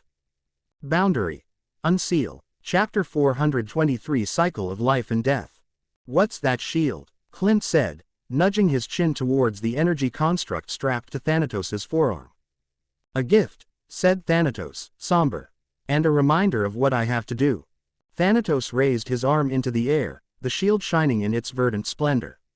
He looked almost like Minuteman, standing stalwart with a symbol of protection high above to protect all life. But the way Thanatos was armored in bone parts and blackened metal and a cloak of wailing, stitched souls made it clear that he much more than a protector of life. He was a dealer of death, both guardian and destroyer. And this boundary, too, represented that dichotomy. Thanatos crushed his hand into a fist. The shield separated from his arm and hovered high above his head. Its diadem structure, elongated on one side, looked almost like the hand of a clock. Here, the shield pointed upwards, towards where 12 would be if it was a timepiece. From the shield, light exploded outwards in a blinding flash. Within the eye-crushing light, time slowed to a crawl. Here, in this white space seemingly bereft of anything, Aldrich saw a man walking towards him. Aldrich was stripped of his armor, leaving him in his human form in his suit. The other man, it was him. The him from the other world. More muscular with a brighter smile. More Heroic. Huh, so this is what you look like, said the hero, looking Aldrich up and down. Pretty damn grim, but I can't say I'm surprised. If things didn't go down the way they did with Minuteman saving my parents, our parents, I think I'd have gone down a similar path too. I thought I sensed you, said Aldrich. After he had returned from the other world, he had felt something awaken within himself. An instinctive understanding that his boundary could activate. All he had to do was unseal it with his willpower. He knew what it did, too, in a very general sense, like knowing where your arm was and how to move it even if you could not see it. When I awoke, I didn't just end that world. I absorbed it, at least some part of it. It's how Krissa turned out the way she did, merging with her other self. It stands to reason the same would have happened to me. Perceptive, aren't you? Said the hero. Which means to some degree, you were real. Everything was real. If you weren't, if that world was just an illusion, there would have been nothing to absorb. Right. The hero shrugged. But I have no clue how the details work, how your dream managed to create an entire world. And there's no point in me thinking about it either. I'm dead now, as is everything I ever knew. I'm sorry. Don't be. The hero shook his head. You probably think you destroyed everything. No. You know it. You felt it because up until a little while ago, it was a life you were living. But it was a life and a world that existed only because you dreamed it up. And a dream, no matter how nice it is always destined to end when the dreamer wakes up. That doesn't mean your loss means nothing, began Aldrich, but the hero cut him off by raising his gloved hand. Yeah, I know, but you felt everything I lost just as much as I did. That's punishment enough. No need to add on to the pile. Aldrich nodded, and together, the hero and the necromancer stood together in silence for a few moments. Moments of shared recollection over what they had both lost together. What are you, anyway? Said Aldrich, breaking the silence. I didn't think you would be the one to break the silence, brooding look and all. The hero smirked. But to answer your question, I don't know exactly, but whatever I am, I won't last. Like you said, you merged with that world, specifically with me. Probably because we're literally the same person. Same as how my daughter became your daughter. But it looks like her merging was much deeper. It changed her being at a core level. Ours is much more surface level. You've inherited a fragment of my power. And in that power, there's a fragment of myself, which is me right now. .com. A fragment. Aldrich rolled the word in his head. He remembered what the hero said before. A fragment that won't last. Yeah, well, the power you've absorbed from me is permanent, make no mistake about that. But me, the hero pointed a thumb at himself. This guy that's talking to you. I'm not going to last. This talk we're having is our first and, most likely, going to be our last. I see. Yeah, quote. Another silence that contemplated loss. In this case, the loss of a hero. A hero that Aldrich once wanted to be. Once was. The hero stepped closer to Aldrich, standing right in front of him. The hero smiled. Let's not end this on a sulky note, said the hero. In the brief time we were merged, I got a little speedrun of your memories. I know that this world is a shitshow. In way worse of a state than my one was. People are nastier, too. It's made you do things that I never had to do. Things that Mom and Dad never had to do. I know. Aldrich saw the hero's smile was unbroken. You don't have any judgments about that. No, because deep down, we're still the same person. We get things done, no matter what. The hero put a fist to his heart. I could get things done in my own way. He put the fist to Aldrich's chest. But you have your own way. The important thing is that once we choose our paths, we stay on them. We don't back down no matter who stands in our way. No matter how much we stumble on the way to the finish line, we always get back up. No matter how much we hurt, we always keep running. That's just who we are. What we are. Fighters. I know. Aldrich nodded. Before, I was hesitant about seeing this path I took through to the end. This path of making the world right. I didn't know what was at the end. I didn't know if it was the right thing to do. But now I know from seeing you save the world. It isn't always about knowing what's ahead. It's about having the resolve to see it through, even if the road ahead is dark. That about sums it up. I made plenty of mistakes. There were multiple times I thought the world was going to end because of my mistakes. Mistakes that set me way back on my path. But I grit my teeth and trudged on and, eventually, I made it to the finish line. I want that for you as well. I want you to make this world right. I want you to see the end. A good end. One you'll be satisfied with. No, screw that. The hero put his fist out towards Aldrich. I want you to promise me. Promise me you'll reach the end of this path you've set on. It's the least I deserve for getting my whole world blown up. Aldrich put his fist against the hero's. I promise. Good. The hero smiled as he put his fist down. He began to flicker, his powerful figure turning fuzzy and dark. Looks like my time's up. He looked up. There was nothing but white light, but he was not looking at that. He was looking ahead, far ahead. Be joining you soon, Elaine. Everyone. Aldrich stepped back, allowing the hero to take his last moments in solace. The hero, however, talked to him again. And Krissa, our daughter, you'll raise her right, won't you? Make sure she doesn't get into trouble. Deal with dumbass dudes and the like. The girl you knew was neat and innocent, and mine was too when she was that age, but, well, I'll just say you've inherited yourself a whole firecracker. She's just as much a fighter as us. The hero laughed in remembrance. His smile was tinged now with sadness. He looked to Aldrich with wet eyes. Just make sure she ends up happy, will you?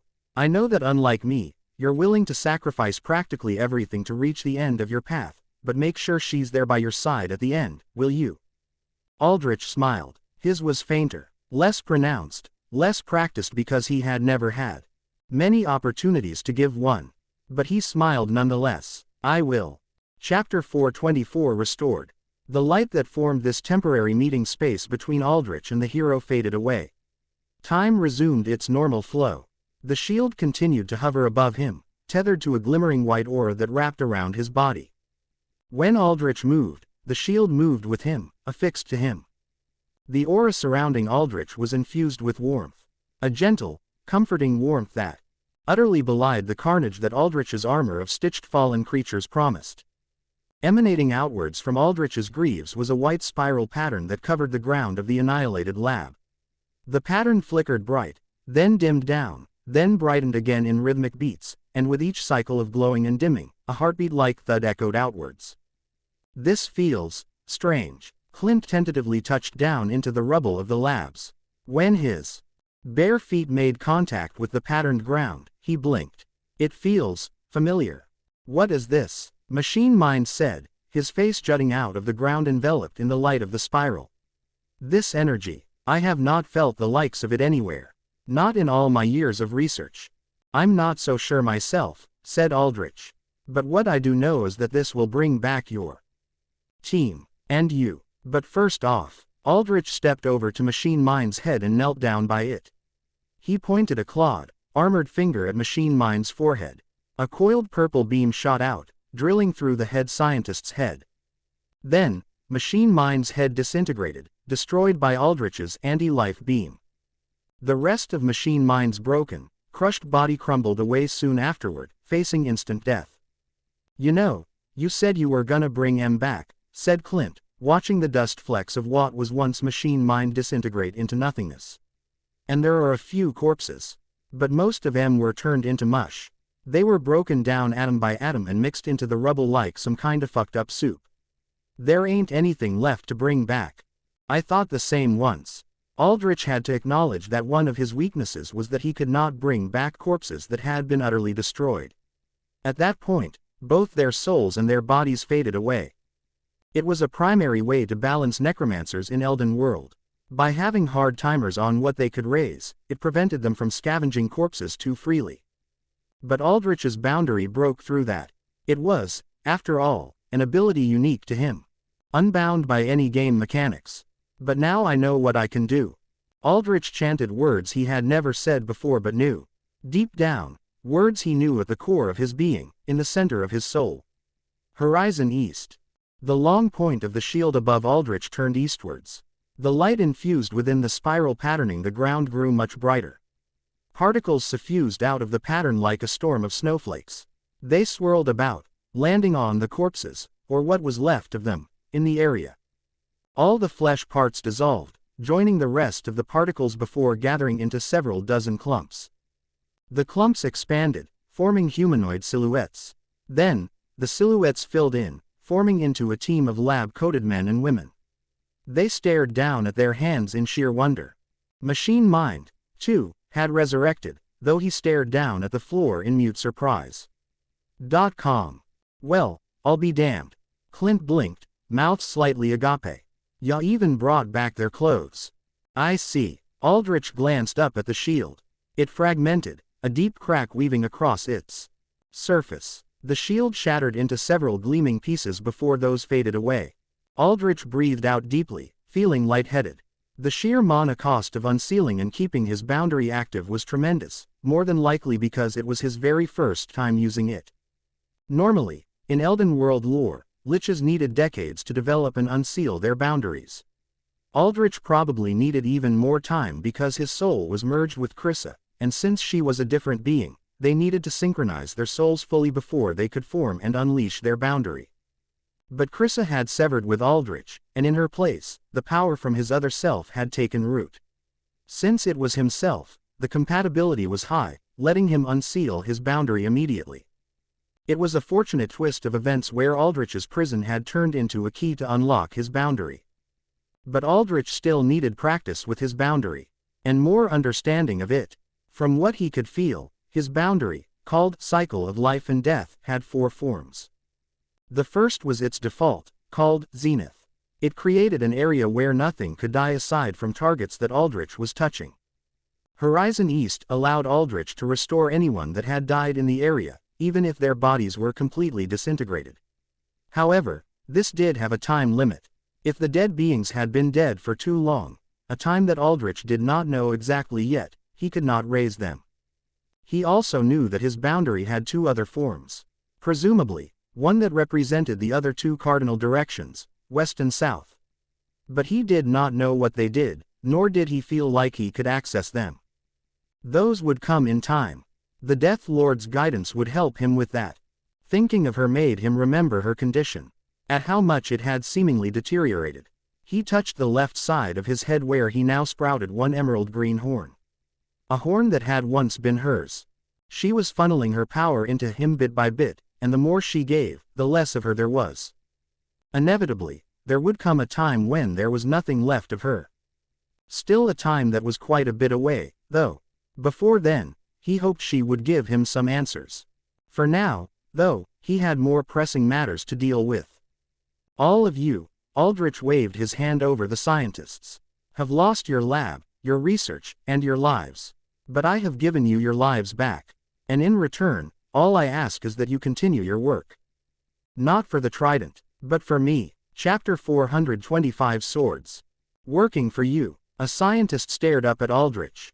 Outside of her hazmat suit, her features were clearly visible. She had shoulder-length purple-tinted hair and gleaming lavender eyes. A young girl, around Aldrich's own age. Though, not that surprising.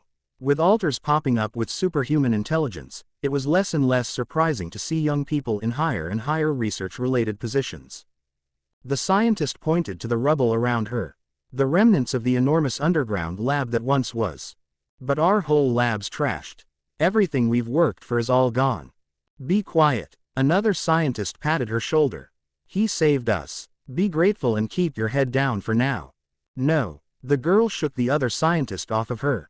We were so close to finding out everything. The secret to energy beyond possibility. Beyond the chains of alter powers.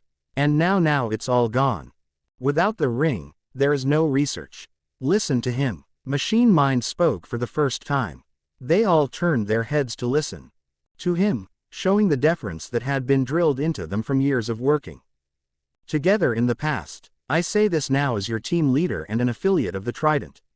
All of you are compromised. We were made targets the moment we came back under Thanatos' power. What do you mean? Said the girl. She stared barely concealed daggers at Machine Mind. You know, you're the reason this all happened in the first place. I don't know why that guy was after you, but if you hadn't done whatever you'd done, this would have never happened. No, but what is done, said Machine Mind. All that remains now is what will be. If you value your research, you will continue on with this man. He's right, said Aldrich. If your research is most important to you, then I am the only chance you all have got.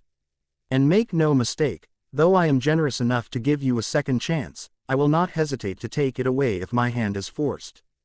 And besides, you have not lost everything. Aldrich raised his hand and showed the scientists the back of his palm. The blue branch shone brightly against the black of his gauntlet. The ring's energy signature. But how? Began the girl. I trust that this is proof enough that your research is salvageable. We will speak on this matter more later. The way Aldrich ended his words made it very clear that he would not tolerate more talking back. Not really because of a lack of patience but more because there was a more pressing matter at hand. Enemies inbound, stated Volantis telepathically. 3 energy signatures. However, all of these 3 are formidable, among the most powerful of foes you have faced so far. Understood. Keep their energy signatures tracked on my minimap, said Aldrich. At the corner of Aldrich's vision, a rough map formed of his surroundings, and there, in the air, several blinking red dots started to creep forwards. Clint, any way you can take these people back to the group? Said Aldrich. Yeah, just give me a few secs to adapt. My evolutions ain't instant, said Clint. But yeah sure. You'll be fine up there. 'Cause I'm sensing some tough as nails guys coming down on us. I will handle it. Aldrich would have transported them all using Krissa, but unfortunately, she was still resting back in the necropolis. She had not woken up from returning to this reality, and the Death Lord had advised Aldrich to keep her there for her to recover. Valera had also chosen to stay behind to take care of Krissa. And also to find a new suit of armor from the Death Lord's armory after getting her hound set scrapped up by the other dimension. Aldrich unfurled draconic wings from his back. They flapped once, powerfully, surging him upwards into the air, past the crumbling ceiling of the bunker. He was still deep underground, at the very base of the bunker, and Ace's rampage had thoroughly messed up any proper exit out to the surface. He thus channeled his anti-life beam, like a drill, disintegrating the rubble ahead of him until he popped out to the surface. .com. There, on the surface, sunlight shone down on him. He basked in its light as he flew higher, hovering a dozen meters above the barren, rocky orange ground. The crackling arcs of energy characteristic of geostorm trails were gone from the environment. And with that, the countless backed-up distress signals from the lab had finally gone through. And now, within minutes, reinforcements had arrived. Shit, finally back, huh? Stella squinted her eyes, shielding them from the bright sun as she took a look at her absent boss.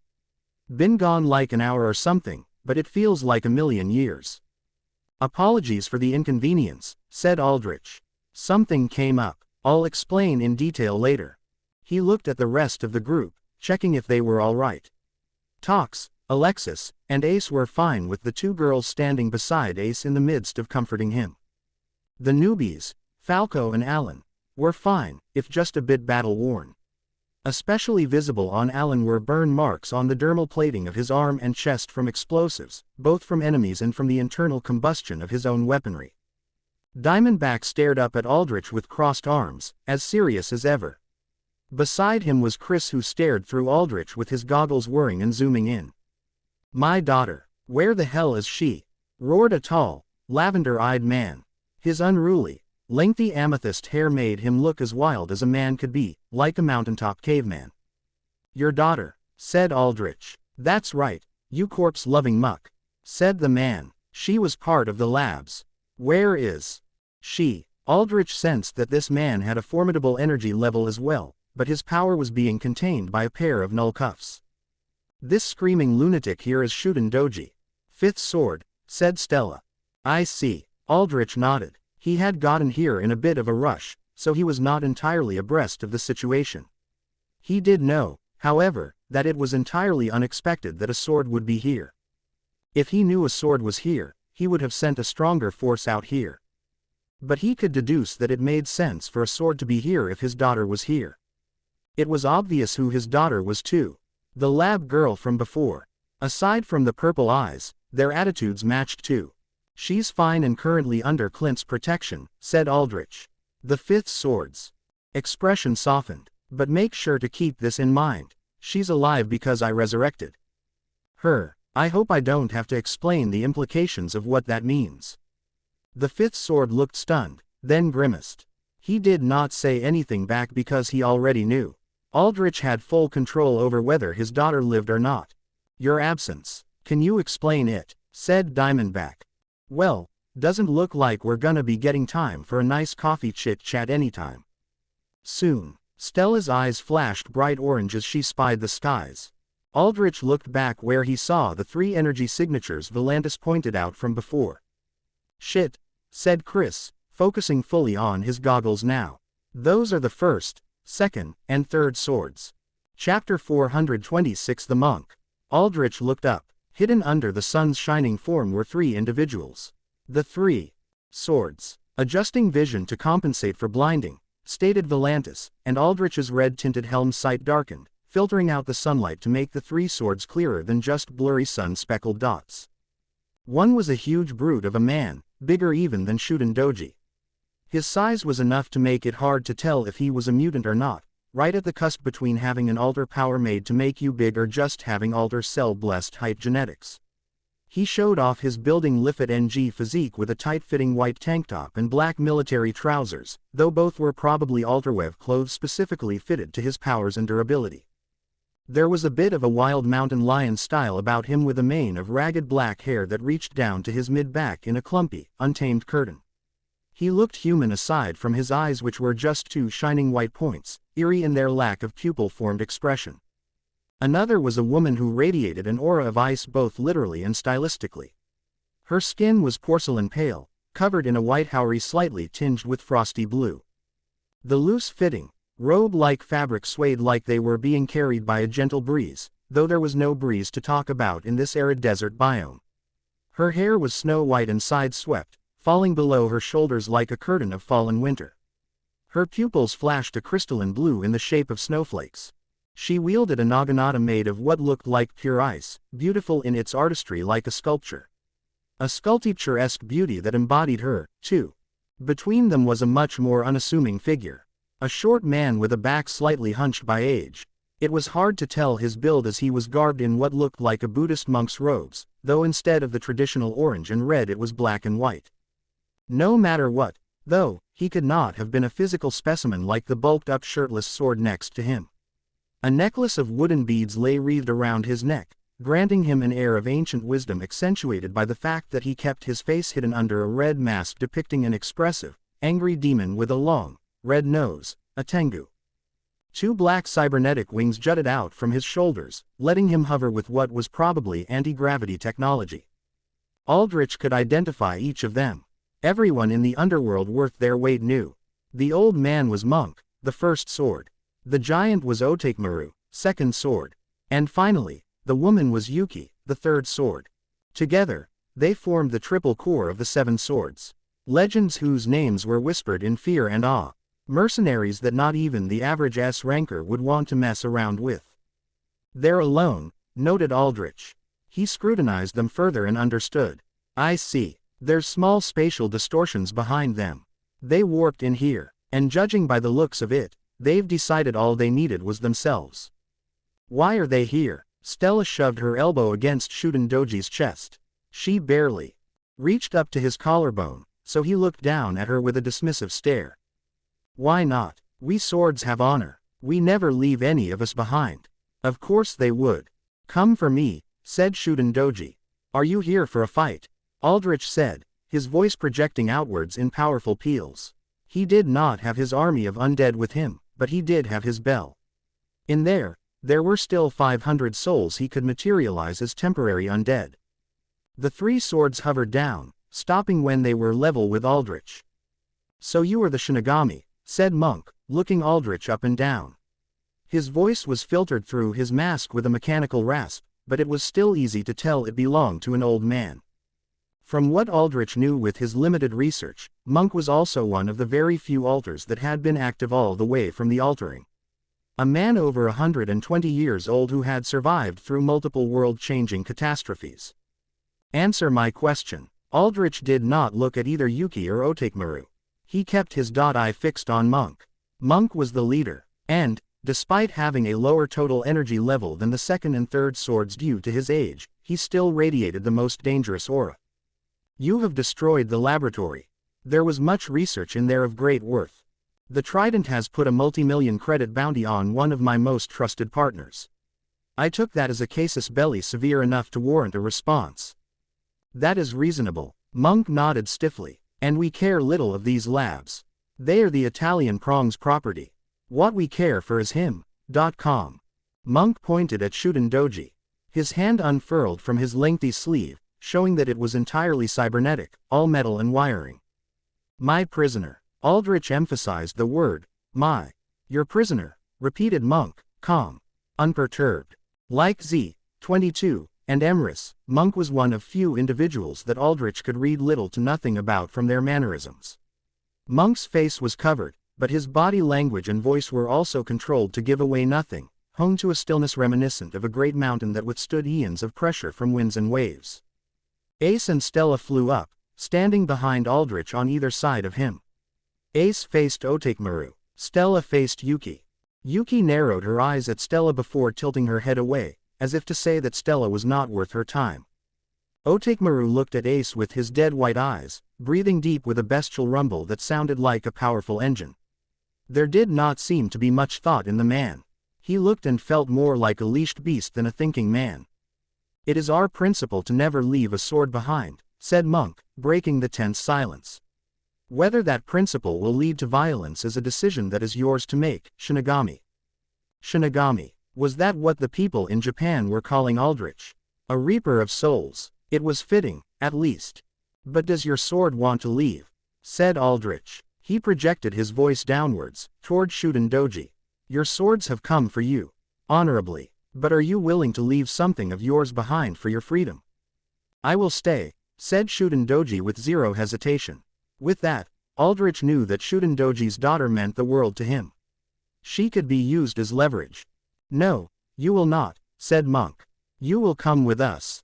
That much is decided. They have my daughter, shouted Shuden Doji. I must stay to protect her. You will come with us, repeated Monk, and that was all he said. Or else. I see. It looks like conflict will be inevitable. Aldrich materialized his frostallowed war scythe, holding it one of his hands.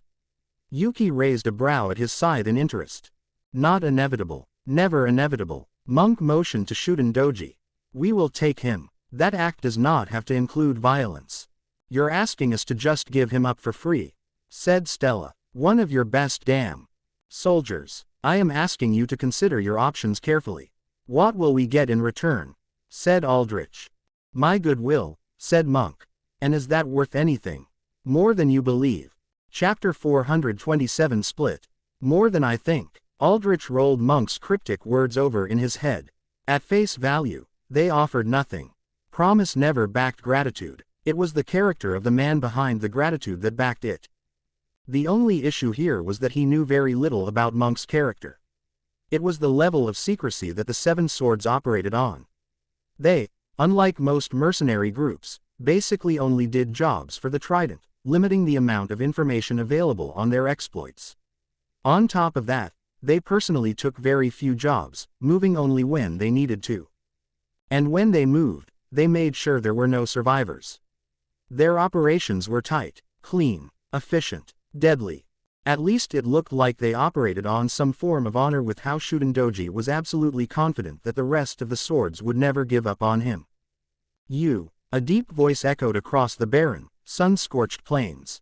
Clint's voice. Aldrich turned his head to see Clint hovering in the air, holding a giant cube construct of red energy atop his palm. Inside, Volantis projected the outlines of several humanoids. The lab team. Clint had successfully retrieved them by adapting some form of energy constructability. Clint's eyes, normally dull red, now flashed with barely concealed anger. Anger directed not at the second or third swords, but straight at Monk, the first sword. Right, there was a history between Clint and the swords. Deep, painful history. History that had gotten Clint's wife and infant son killed. History that had gotten 2 out of 7 swords killed. A wife and a child for 2 swords, an equivalent exchange forged in blood. The details, Aldrich had never probed. Nor would he have wanted to. It was Clint's personal history and he respected that. You're showin' her face. When ya know I'm here. Forgot about me already, Clint roared. Rage flared against his usual calm, his usual levity. It was a stark contrast that Stella, Ace, and the rest of Aldrich's group were stunned to silence. Clint's arm moved back a little, readying to toss the cube containing the lab members straight down. He was still high in the air, high enough that the drop would not be pleasant, to say the very least. They would not die considering they were undead, but there would be more than a few broken bones and crushed organs. No, Emmy, Shuden Doji shouted, his arms straining against his restraints. It was a testament to the fifth sword's natural strength that the null shackles actually creaked and cracked. Diamondback immediately held a crystal-bladed arm to Shuden Doji's neck, stopping him. Alexis and Tox stood at attention. Alan aimed an arm rocket launcher at the sword. Falco blinked for a few seconds before stumbling into action to aim his laser gun. Clint glanced at Shuden Doji, his eyes reflecting white for a moment as he read the fifth sword's mind. Memories of the man's daughter. He growled before hovering downwards to gently lay the cube onto the ground.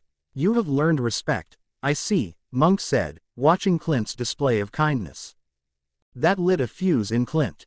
That barely held back anger. Anger locked down by years of meditation and reflection broke out like an unchained beast. He immediately adapted thrusters on his draconic wings that sputtered trails of blue flame exhaust, shooting him right at Monk like a human missile. And a human missile he was. Clint had his fist outstretched, and it was encased in a bright red and orange glow charged with explosive energy. Clint moved so fast that Aldrich had trouble reacting. Aldrich instinctively flew backward using his cloak. Ace did too, but Stella was a little slower in reacting, so Aldrich grabbed her by the shoulder to pull her back, out of harm's way. By the time Aldrich was a few meters away from Monk, he noticed something. Yuki and Otakemaru did not react at all. Not because they could not. No, he could see in their eyes that they knew what was coming. Whether they could fend against this attack or not was up in the air, but the fact that they did not move meant they were absolutely confident in their positions. Aldrich saw what happened next. It was a slight, almost imperceptible movement on Monk's part. The old man simply straightened a palm in a half-prayer. A small, almost invisible ripple distorted space around the monk's cybernetic, metal hand. In the next moment, Clint was split in half, vertically down from his collarbone to his navel. He seemed to expect this, though. His expression did not change, staying serious, staying angry even as one half of his body, the one with his head still on it, reached out to grab his other half and attached it back to himself. The blood-tinged red line that separated Clint faded away as his body became whole again. Holy shit, Stella whispered under her breath. Clint got gut like a fish. Just like that. Should I try to call it back? That power, said Ace as he clenched his fists, no doubt thinking back to the power of the blue ring. His fists began to shake in exertion. Being undead gave him infinite stamina, but that only extended to his physical abilities.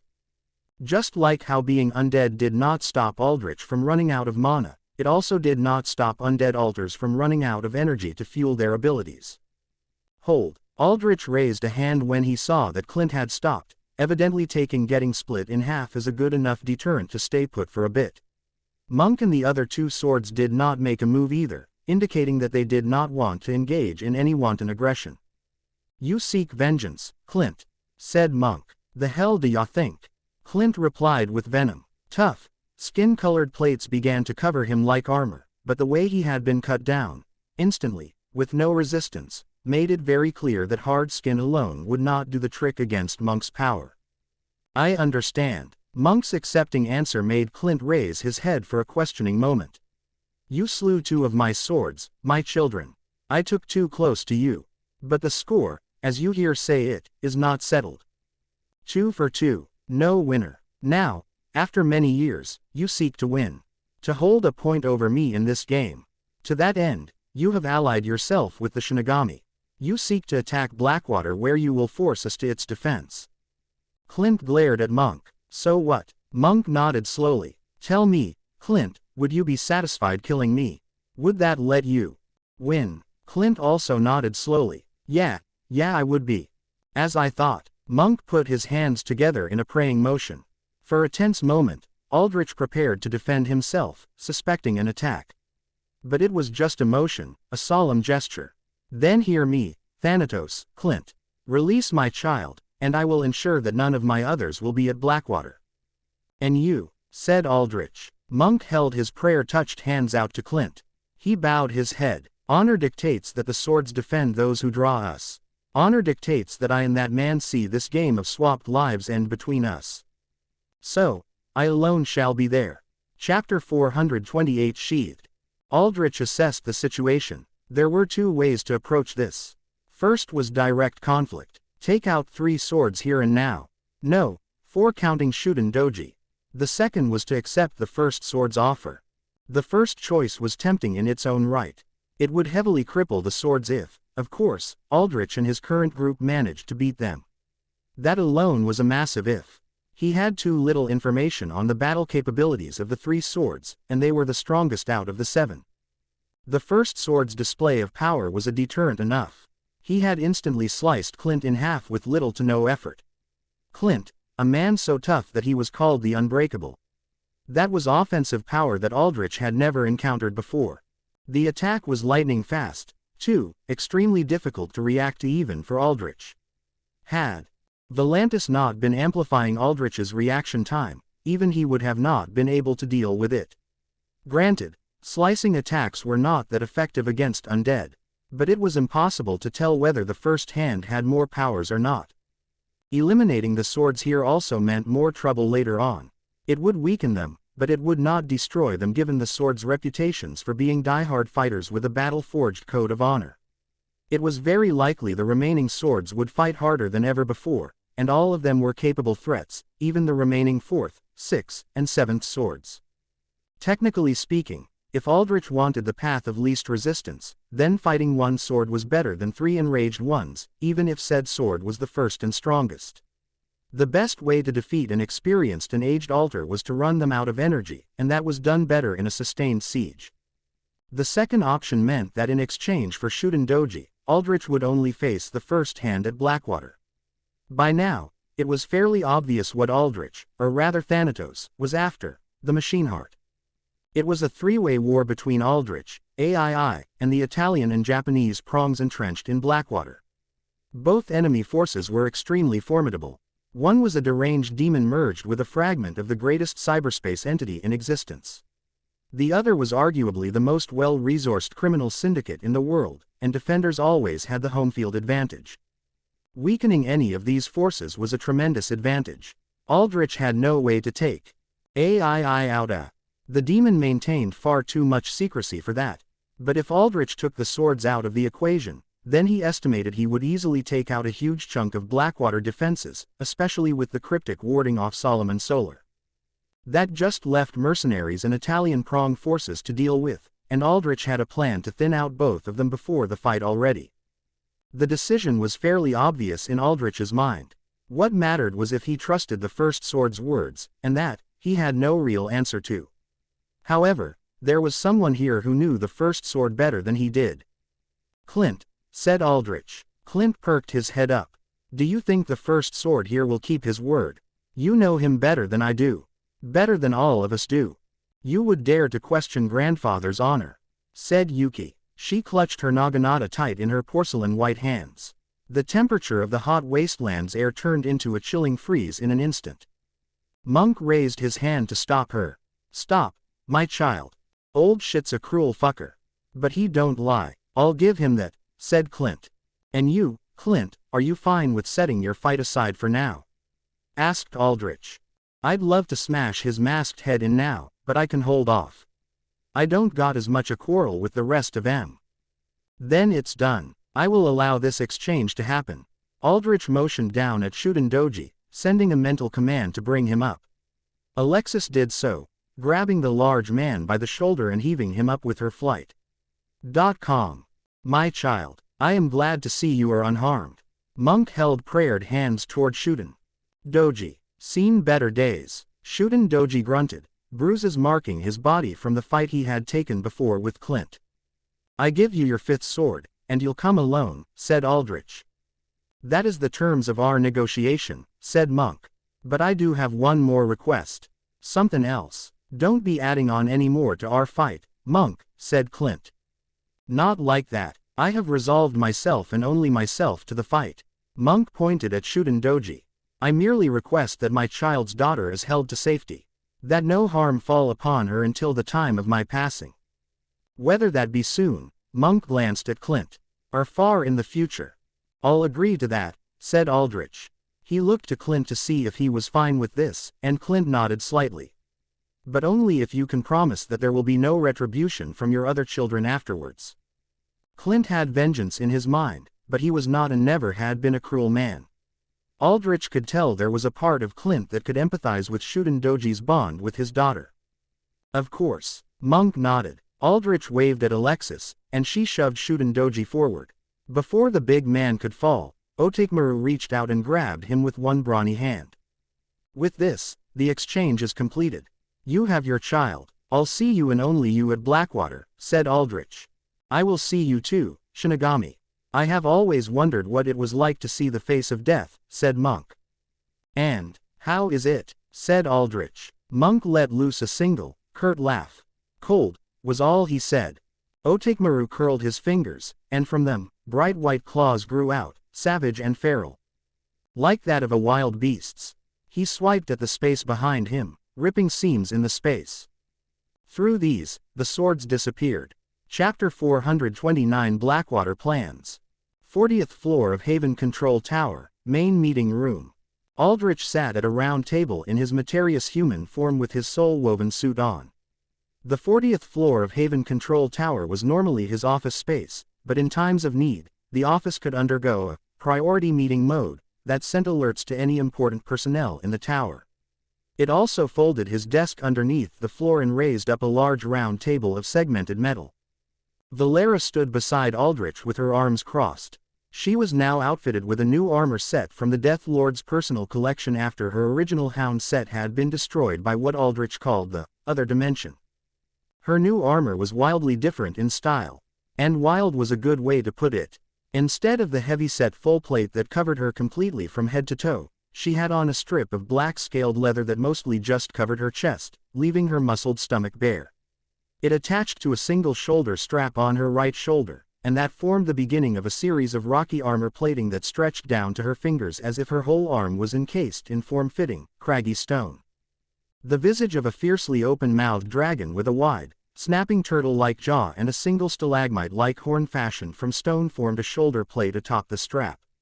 That was a mountain dragon, a formidable draconic creature that did not take to the skies but instead slept under mountains, claiming entire ranges of them as territory. It was said that where winged dragons breathed elemental force, mountain dragons roved under the earth, their breath sundering earth into great caverns and tunnels. A war skirt of similarly scaled material draped down from her waist to just below her knees, exposing her shins before meeting greaves made of what looked like blackened, jagged stone.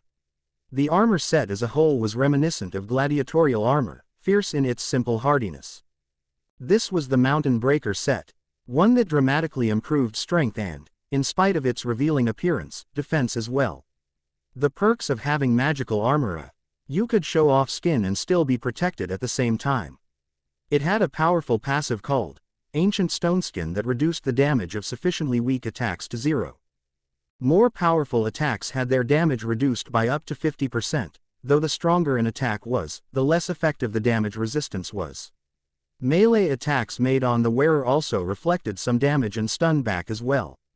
For a tank, it was one of the best sets out there, and a tank Valera most definitely was. On top of that, the stony scale-covered arm could store mitigated damage, empowering its strength through mighty punches that could shatter the earth. In the lore, the earth shaping that Volantis and other strong orcs could use was derived from mountain dragons that shared their power with the orcs long ago. There is nothing more arousing than blood stained upon the bare skin of a fierce lover, the Death Lord had said when she gifted Valera the armor. I wore this armor when I decided to amuse myself a little in the battle ring of Khazir. Hundreds, no, thousands fell in love with my blood-drenched ferocity and, of course, my killer figure. It shall be the same now for you. Valera had protested, of course, but Aldrich was not about to let her pass up a perfectly good armor set just like that, and so she had ended up having to wear it. She had misinterpreted that as him wanting to see her in it, but because she thought that, she now wore the armor without complaints. A win-win situation, and Aldrich did not mind seeing her in that either, admittedly. The others around the table were Flurgan, the Geist, V, and Feather. "Looks like we're all here," said Aldrich. He glanced behind himself. The glass wall started to blacken as metal coverings slid over it, fortifying the already heavily fortified bulletproof, explosive-proof glass. As sunlight shut out and the room began to darken, the round table lit up with holographic blue, projecting a rotating hourglass, a symbol for it waiting to be programmed into something else. "First off, I've got to say," said V. She put her feet up on the table and shot a scrutinizing look at Valera. "I love the new outfit. It's got a fantasy barbarian class type of look to it. Kind of suits you, in a good way. .com. Our leader likes it too. And so long as he does, I do as well," said Valera. "Do you? That's your type, warrior woman style." V raised a curious brow at Aldrich. "Let's move on from this topic." Aldrich waved his hand. He nodded over to Flurgan. "First off, how is she doing?" "She?" Flurgan cocked his head. "The shark girl." "Ah, that one. She has fully recovered and suffers no ill effects from becoming undead. It is quite fortunate that the mechanism that aided her breathing had its own power supply. A supply that lasted long enough for your return." Yes, Aldrich had turned Hammerhead's daughter the moment he had returned from the necropolis. He had spawned back in at Hammerhead's mansion approximately 5 hours later, and perhaps due to its remote wilderness location, perhaps because of Hammerhead's fondness for discreet isolation for his daughter's safety, there was still nobody there. He found Hammerhead's daughter on her last breaths. Her condition was bad enough that there was no way to keep her alive long enough to get her back to Haven. So, he had killed her and raised her as an undead. The process had, with his healing mist, restored her brain back to its state before her lung and gill-related accident had asphyxiated it. It also allowed her to breathe freely, though technically it was because as an undead, she did not need any form of oxygen to function. "She is in healthy condition and housed in a residential room," said Flurgan. "However, though her physical condition does seem to be whole, I sense waves of disruption emanating from her mind. Emotions of anguish and despondency. Thoroughly bitter emotions to taste for a mind-eater such as myself. She above all seeks to be alone for the time being. Let's give her the time she needs. The shock of waking up after years of dreaming must have taken its toll on her, as did waking up to everything she knew dead and gone. That does interest me, O Elder. Your disappearance that you say was caused by being submerged in a realm far separated from our axis. I do wish to investigate it further." "Do not speak more of it," said Valera. "You know not what our leader has lost and suffered through it." Aldrich shook his head. "It's fine. One of the perks of being undead, you move on easily. But you don't forget the lessons you learned, and in the end, that's all that matters. Let's move on to our plans for Blackwater." Chapter 430 Blackwater Plans 2. Before we delve into specific strategies, I would like to ask something regarding the goal. "For our campaign on Blackwater," said Valera. "Our goal hasn't always been the machine heart," said Aldrich. "Once we have that, we have enough leverage to become a global superpower." "I understand, but what of the revelation that the scholars we captured spoke of? The Blue Ring." Aldrich contemplated this for a moment. He had taken the Meteor Labs team and was housing them in the tower. At the moment, he did not have the resources to get them back to work. Arv needed to ship a whole laboratory over before any real work could happen. But he had grilled Machinament and the team about the strange artifact they called the Blue Ring. According to them, the ring manifested on the planet 17 years ago when the passive barrier around the Earth unraveled for a moment and other alien artifacts and influences managed to slip into Earth. Among the myriad of exotic objects the severing brought to Earth, the ring was arguably the most important as it had the remarkable ability to control matter. Ace had exhibited some level of the ring's power, merging it with his tactile telekinesis to unravel objects at the atomic level. Coincidentally, it apparently was how Superforce, the current rank 1 hero, after Vanguard's disappearance, received his powers. Before the Trident took the ring, it was under lock and key by the US government. Superforce was a researcher under them, but an errant experiment had caused the ring to generate an explosive wave that razed the entire facility that housed it, killing all but Superforce, who rose again with unfathomable powers.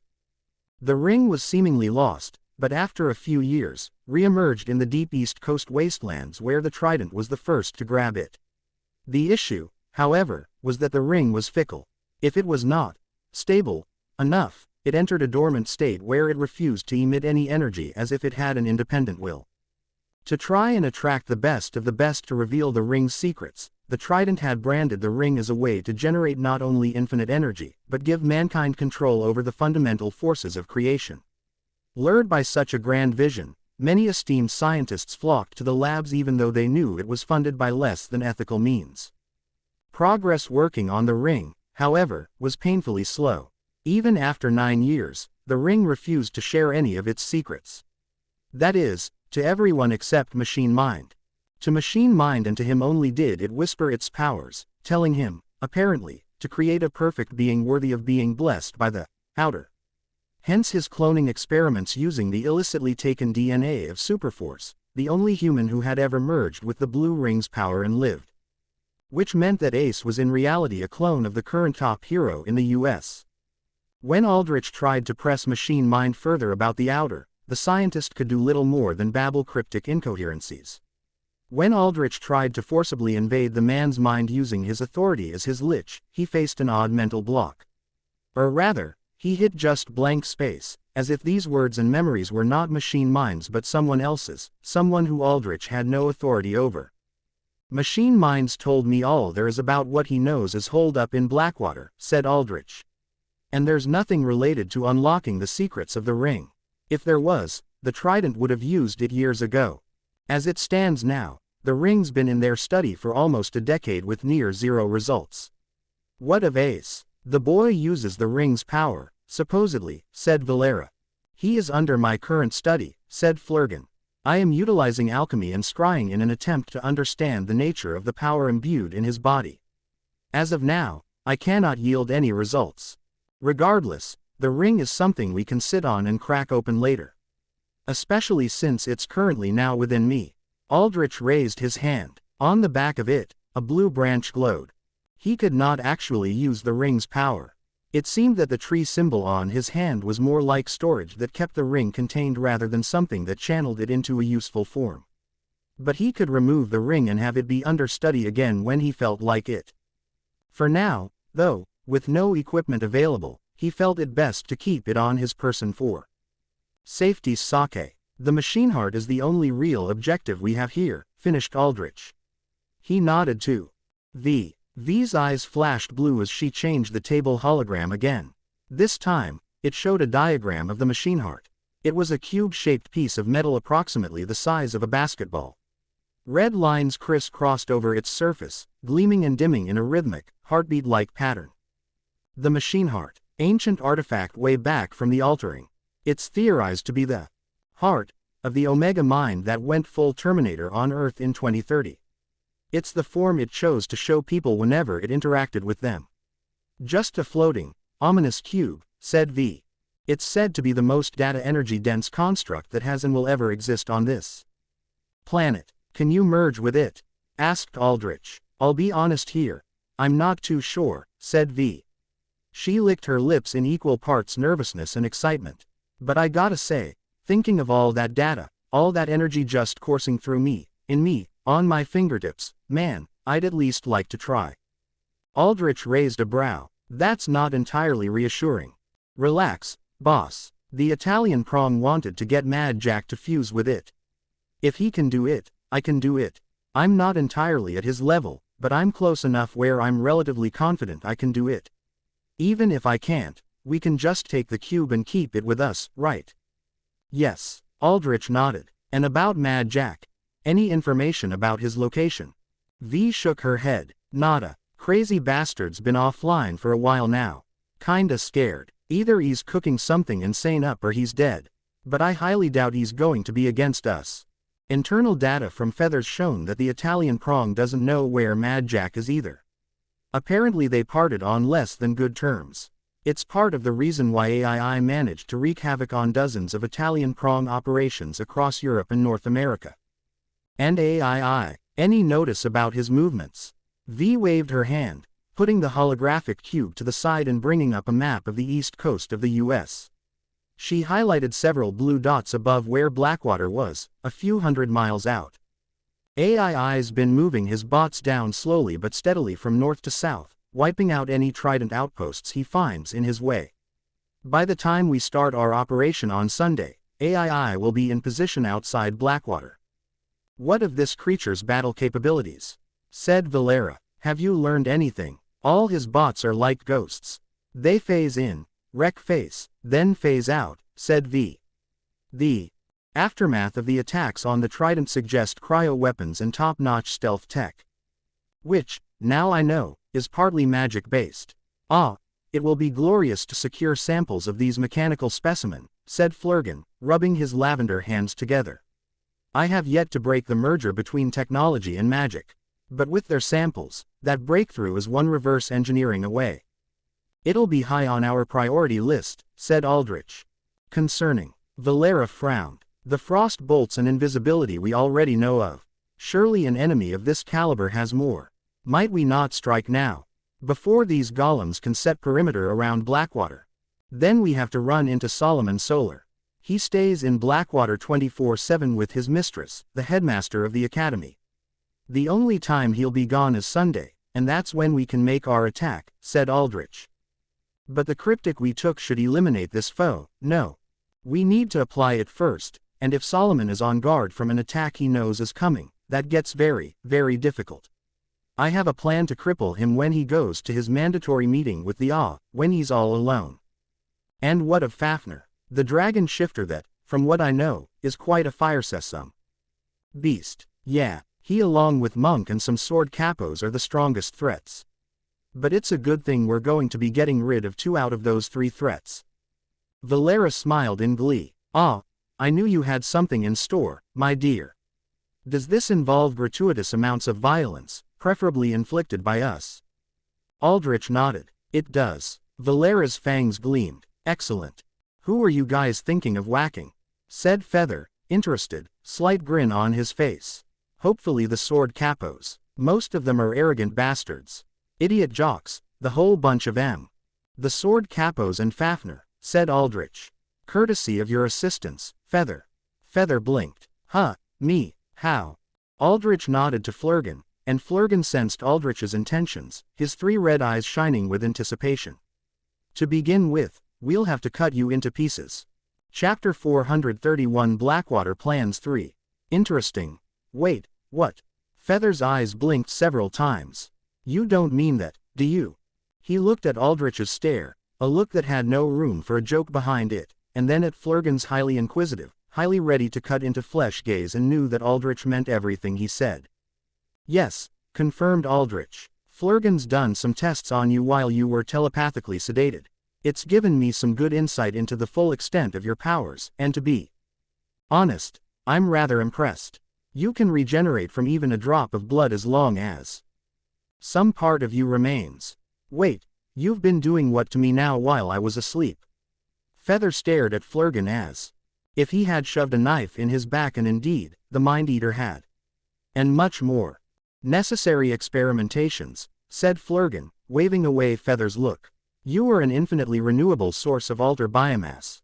Your alter organ, in particular, provided me exceptional insight into its structure through repeated dissections and… All right, I'm about to vomit over here, so let's cut this out, said Feather. He shrugged, accepting his fate. Least I was knocked out for all of it. Anyways, what do you need my little bits for? V, pull up a map of Blackwater and its surroundings, said Aldrich. Here we go. V's eyes flashed blue, and in an instant, the holodable projected a large map showing Blackwater as a walled compound surrounded by large stretches of forest with a massive lake nestled beside it. There's going to be a drop-off of Arma, Imugi, and Aztec weaponry, drones, and droids. Top-shelf stuff. Yeah, Italian Trident is pulling out all the stops on this. Emptying the coffers, ya know, said Feather. Drop-off will be done through the air. The Panopticon won't be keeping an eye on this. It is their job to manage airspace after all, said Aldrich. Feather scoffed. You and I and everyone else who's seen the streets knows that rules only matter to some. Shit don't matter to the megacorps, I'll tell you that. Aldrich nodded. Perhaps it was his time in the other utopian world that had made him gloss over the harsh reality that this one had corruption leached into every little crevice of its broken edges. It was a world he was very close to changing. Once he got the machine heart, it would bend under his will. Then, he could unite mankind. Then, he could send them away from Earth and the Voice, to the faraway stars full of infinite possibility and hope. Italians managed to get stuff from the best of the best like this, said V. Surprising. They're criminal big shots, but even the biggest of the baddies are a grade below the megacorps. Megs would hesitate sending anything easily, but this is a huge shipment. A whole fleet of Jaguars, Cyclops, and even a freaking stalker. As V spoke, diagrams of the bots she mentioned popped up.